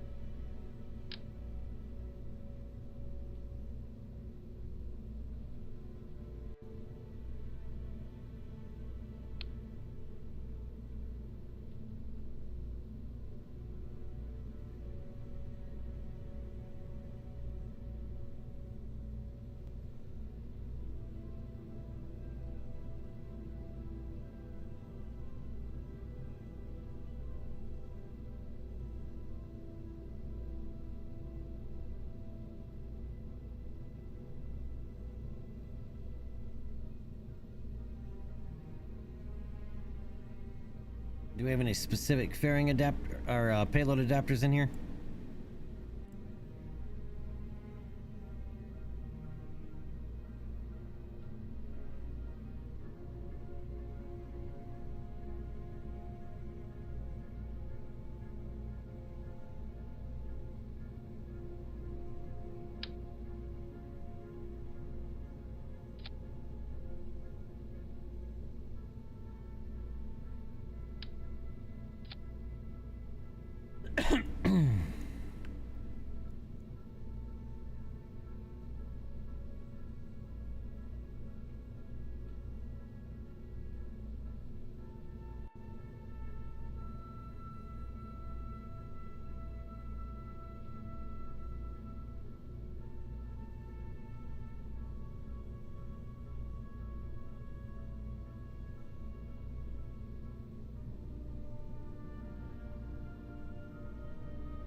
All right, where does this need to go?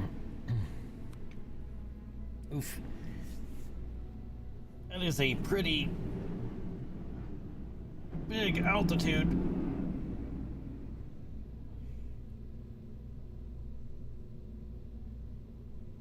We don't have a comsat network up yet. We have a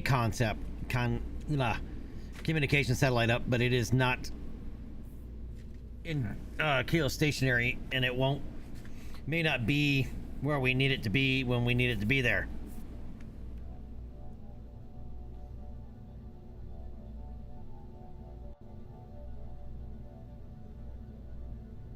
All right, but let's send it.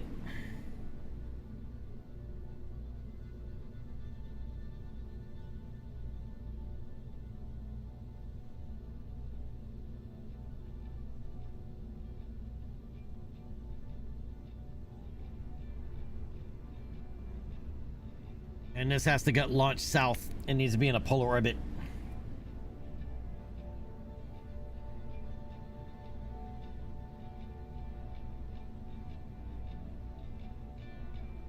Needs an apoapsis between 1,039 kilometers and 1,085 kilometers.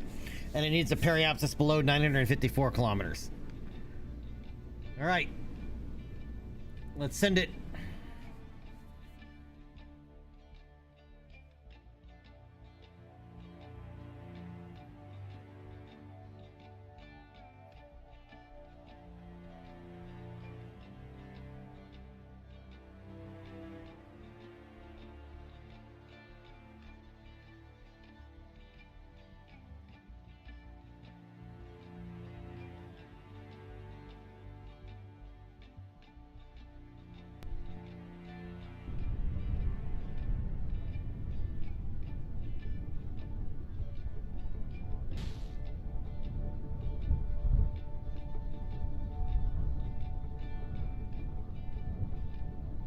All right, let's get this set.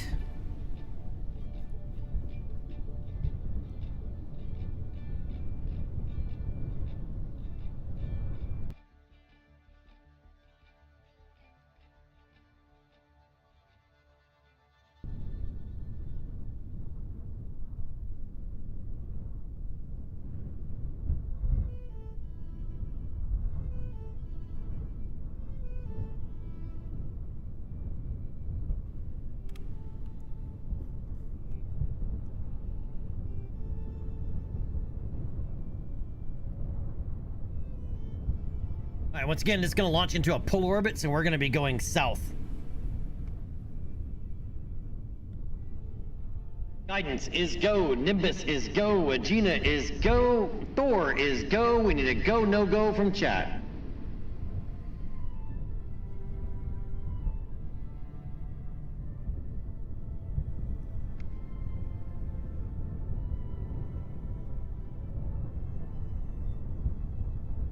Chat is asleep, but they say go.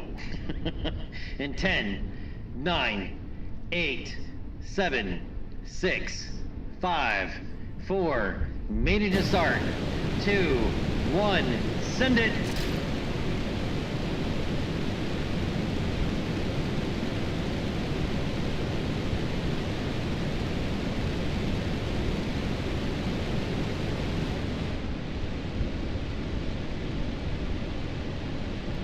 And Nimbus 1 is on its way to orbit.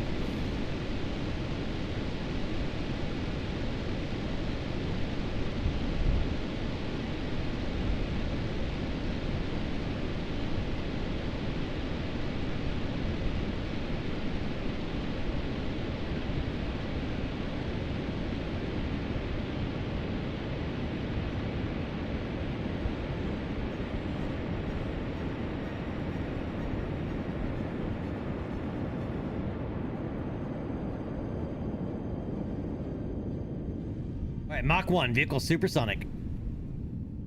Coming up on max Q and passing max Q.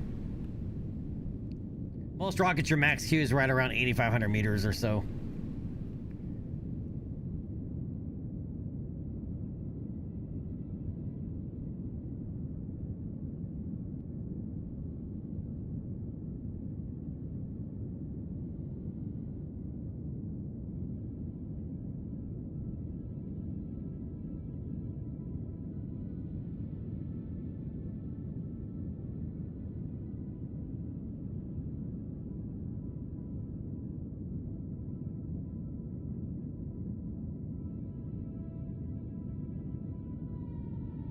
right, inclinations up to 80 degrees.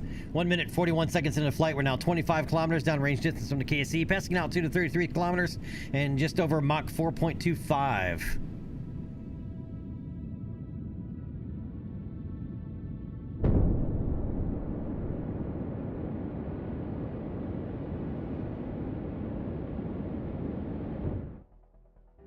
All right, main engine cutoff. All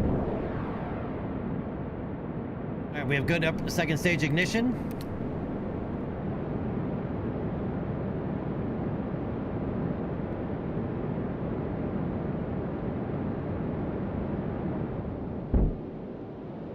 Gina is looking good.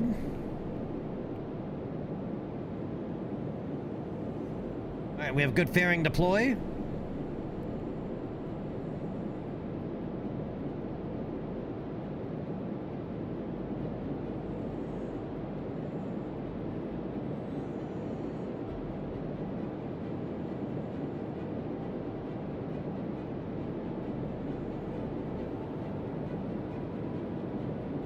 So we need over 1,000 kilometer apoapsis.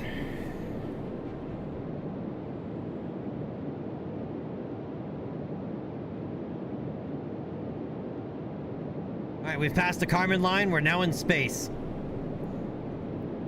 All right, just over 3 minutes, 10 seconds into the flight. We're now 178 kilometers downrange. 89 kilometers in altitude, and speed is 2,400 meters per second. Once again, orbital velocity at the scale is about 3,800. So we got a ways to go.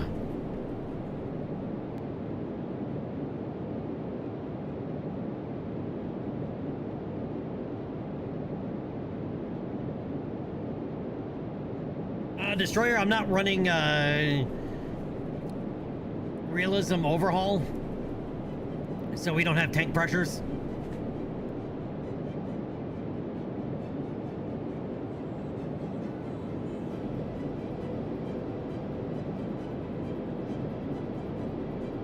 After playing RSSRO, I always make sure my rockets have ullage and all the other stuff.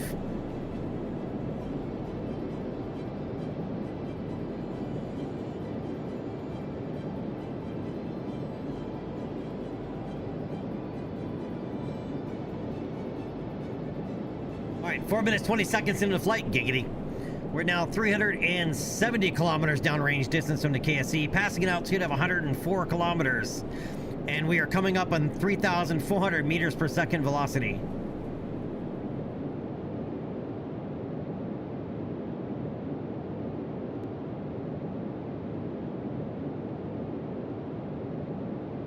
It fits in my commentary? Sure it does.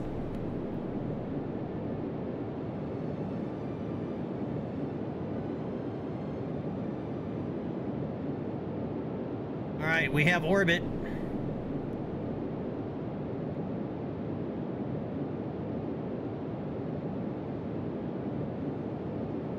right, stand by for Seco.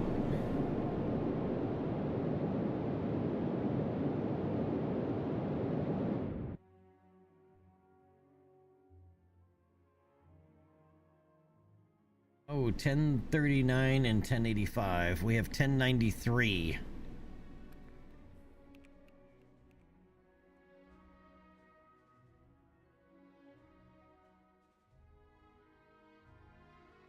Alright, so we burned slightly too high. Very, very slightly. We'll fix it.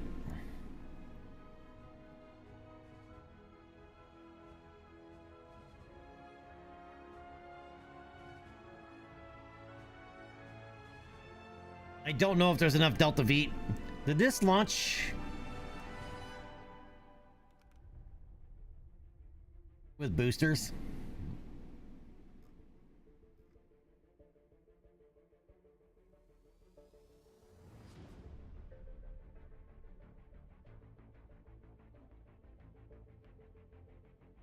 No, Thor Regina B did not launch with boosters.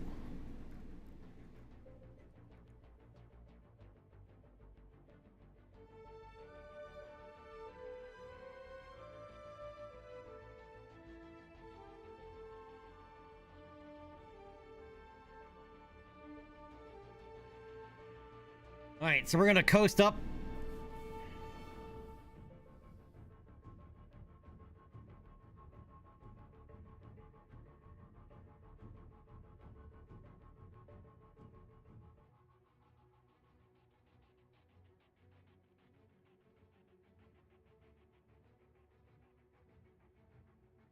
And let's hope we have signal when we get to Apoapsis.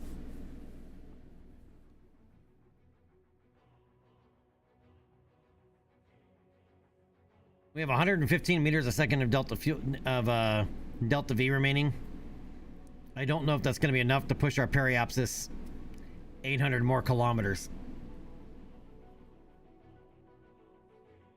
Oh, it just has to be below it. Never mind. We don't even have to do it. Yeah, we're already in the right orbit. I just got to reduce our apoapsis, which is easy enough to do. Where's our signal coming from?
Oh, eccentricity below 0.1.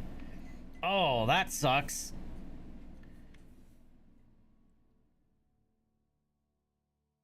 That I don't think we're gonna get to.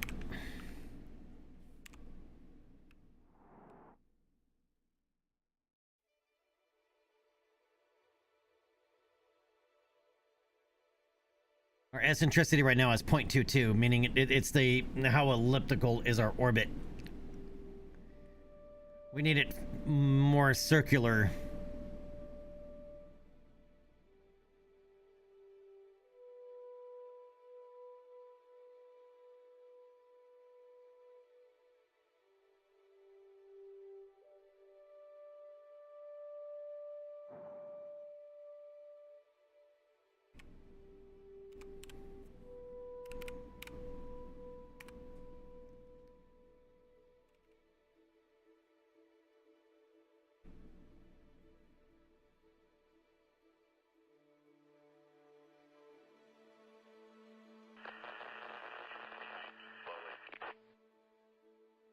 Yep, lost signal. Make sure we're not losing electricity, though. Okay.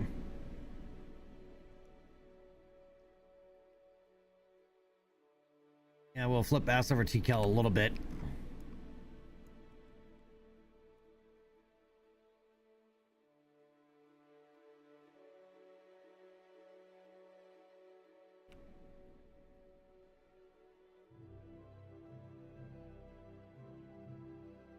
Still not up to apoapsis yet.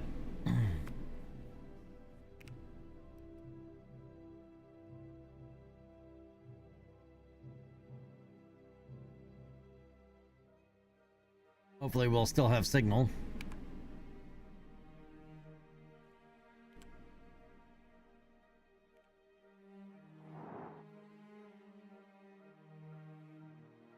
All right. Now that we have signal, I got to reorient the spacecraft. All we got to try to do is raise our apoapsis enough that our eccentricity drops below 0.1. I don't know if we have enough.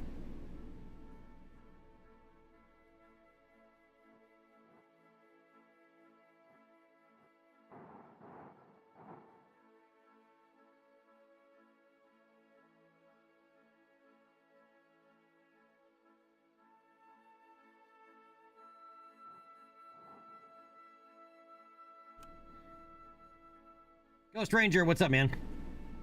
This music's making you want to play Skyrim? Why is that? It's not Skyrim music, so I'm just curious.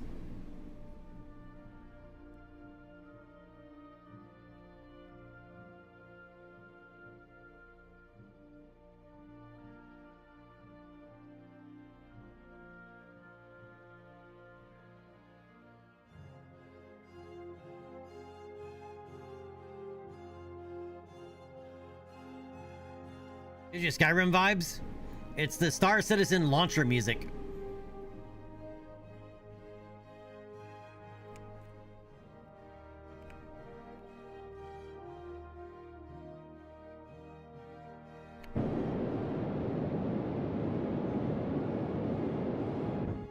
No, we're at 0.15. We did not make it.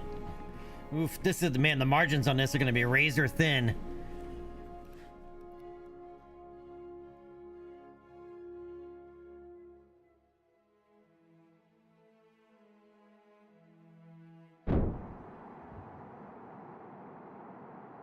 Boy, I did not like that release.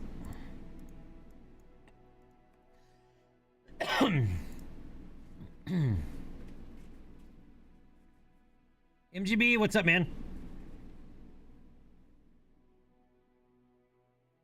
Galen, yeah, it is. It's the literally from the Star Citizen launcher.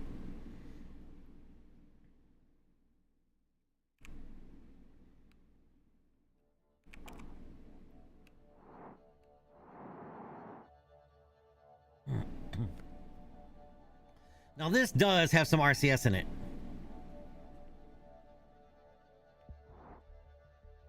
So can we RCS it?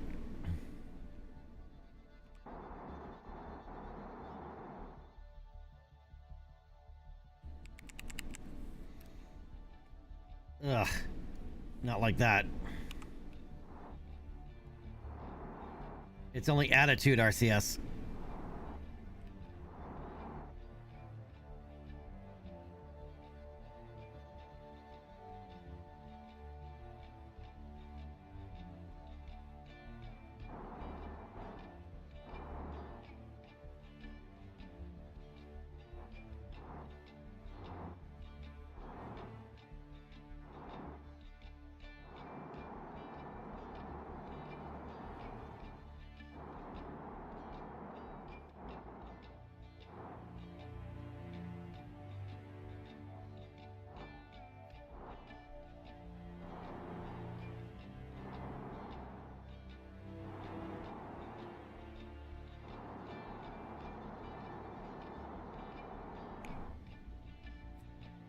All right, I gotta do the thing I don't like to do.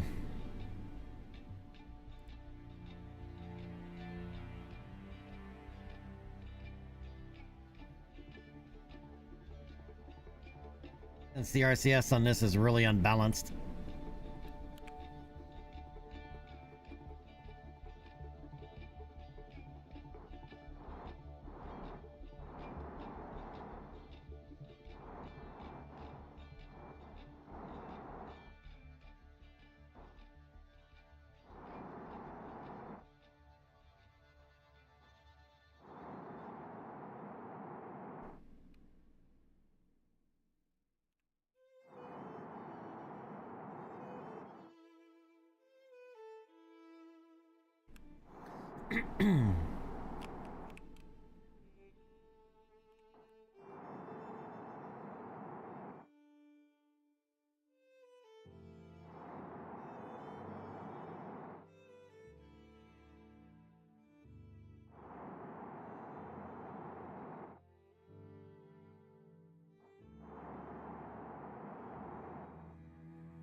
You're wondering what I'm doing? I'm lowering our eccentricity by raising our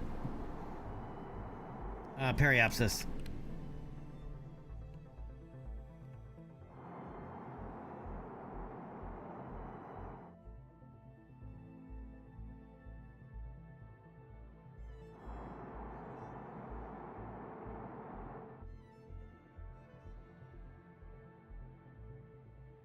Unfortunately, our apoapsis now has gone slightly too high, so we're gonna have to pause this until we come back around.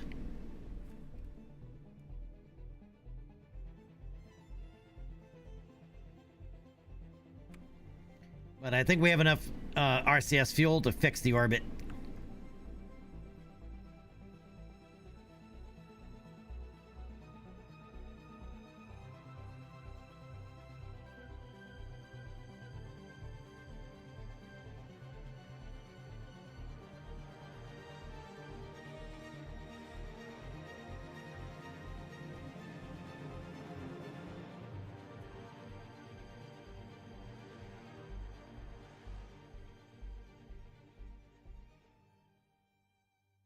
As long as we have signal.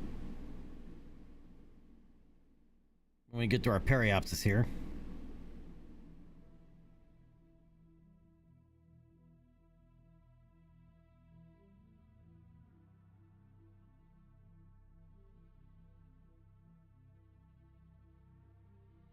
Yeah, we should.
All right. We got to maintain that apoapsis.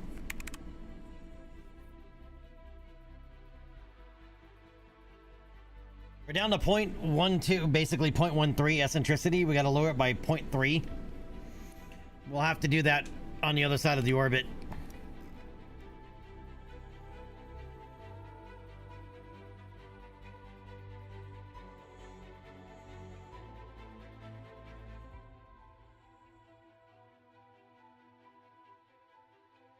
NGB, it's a weather satellite. It is Nimbus 1.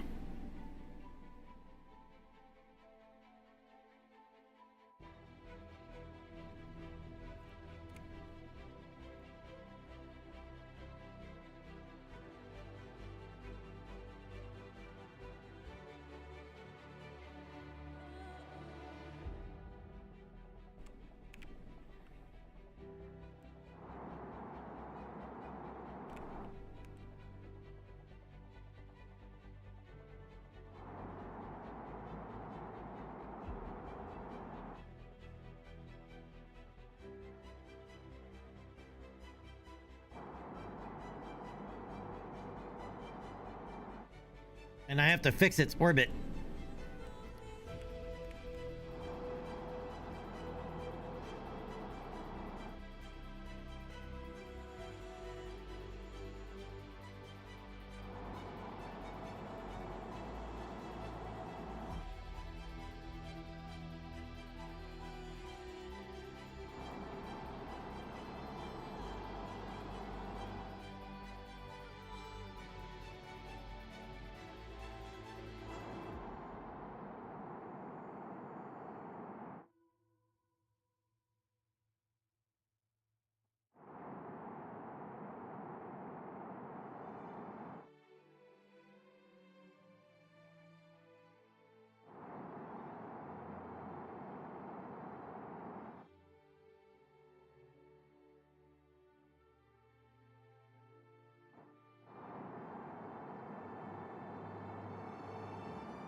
We're almost there.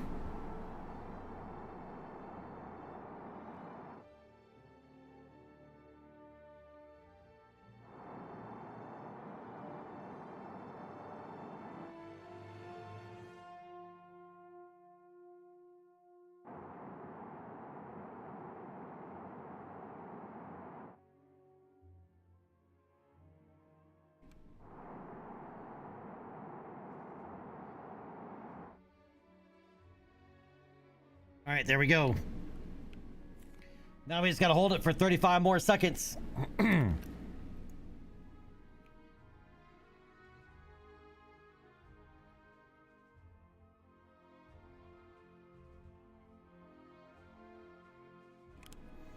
it'll be contract complete, and then we gotta get the science, do the science part. All right, 10 more seconds.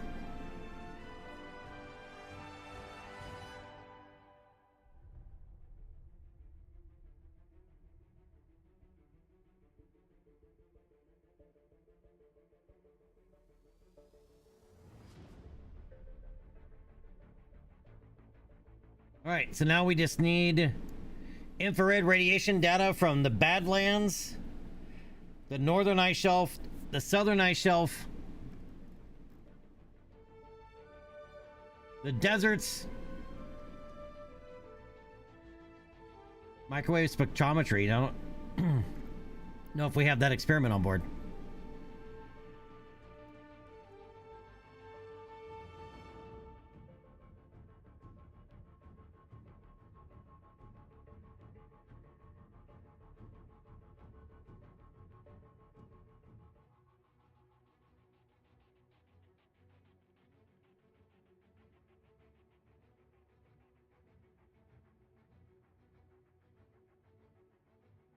Yeah, this is a camera.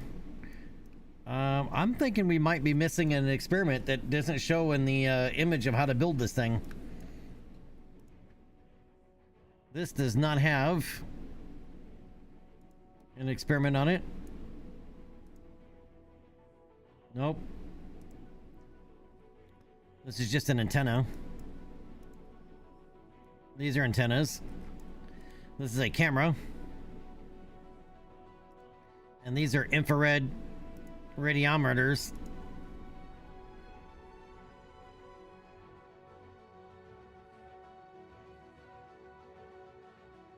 We don't have a microwave spectrometry data.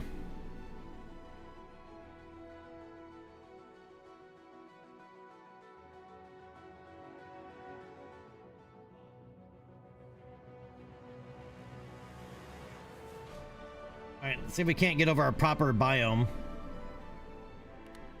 Alright, water.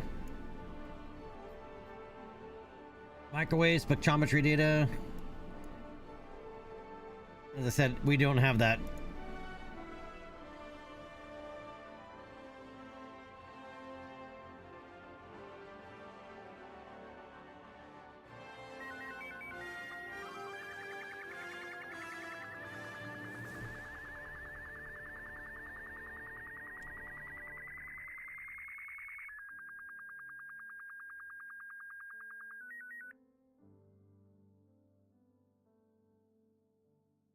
Which means we may have to launch it. I think I sent up the first version of Nimbus. It just says launch a Nimbus satellite. So I built Nimbus 1.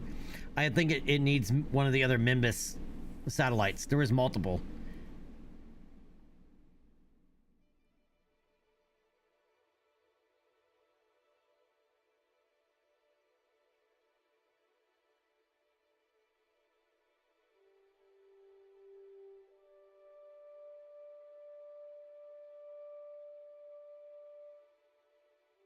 Alright, but we still need other biomes with what we do have on board.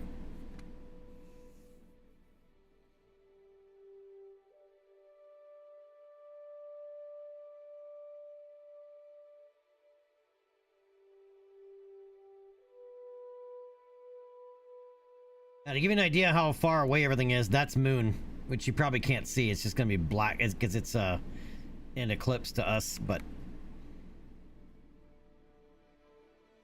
it's out there. And then Dune is just on the other side of it.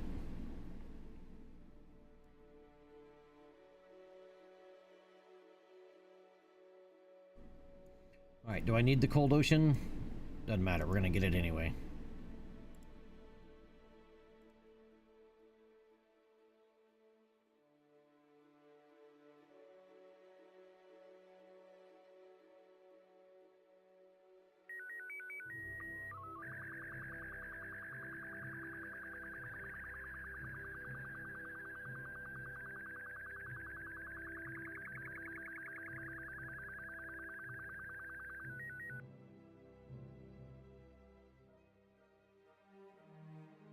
right, and then ice caps.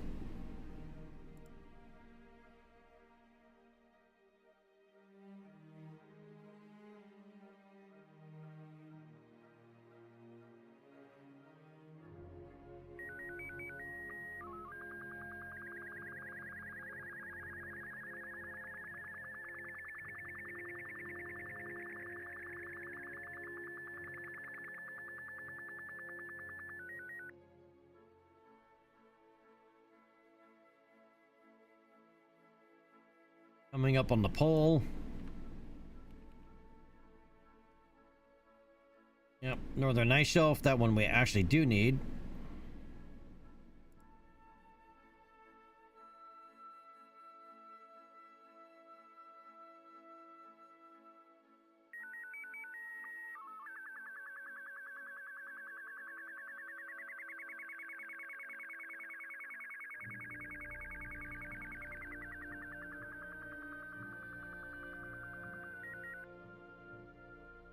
Gotta chirp it, chirp it.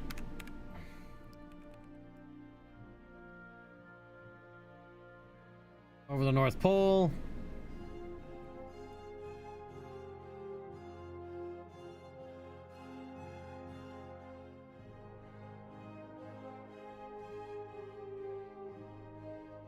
Ice caps we have.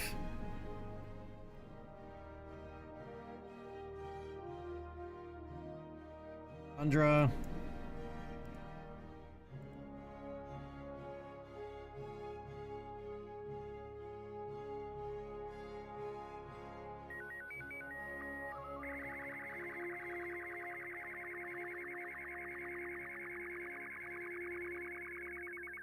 And grasslands.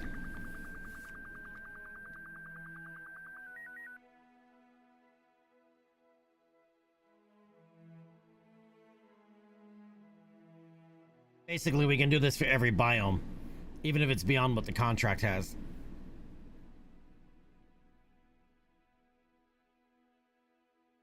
Islands.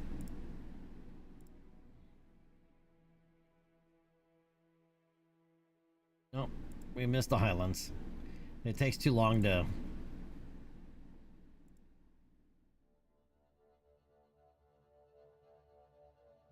grab these because they retract each time you use it.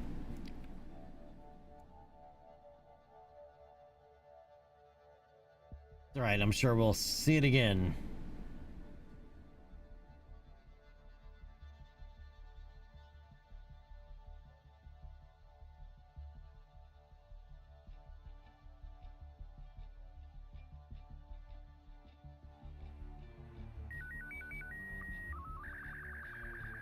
Yep, we got Highlands.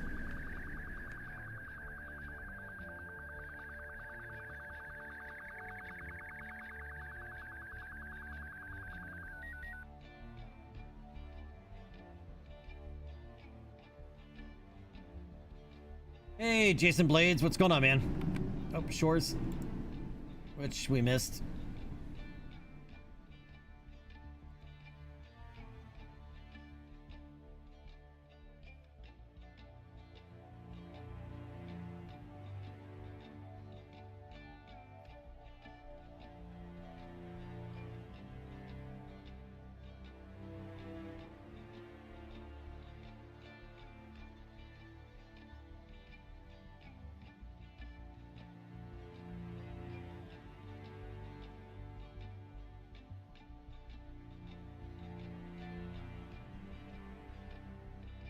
Trying to see if I can get mountains again, but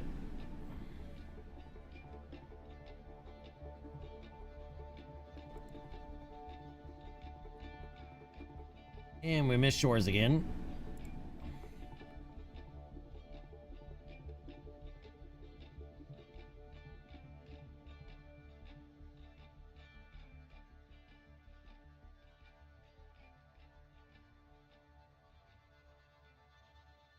All right, deserts we also need.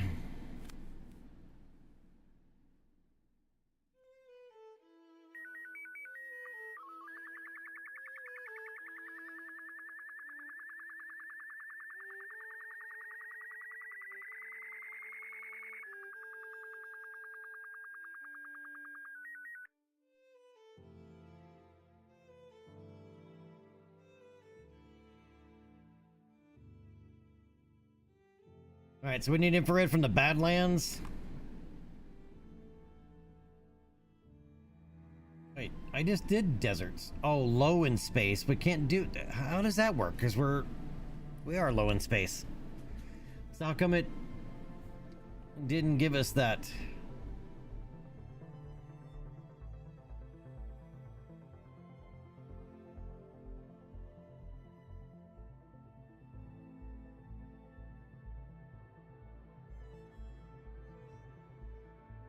Yeah.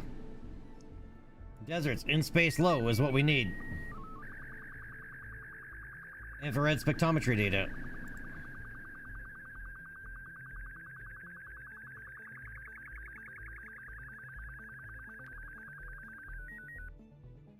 Huh.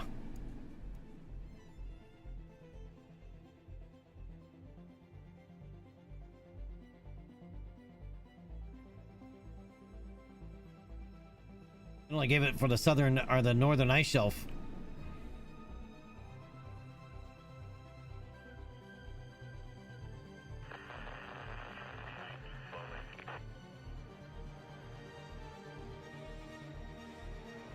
Yep, lost the signal.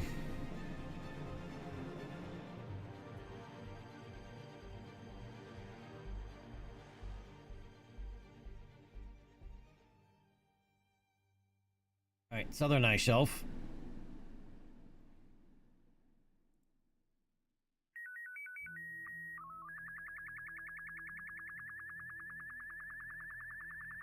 Interesting that it did not give it. It gave us for the northern ice shelf and the southern ice shelf, but not for the deserts.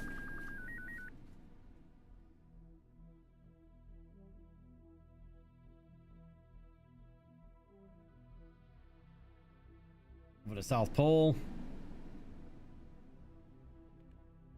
Tundra we already have. Cold Ocean we already have. Grasslands, Highlands, we already have those.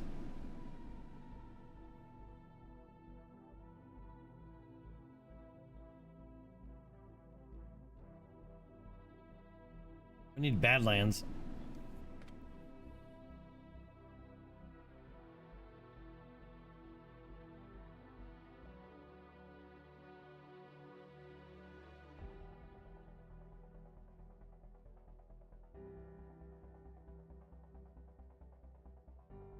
That is a lot of water.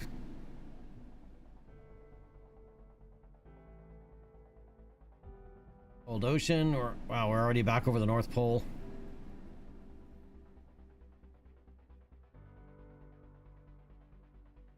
Ice caps we already have, tundra we have, grasslands we have.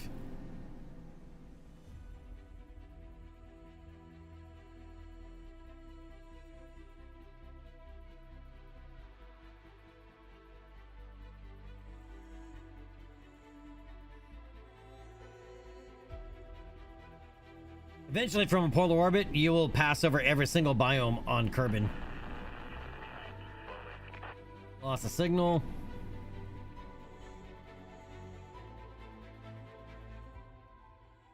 Back over to South Pole. Flip.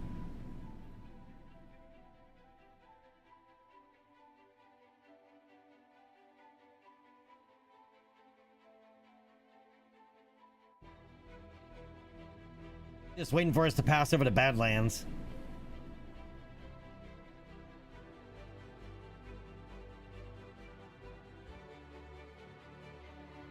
Jason, not too bad. Other my bladder's full, but I can wait a minute.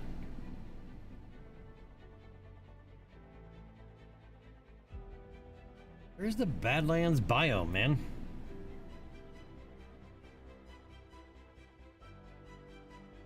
Is they're coming back up on the South Pole again. Or North Pole, rather. There we go, over the North Pole.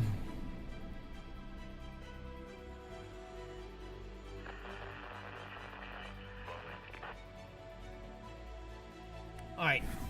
I gotta go punch the bladder reset button real quick.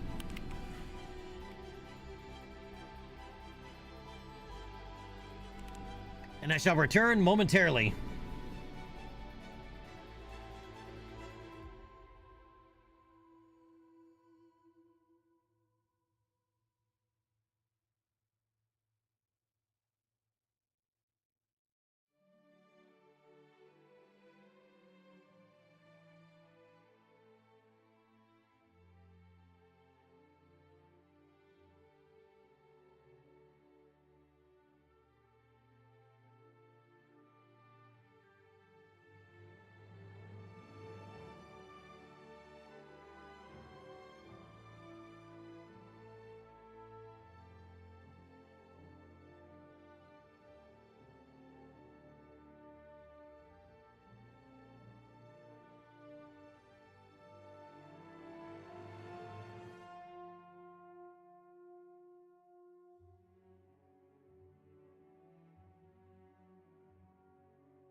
All right.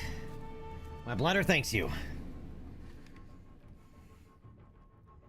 All right, now. We need Badlands and try doing the deserts again.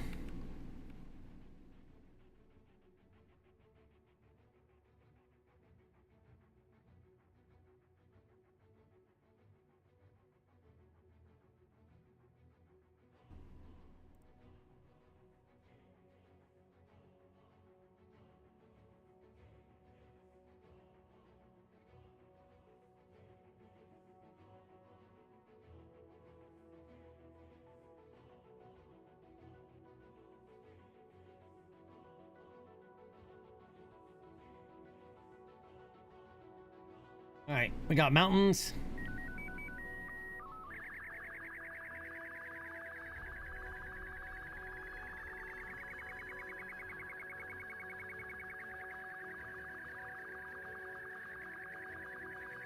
You're welcome, bladder.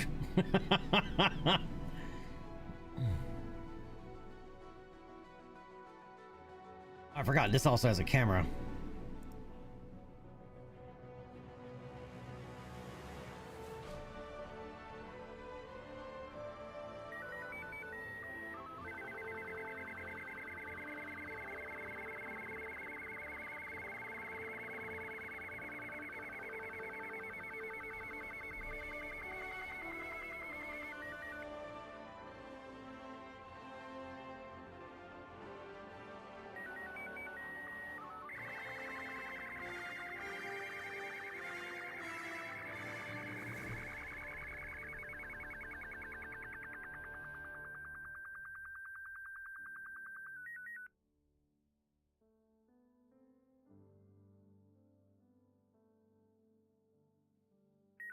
Hey, more science is more better.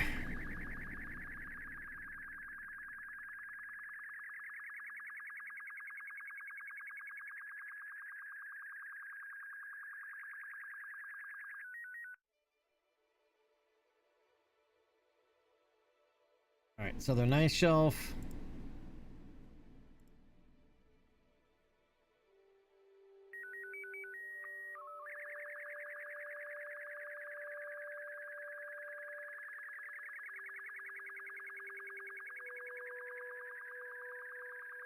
Camera flip.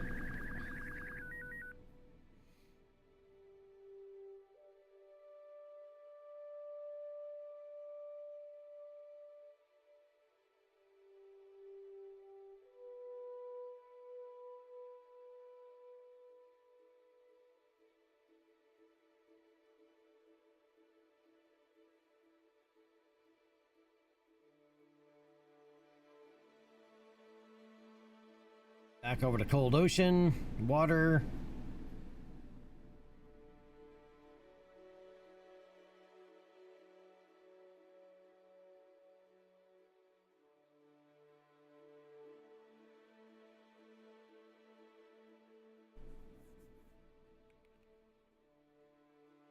Waiting for us to hit the right biomes.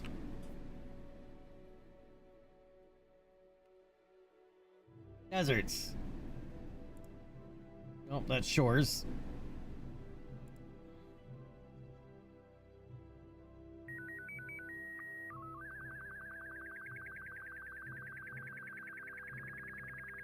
Water again.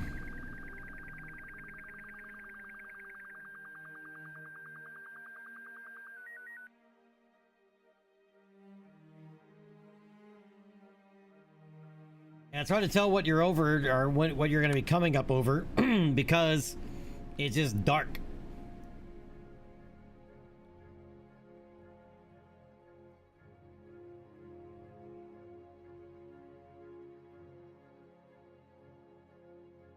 Yeah, we're already come back up on the pole.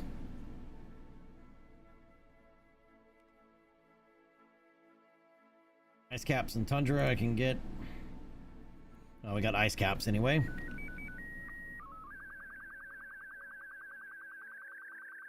Right, did I already get the northern ice shelf?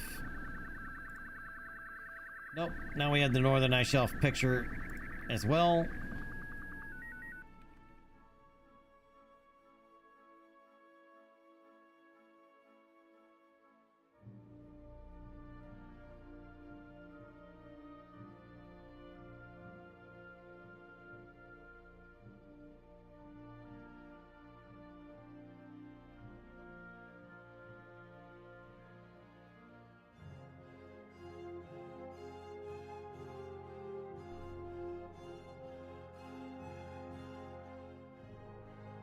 Alright, got the tundra.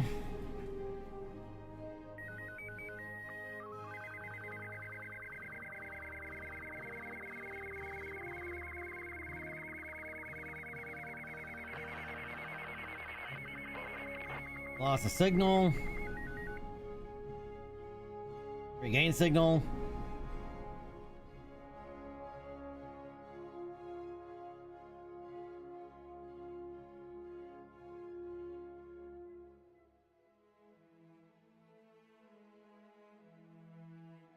I've never seen the Badlands this hard to get.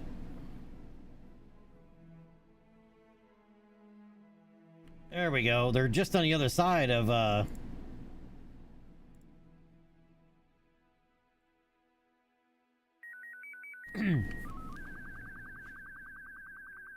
the deserts, just on the opposite side of the planet.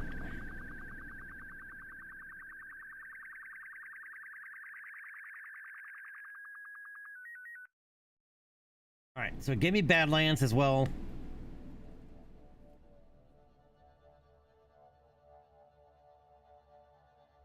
It is not giving me deserts.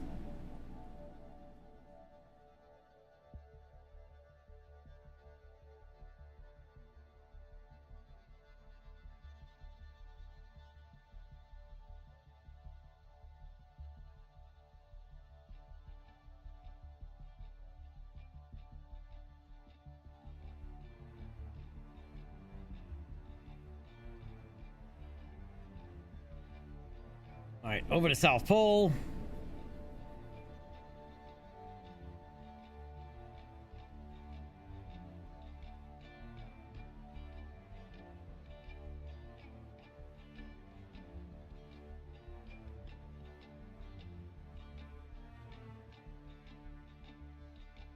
Over the deserts one more time. Take infrared data.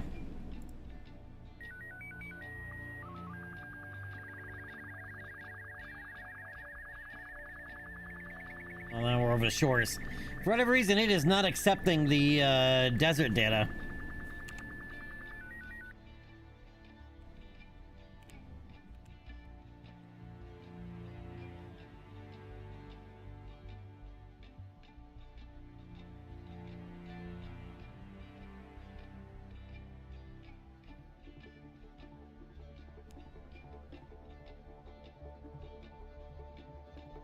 All right, but that's all we're gonna get from Nimbus 1.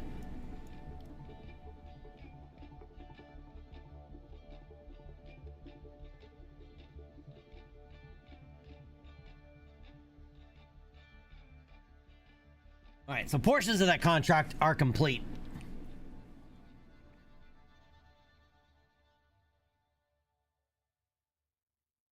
I should have read the fine print more. I gotta do that on the Blue Dog ones, because it'll just say launch a Nimbus satellite. So you launch the first one in order. We did the same thing with the KH-1, right? We launched the KH-1. It realized we needed the KH-4.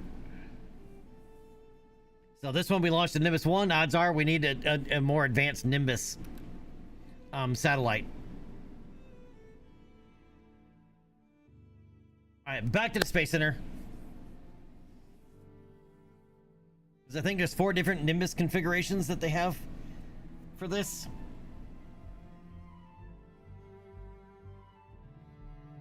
And then I'm going to start call it a day here soon to go prep dinner.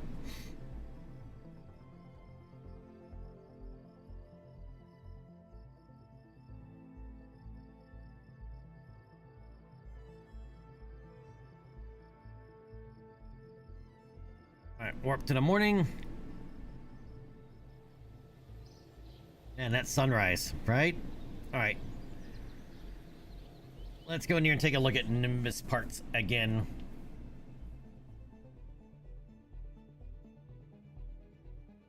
So now that we've already achieved the orbit, we have to match the orbit the other one's in. Ish, because it's not going to tell us the orbital parameters again.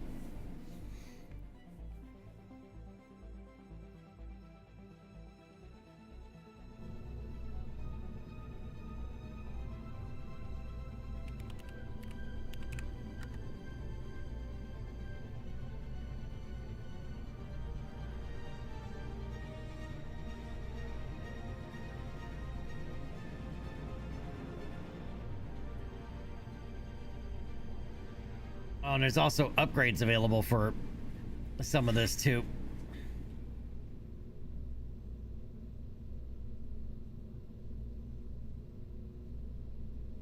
Oh, Nimbus payload separation mechanism.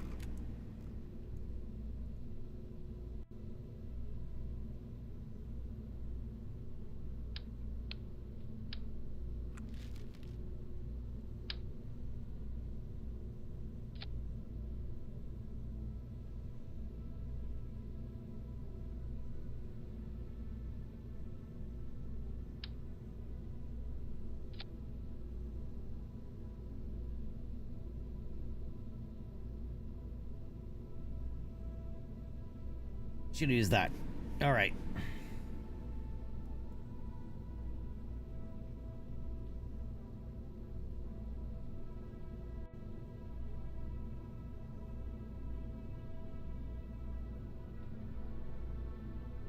Yeah, it needed the microwave data.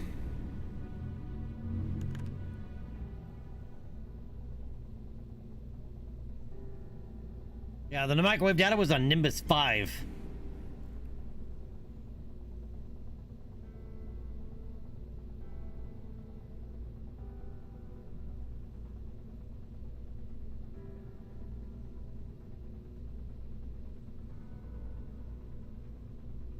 Oh, you know what? I bet the other one, this is a different infrared instrument than these. I bet it needs this instrument for the why it wasn't giving us deserts. It needs this one, which launched on Nimbus 3. So this is what I'm looking at. All right, so we launched Nimbus 1. So now I guess we're gonna have to do Nimbus 3. Then Nimbus 5, then Nimbus 6.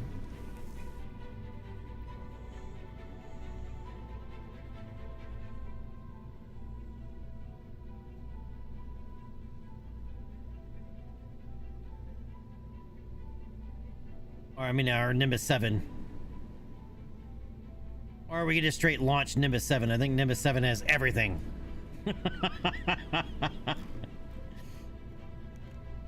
I'm pretty sure Nimbus 7 just has everything.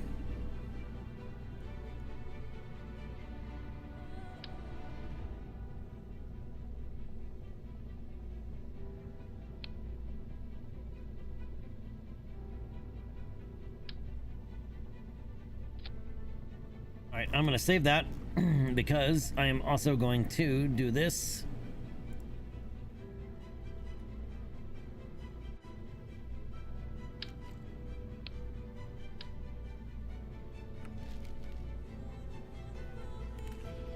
Alright, this is gonna be Thor slash Agena.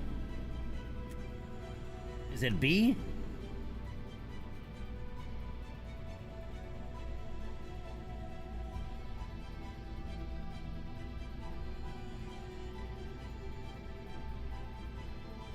Yep, Thor Agena B.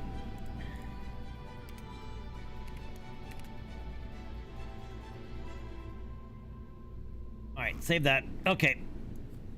Now we can just grab this for the other payload and we can build the other Nimbus satellites. Alright, but boys and girls, ladies and gentlemen, Rocketeers all, that is gonna do it for me today.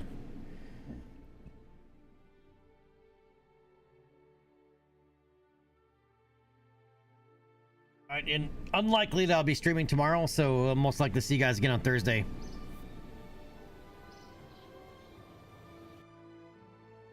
But let's get out of there and pop over here. So I want to thank everybody for coming and hanging out with me today.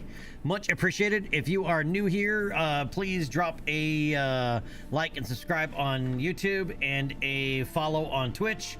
And consider subscribing on Twitch to support the channel.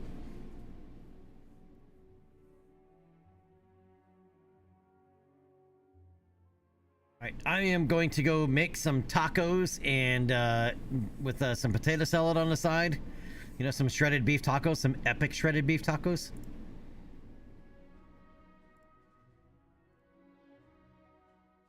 All right, so I hope all of you guys are planning on a good dinner. And with that, you guys have a great morning, great night, great afternoon, great what it is, where it may be. And I'll see you next time. Have a good night, everybody. And thank you again.